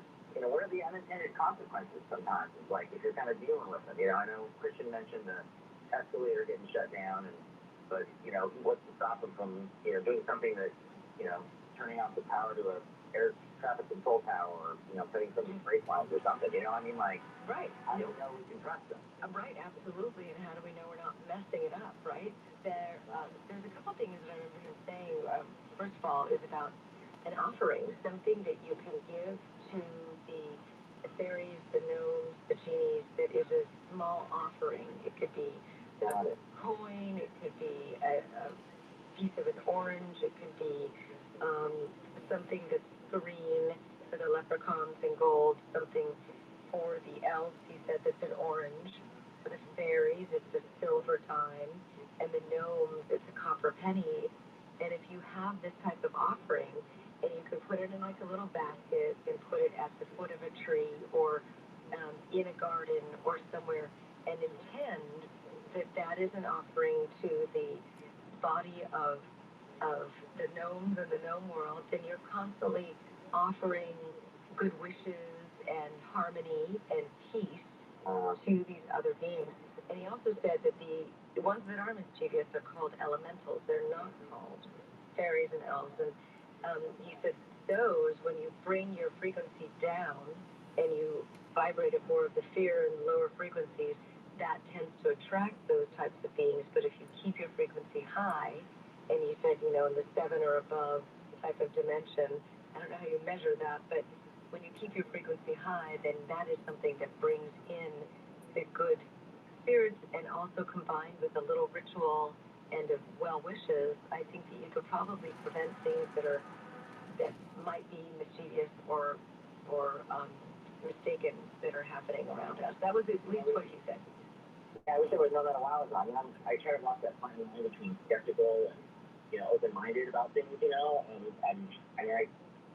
I swear I had a car a while ago that had, please don't judge me, but I swear I had gremlins in it because it would just stop. Yeah. No reason, and no mechanics could kind of figure out what was wrong with it. It was this 1994 tempo, and it would always be when I was going to go someplace important, that then it was just going to shut down and power down right over the 405, coming home to, to my now wife, Johanna, and at that moment I was real excited to come home, and suddenly it would just shut down at random times. Yeah. Offer in the future, yeah, right? Offer just a small little tiny offering and say, I would like peace and harmony, and and also get rid of that car. So thank you so much for all that you are tonight. Everyone here, thank you so much for joining me tonight. Remember, you can listen to the Aware Show podcast at any time, wherever you love to hear your podcast. We are on demand all the time on our Aware Show podcast. Lots of great interviews, neuroscientists, fabulous people. But thank you to everyone here at Coast to Coast, Lisa Lyon, Tina Salvati, Dan Galanti here with me in the studio. Thank you so much. The amazing George Norrie and Tom Danheiser. And Stephanie Boros, Stephanie Boros, you all do amazing work. And to the entire Coast family, the listenership, you are absolutely this show happen. I am Lisa Gar, and until next time, I invite you to stay aware.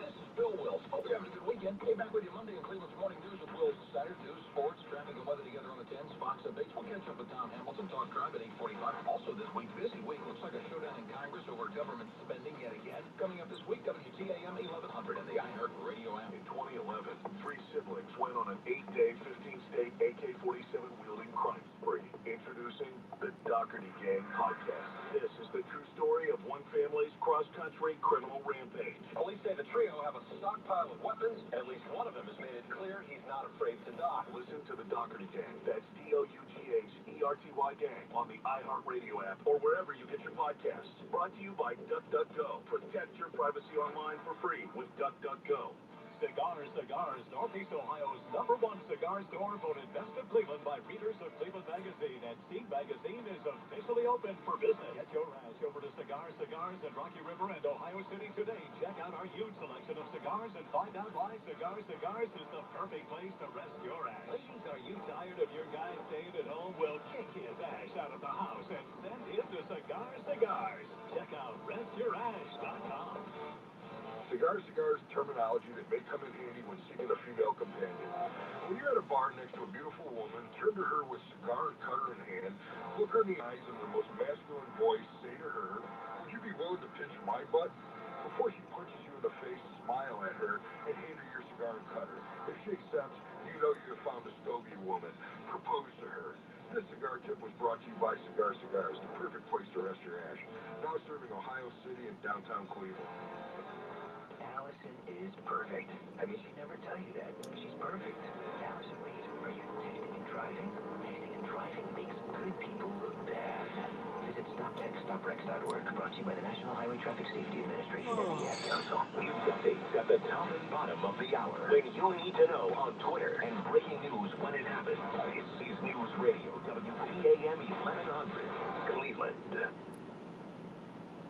The following is a paid advertisement brought to you by Purity Products. These statements have not been evaluated by the FDA. This product is not intended to diagnose, treat, cure, or prevent any disease. Boy, we've got a truly fascinating report for you today. In fact, it's not an overstatement to say that high doses of an overlooked vitamin are in the process of revolutionizing Western medicine as we know it. In fact, it promises to promote our health more than anyone ever imagined, support our immune system like nothing else can.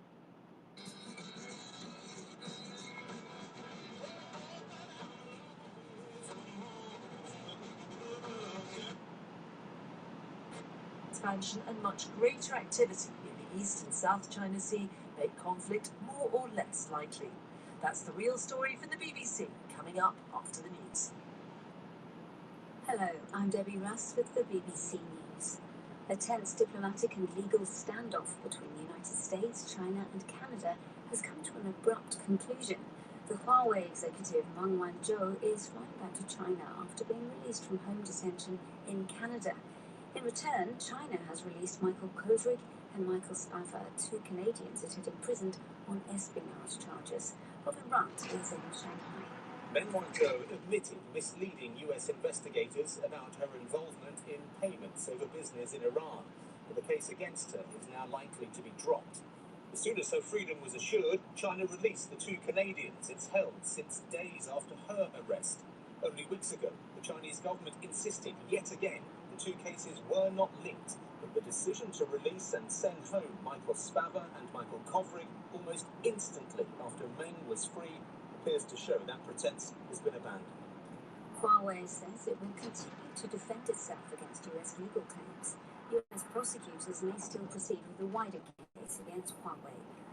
Upon her release, in court for upholding the rule of law. State media is released so quickly. The politicians vying to replace Angela Merkel as Chancellor of Germany are to make their final appeals to voters on the last day of campaigning before the general election. According to opinion polls, her own centre-right Christian Democrats are trailing the Social Democrats, the junior partners in the current coalition government. Their candidate for Chancellor is the Finance Minister Olaf Scholz. Katja Adler is in Berlin. Of course, there's the potential for Germany to take a dramatic new direction after 16 years of Angela Merkel, and that would be felt here and abroad. This is the EU's most influential country. But most Germans are stability hungry, and so the calls for radical change, while loud, are limited. What we're probably looking at here is change, but with a small c. Officials in Britain are set to offer short-term visas to international lorry drivers. A shortage of qualified vehicle operators has caused disruption to food and fuel supplies. Many Eastern European drivers working in Britain went home when the pandemic began and require new immigration clearance since Britain is no longer an EU member. The director of HGV Recruitment Centre, Mark Fells, said he didn't think a temporary visa scheme would be enough to ease the crisis. If we consider the very well documented driver crisis is now 100,000 drivers, and it's estimated that 20,000 drivers left during the pandemic, I think it would make a small improvement. I'm not convinced with the better working conditions in Europe that actually many of those drivers will return, but I think we need to look at other solutions to fix this problem. You're listening to the World News from the BBC. Icelanders are voting in an election that could see a record number of parties enter parliament. For 4 years, the country has been governed by a coalition that spanned the political spectrum from the left Greens of the Prime Minister to the centre-right Independence Party. The new government is also likely to be a coalition. COVID rules are being eased in the Netherlands. Social distancing is no longer required and nightclubs can reopen for the first time since the start of the pandemic, though face coverings must still be worn on public transport. Anna Holligan is in The Hague. Vaccination coverage is considered high enough to let people socialise without worrying about their proximity to others, but not yet high enough to relax the rules without putting new conditions in place, including the vaccine passport. It's a QR code generated on an existing Corona Check app, which shows proof of vaccination, recent negative test, or recovery from COVID. Anyone entering bars, restaurants, events, arts and culture institutions, or sports competitions will be expected to flash their Corona passcodes at the door. Firefighters in Northern California are battling a destructive forest wildfire that's displaced thousands of people. The blaze, north of the city of Redding, has spread over 27 square kilometres. Nearly 2,000 people faced mandatory evacuation orders on Friday, and more than 7,000 are under evacuation warnings. The authorities have arrested a 30-year-old woman on suspicion of starting the fire. China's broadcasting regulator has said it will encourage online producers to create what it called healthy cartoons and clamp down on violent, vulgar or pornographic content. China's ruling Communist Party has stepped up a campaign to clean up its entertainment industry as part of a wider effort to intervene in all aspects of the country's culture and economy. BBC News. This is The Real Story from the BBC. I'm Ritula Shah with your weekly deep dive into a story that's making news and changing lives. And this week, rising tensions with China's vast navy. Taiwan's President Tsai Ing-wen has warned of an increased risk of accidental conflict in the waters around China. Malaysia has scrambled warplanes in response to 16 Chinese military transport aircraft coming close to its airspace. The Philippines again lodged diplomatic protests over the presence of Chinese vessels near contested islands. Defense Secretary Mark Esper said there would also be funding for game-changing technology, including hypersonic missiles and artificial intelligence. The Department of Defense has prioritized China, then Russia, as our top strategic competitors. A new military and security alliance between the United States, the United Kingdom and Australia, AUKUS, is widely seen as an attempt to counter China's growing naval power. There's been a frosty response in Beijing. The US, UK and Australia are engaging in cooperation on nuclear-powered submarines that gravely undermines regional peace and stability, aggravates the arms race and hurts international non-proliferation efforts. This once again shows that they're using nuclear exports as a geopolitical gaming tool and applying double standards, which is extremely irresponsible. The United States may have the most powerful military on Earth, but by some measures, China now has the largest navy and an ever-growing infrastructure to support it. You can see some facilities that are as tall as 6 stories tall. There's several what could possibly be military facilities that seem to look like similar to our aircraft hangars, as well as different radar stations and clearly some naval ports as well. China's known for planning ahead, and its naval military build-up has been years, even decades in the making. But how exactly is Beijing likely to use it? The Communist Party and its allies say, just like other armed forces, its growing fleet will be used for defense. The Chinese Navy is commensurate to the size of the expansion of the Chinese economy. In addition to national defense, China needs to have sufficient naval power to protect the legitimate interests of China. But what if for Beijing, protecting those legitimate interests includes wresting back? Okay. Gotta get some more gas. Anybody still here? 40 miles from home.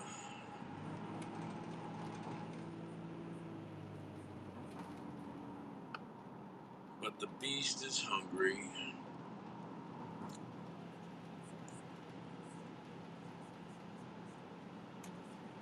Gas is still under $3 here.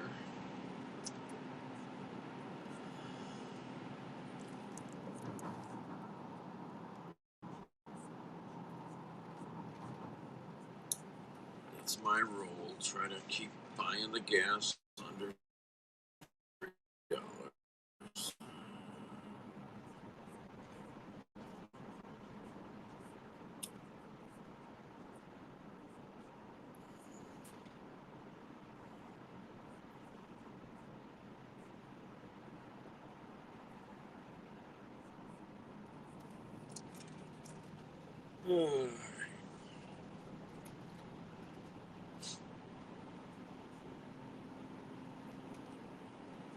Where is the pilot? On the left. I almost never go to the pilot. Truck stops is $2.99 also. $2.95 maybe.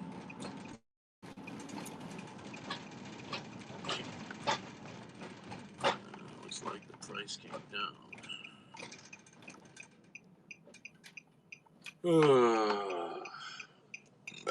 Excuse me. Oh, I don't have any snacks in here. I got jerky. I don't have any other snacks. Green light.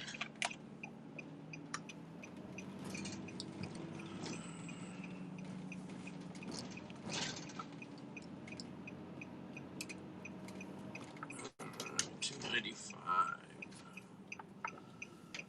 Take that.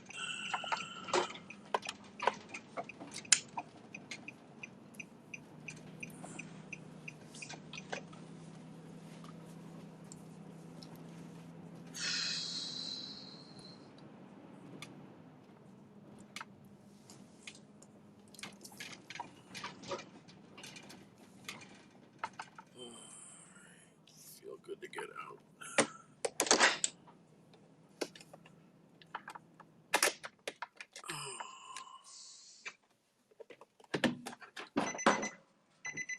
Oh, stop beeping.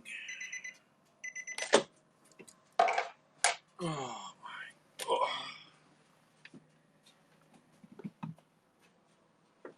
Ooh.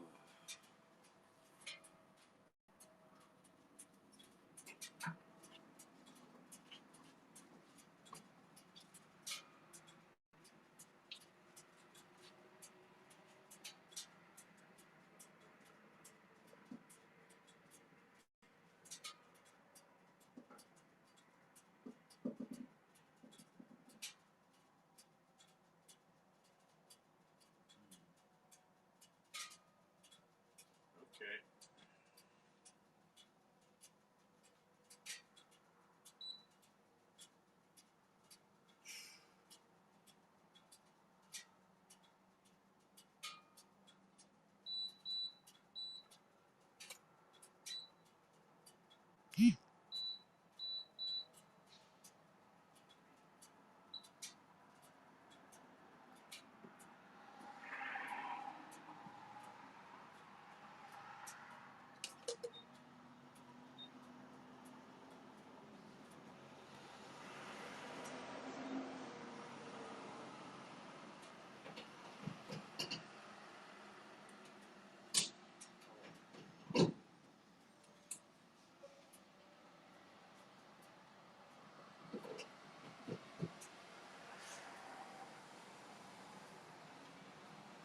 Oh, yeah. What am I doing? I don't know.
Whee.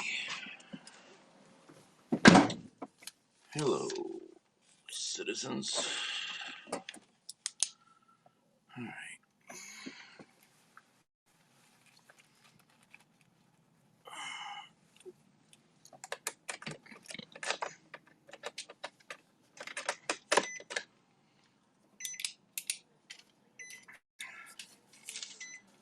All right. What's the mileage?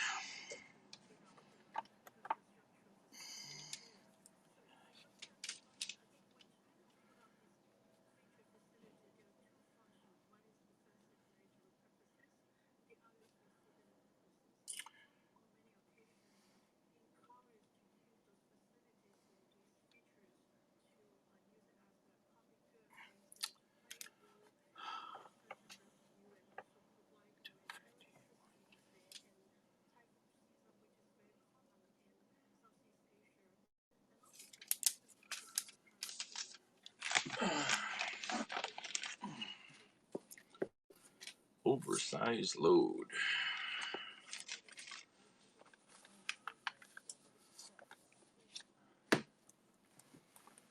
Oh.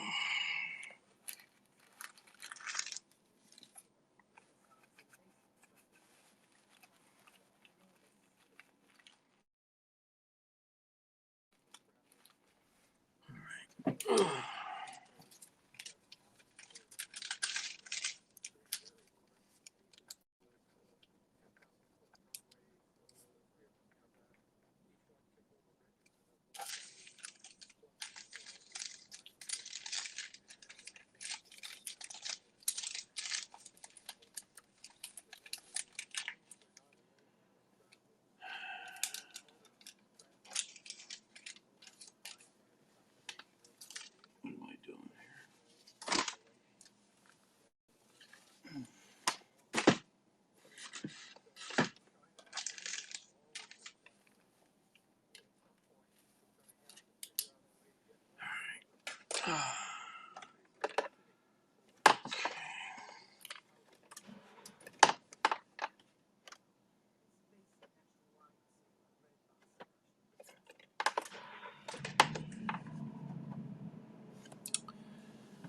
All right.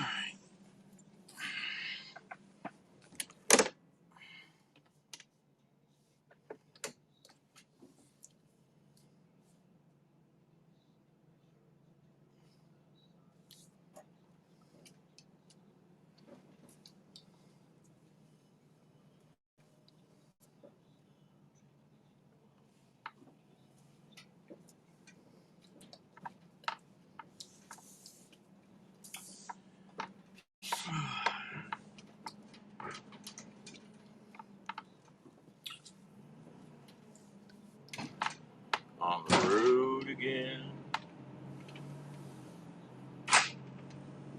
Somehow we gotta get back on the road again.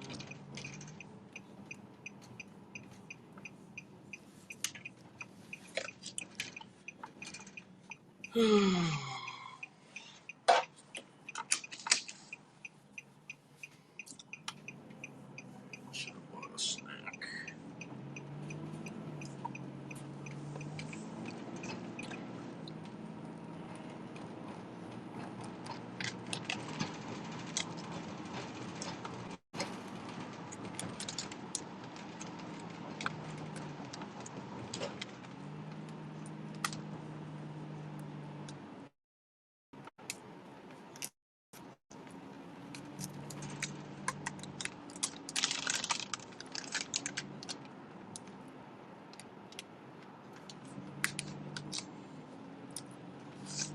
Cleveland.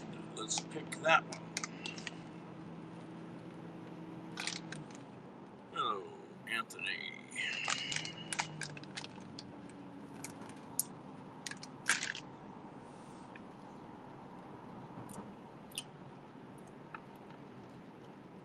Oh.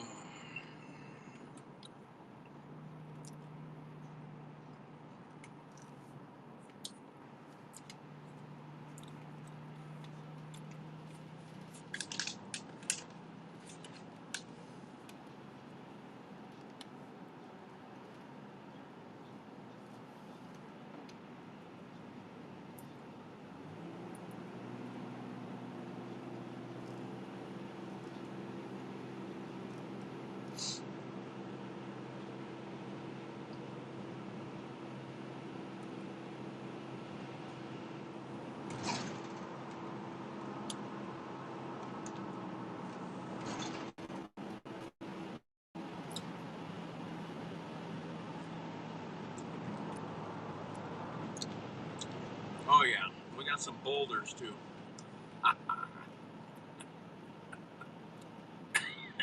Good morning.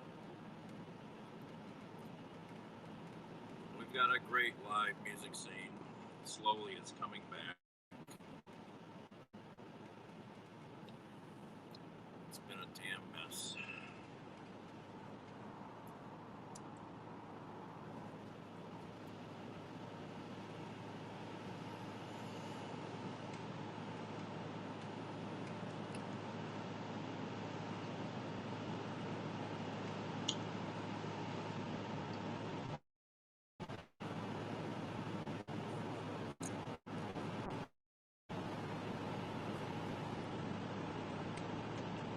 Well, there's polka up north. I wouldn't say there's much south of Akron.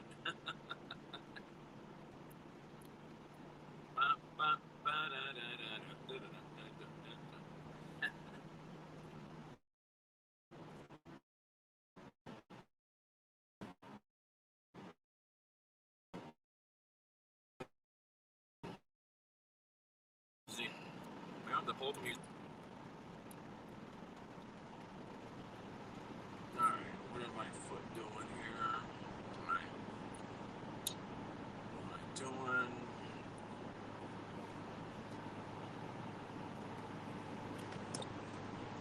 Okay. 30 some miles, we'll be back.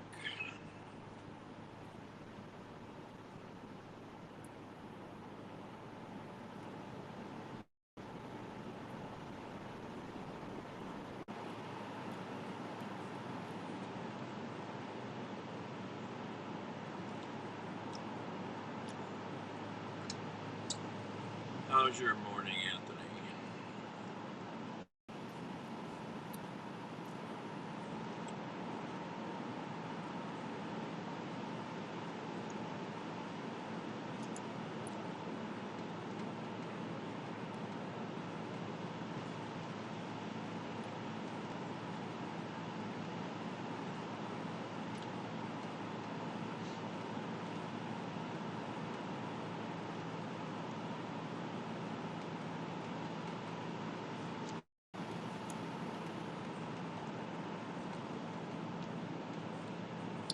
Oh yeah, the Chardon Polka Band's pretty well known. They're on the east side in Geauga County, in Chardon, Ohio. Oh yeah. I've heard them play at the Maple Syrup Festival.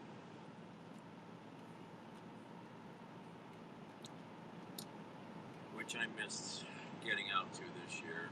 Or wait, what did they even have? I can't even remember if they had it this year or not. I don't know. So many things have been a mess. Maple Syrup Festival's a great time.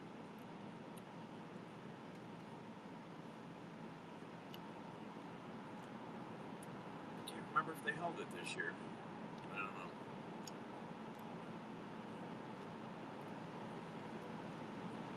Where are you from?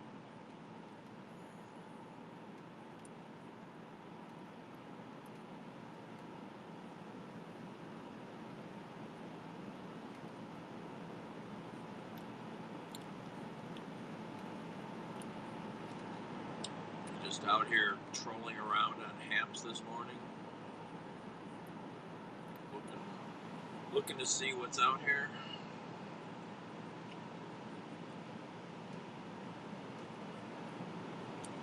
Oh, okay. Yeah, it's not an area I've traversed much. Maybe once. Going up and down I-95. I get to DC occasionally. I know DC pretty well.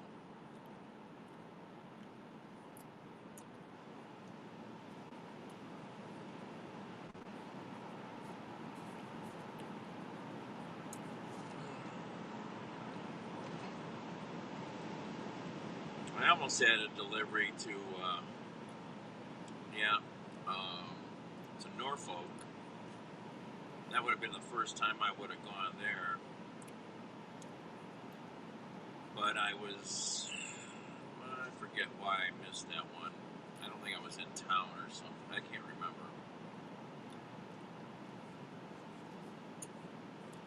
I would like to go there because see the naval base.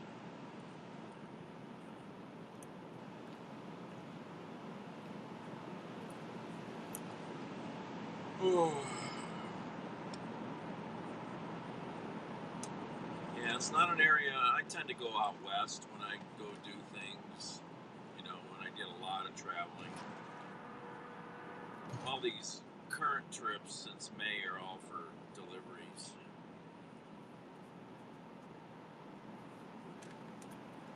So, but it's gotten me to get to some places I've never been, which I really like, and places I have been.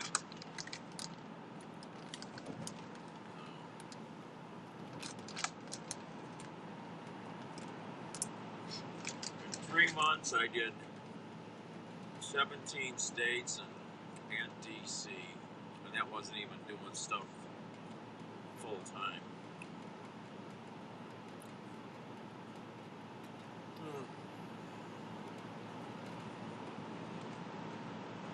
But I gotta get a vehicle again. This is not my vehicle.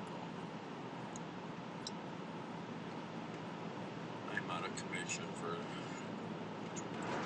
delivering right now.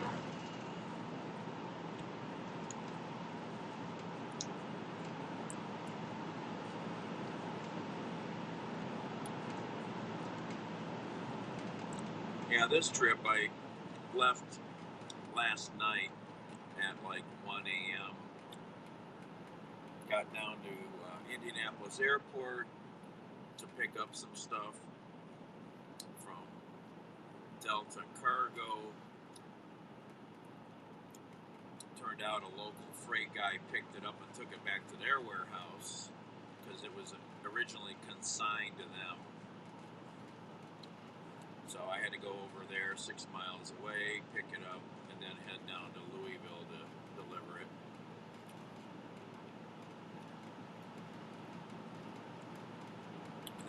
Back up through Cincinnati and Columbus, and we're almost home. I'm actually getting a second wind now. I've been tired all night driving.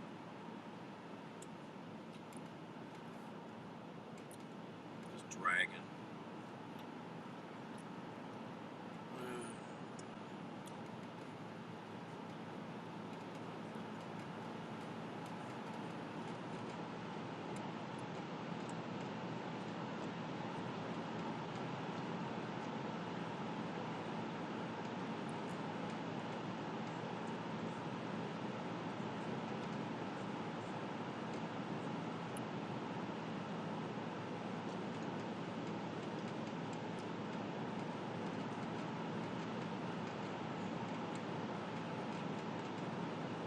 Oh.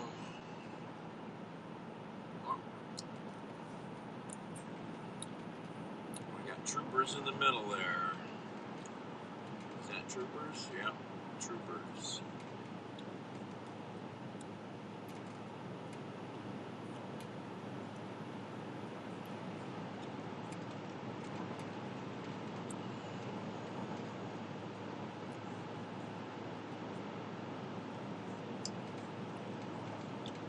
Yeah, you know, I got there, made my delivery at 11.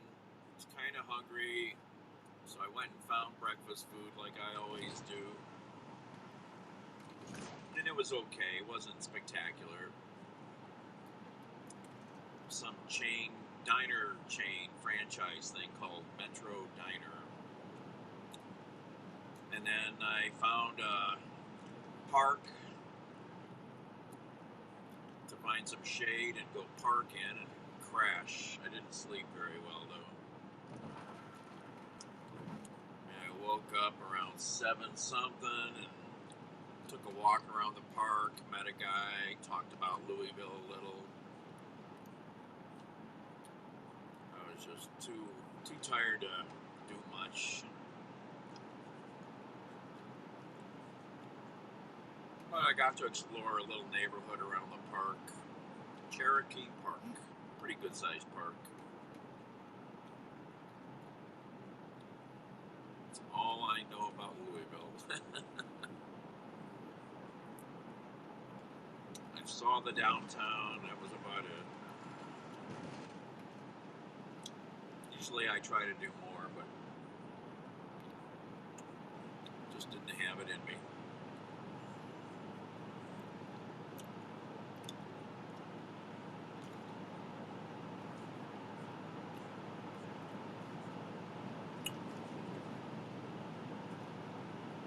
Yeah, the museum thing would have been cool. Yep.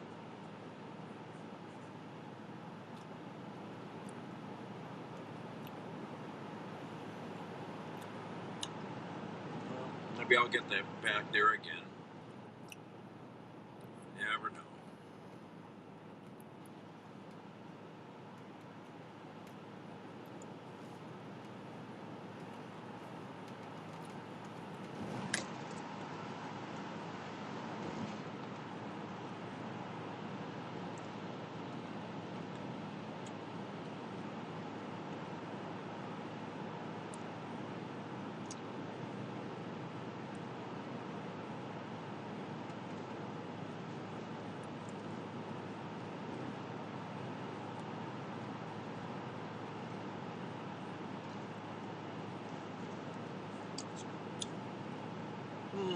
Unfortunately, you won't see much of Cleveland because I'm just going to go to where my car is, drop this off, and unload my junk out of here, and go back to the Bat Cave.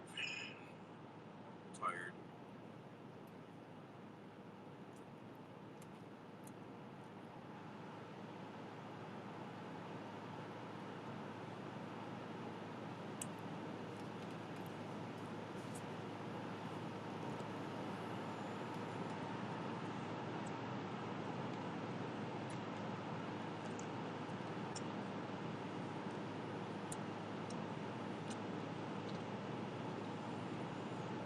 Motivated today, or tomorrow, maybe I'll show you guys my emptying out of the old work truck. Yeah, I mean stuff like that. I'm not a sports fan, but anytime I can do a tour of something, I'll do it. I like baseball. I did get to one baseball game this year on the courtesy of one of you guys. So, did see the Indians play once. I used to go a lot, but I haven't gone in a long time.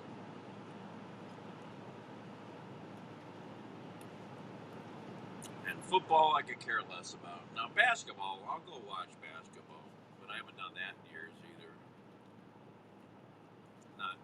Not a giant fan. Usually somebody takes me.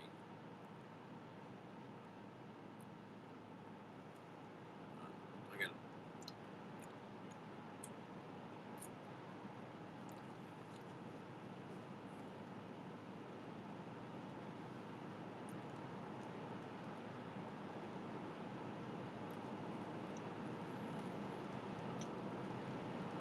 All right.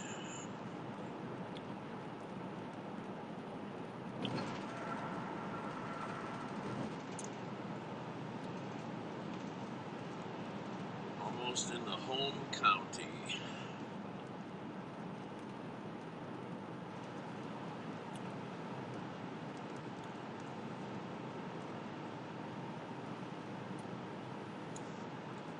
That's what I like about doing these deliveries. It gives me time at the, when I get done, which I don't have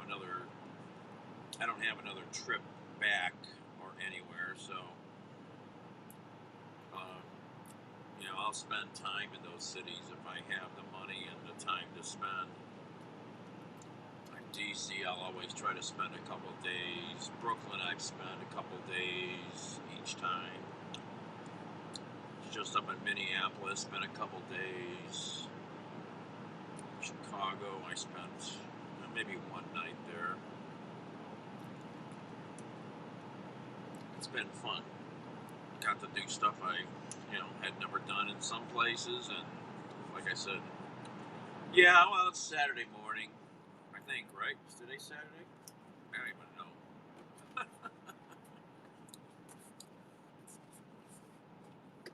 I can't even think.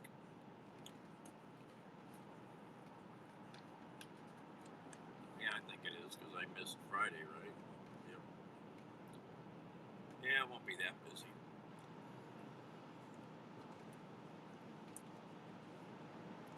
Yeah, Saturday.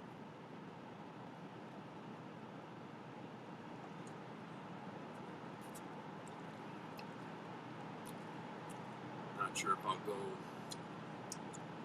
to the buffet for dinner tonight or if I'll go tomorrow night. Maybe I'll go tonight, I don't know.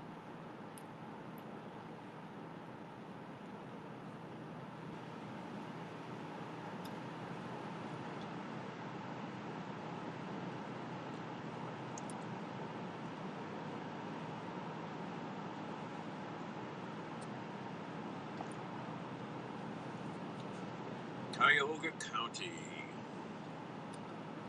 We're back.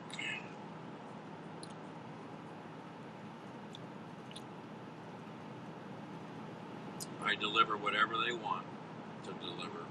It's always last minute stuff.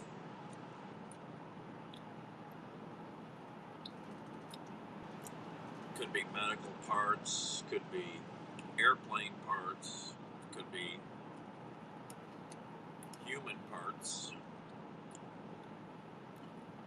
could be blood, whatever it is with this company, Locally, we do a lot of local deliveries too, but I usually take the long stuff if they offer it. They have lots of local contracts with stuff.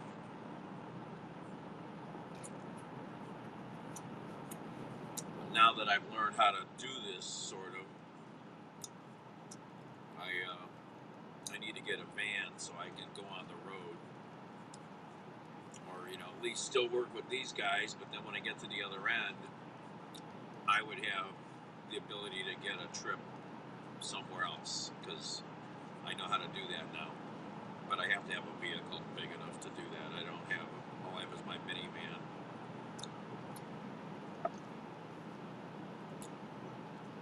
So I gotta figure out a way to get into a bigger vehicle.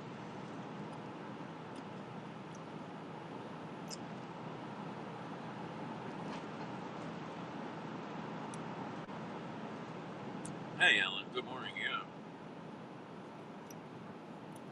I guess when I have gone live, our schedules haven't meshed. Just coming through Strongsville.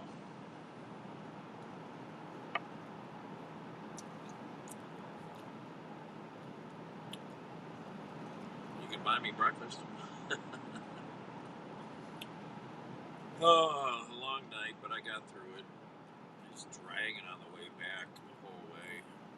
Wasn't real tired. I mean, I was tired, but I didn't, I wasn't nodding or anything really. Just dragging. Oh, better slow down.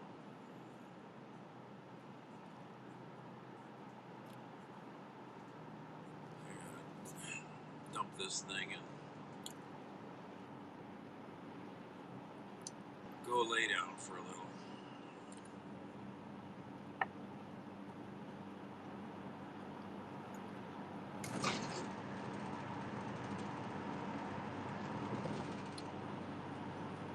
I'm not a fan of this vehicle. This Nissan. Now I know what these Nissan vans are like. I don't like it. I like the amenities, the way it, the dash is laid out and stuff like that, but the seat is funky, and your position to the seat and the steering and the pedals is a little weird for at least me. I don't like how everything, you get in some vehicles and you just fit. This doesn't fit very well. The only thing I need to do is I need to spend time trying to empty out that old van come over and help. I got to get that van scrapped out because I don't have any money to pay the taxes this month.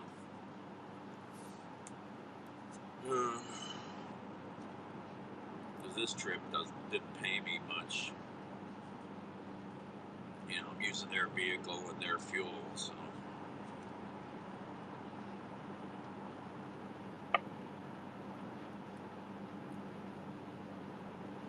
I need to do stuff. I gotta get that van gone.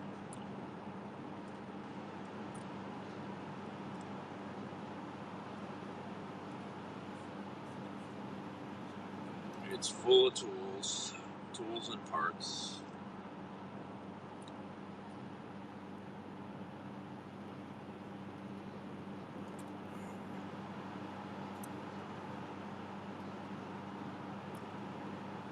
Get my driveway back, pay the taxes.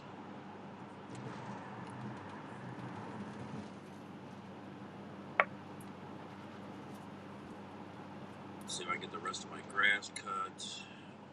I got a tree limb I gotta cut down. I got a bunch of other stuff I gotta do.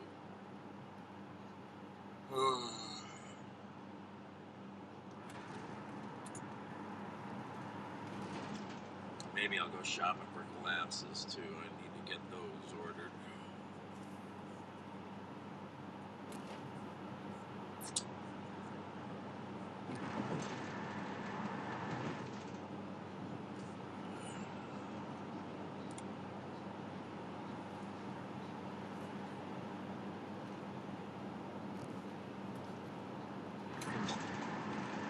Yeah, big limb fell in the backyard.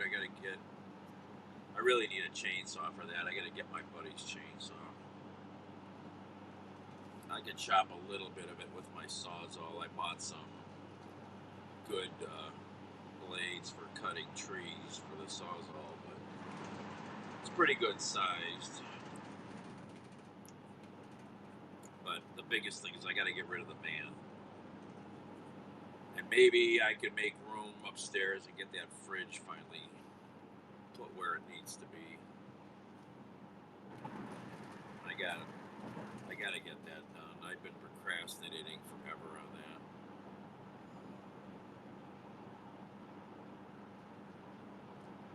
Yeah, the old Chevy van right there.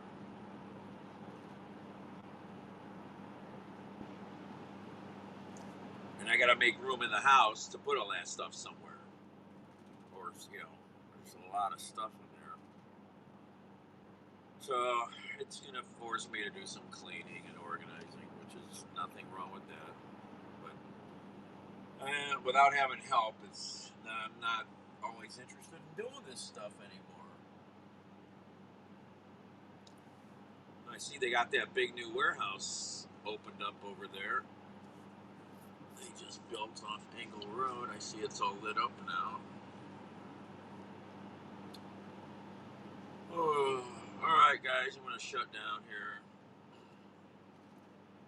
Get over to the office, dump this stuff. Yeah, I mean, there is a lot to be said for that, depending what you can live with and without, you know.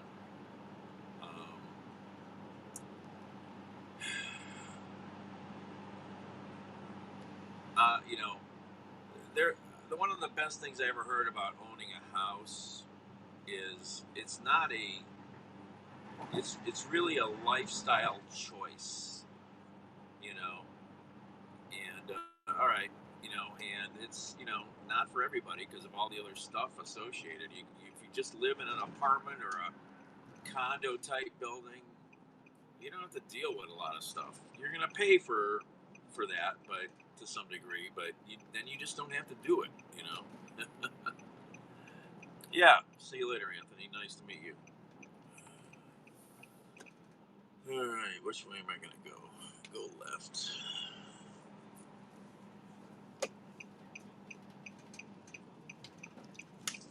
Alright.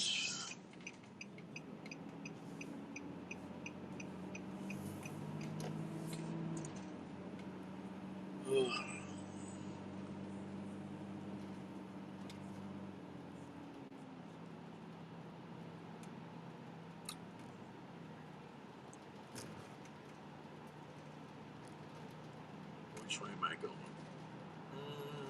We're gonna go this way. I always forget to do this. Go this way. All right, everybody. Ciao. Oh, what's going on?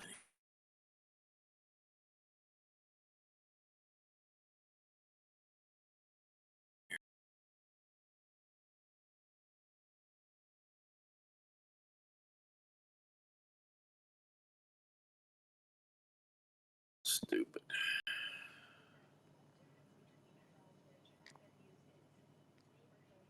It's acting flaky. Ugh.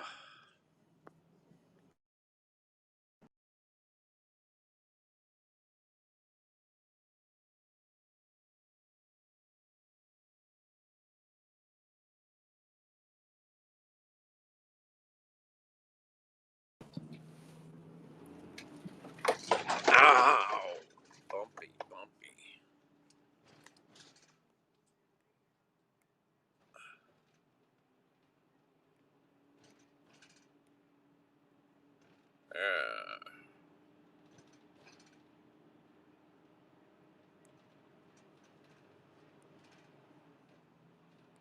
It's freaking out. It's not acting.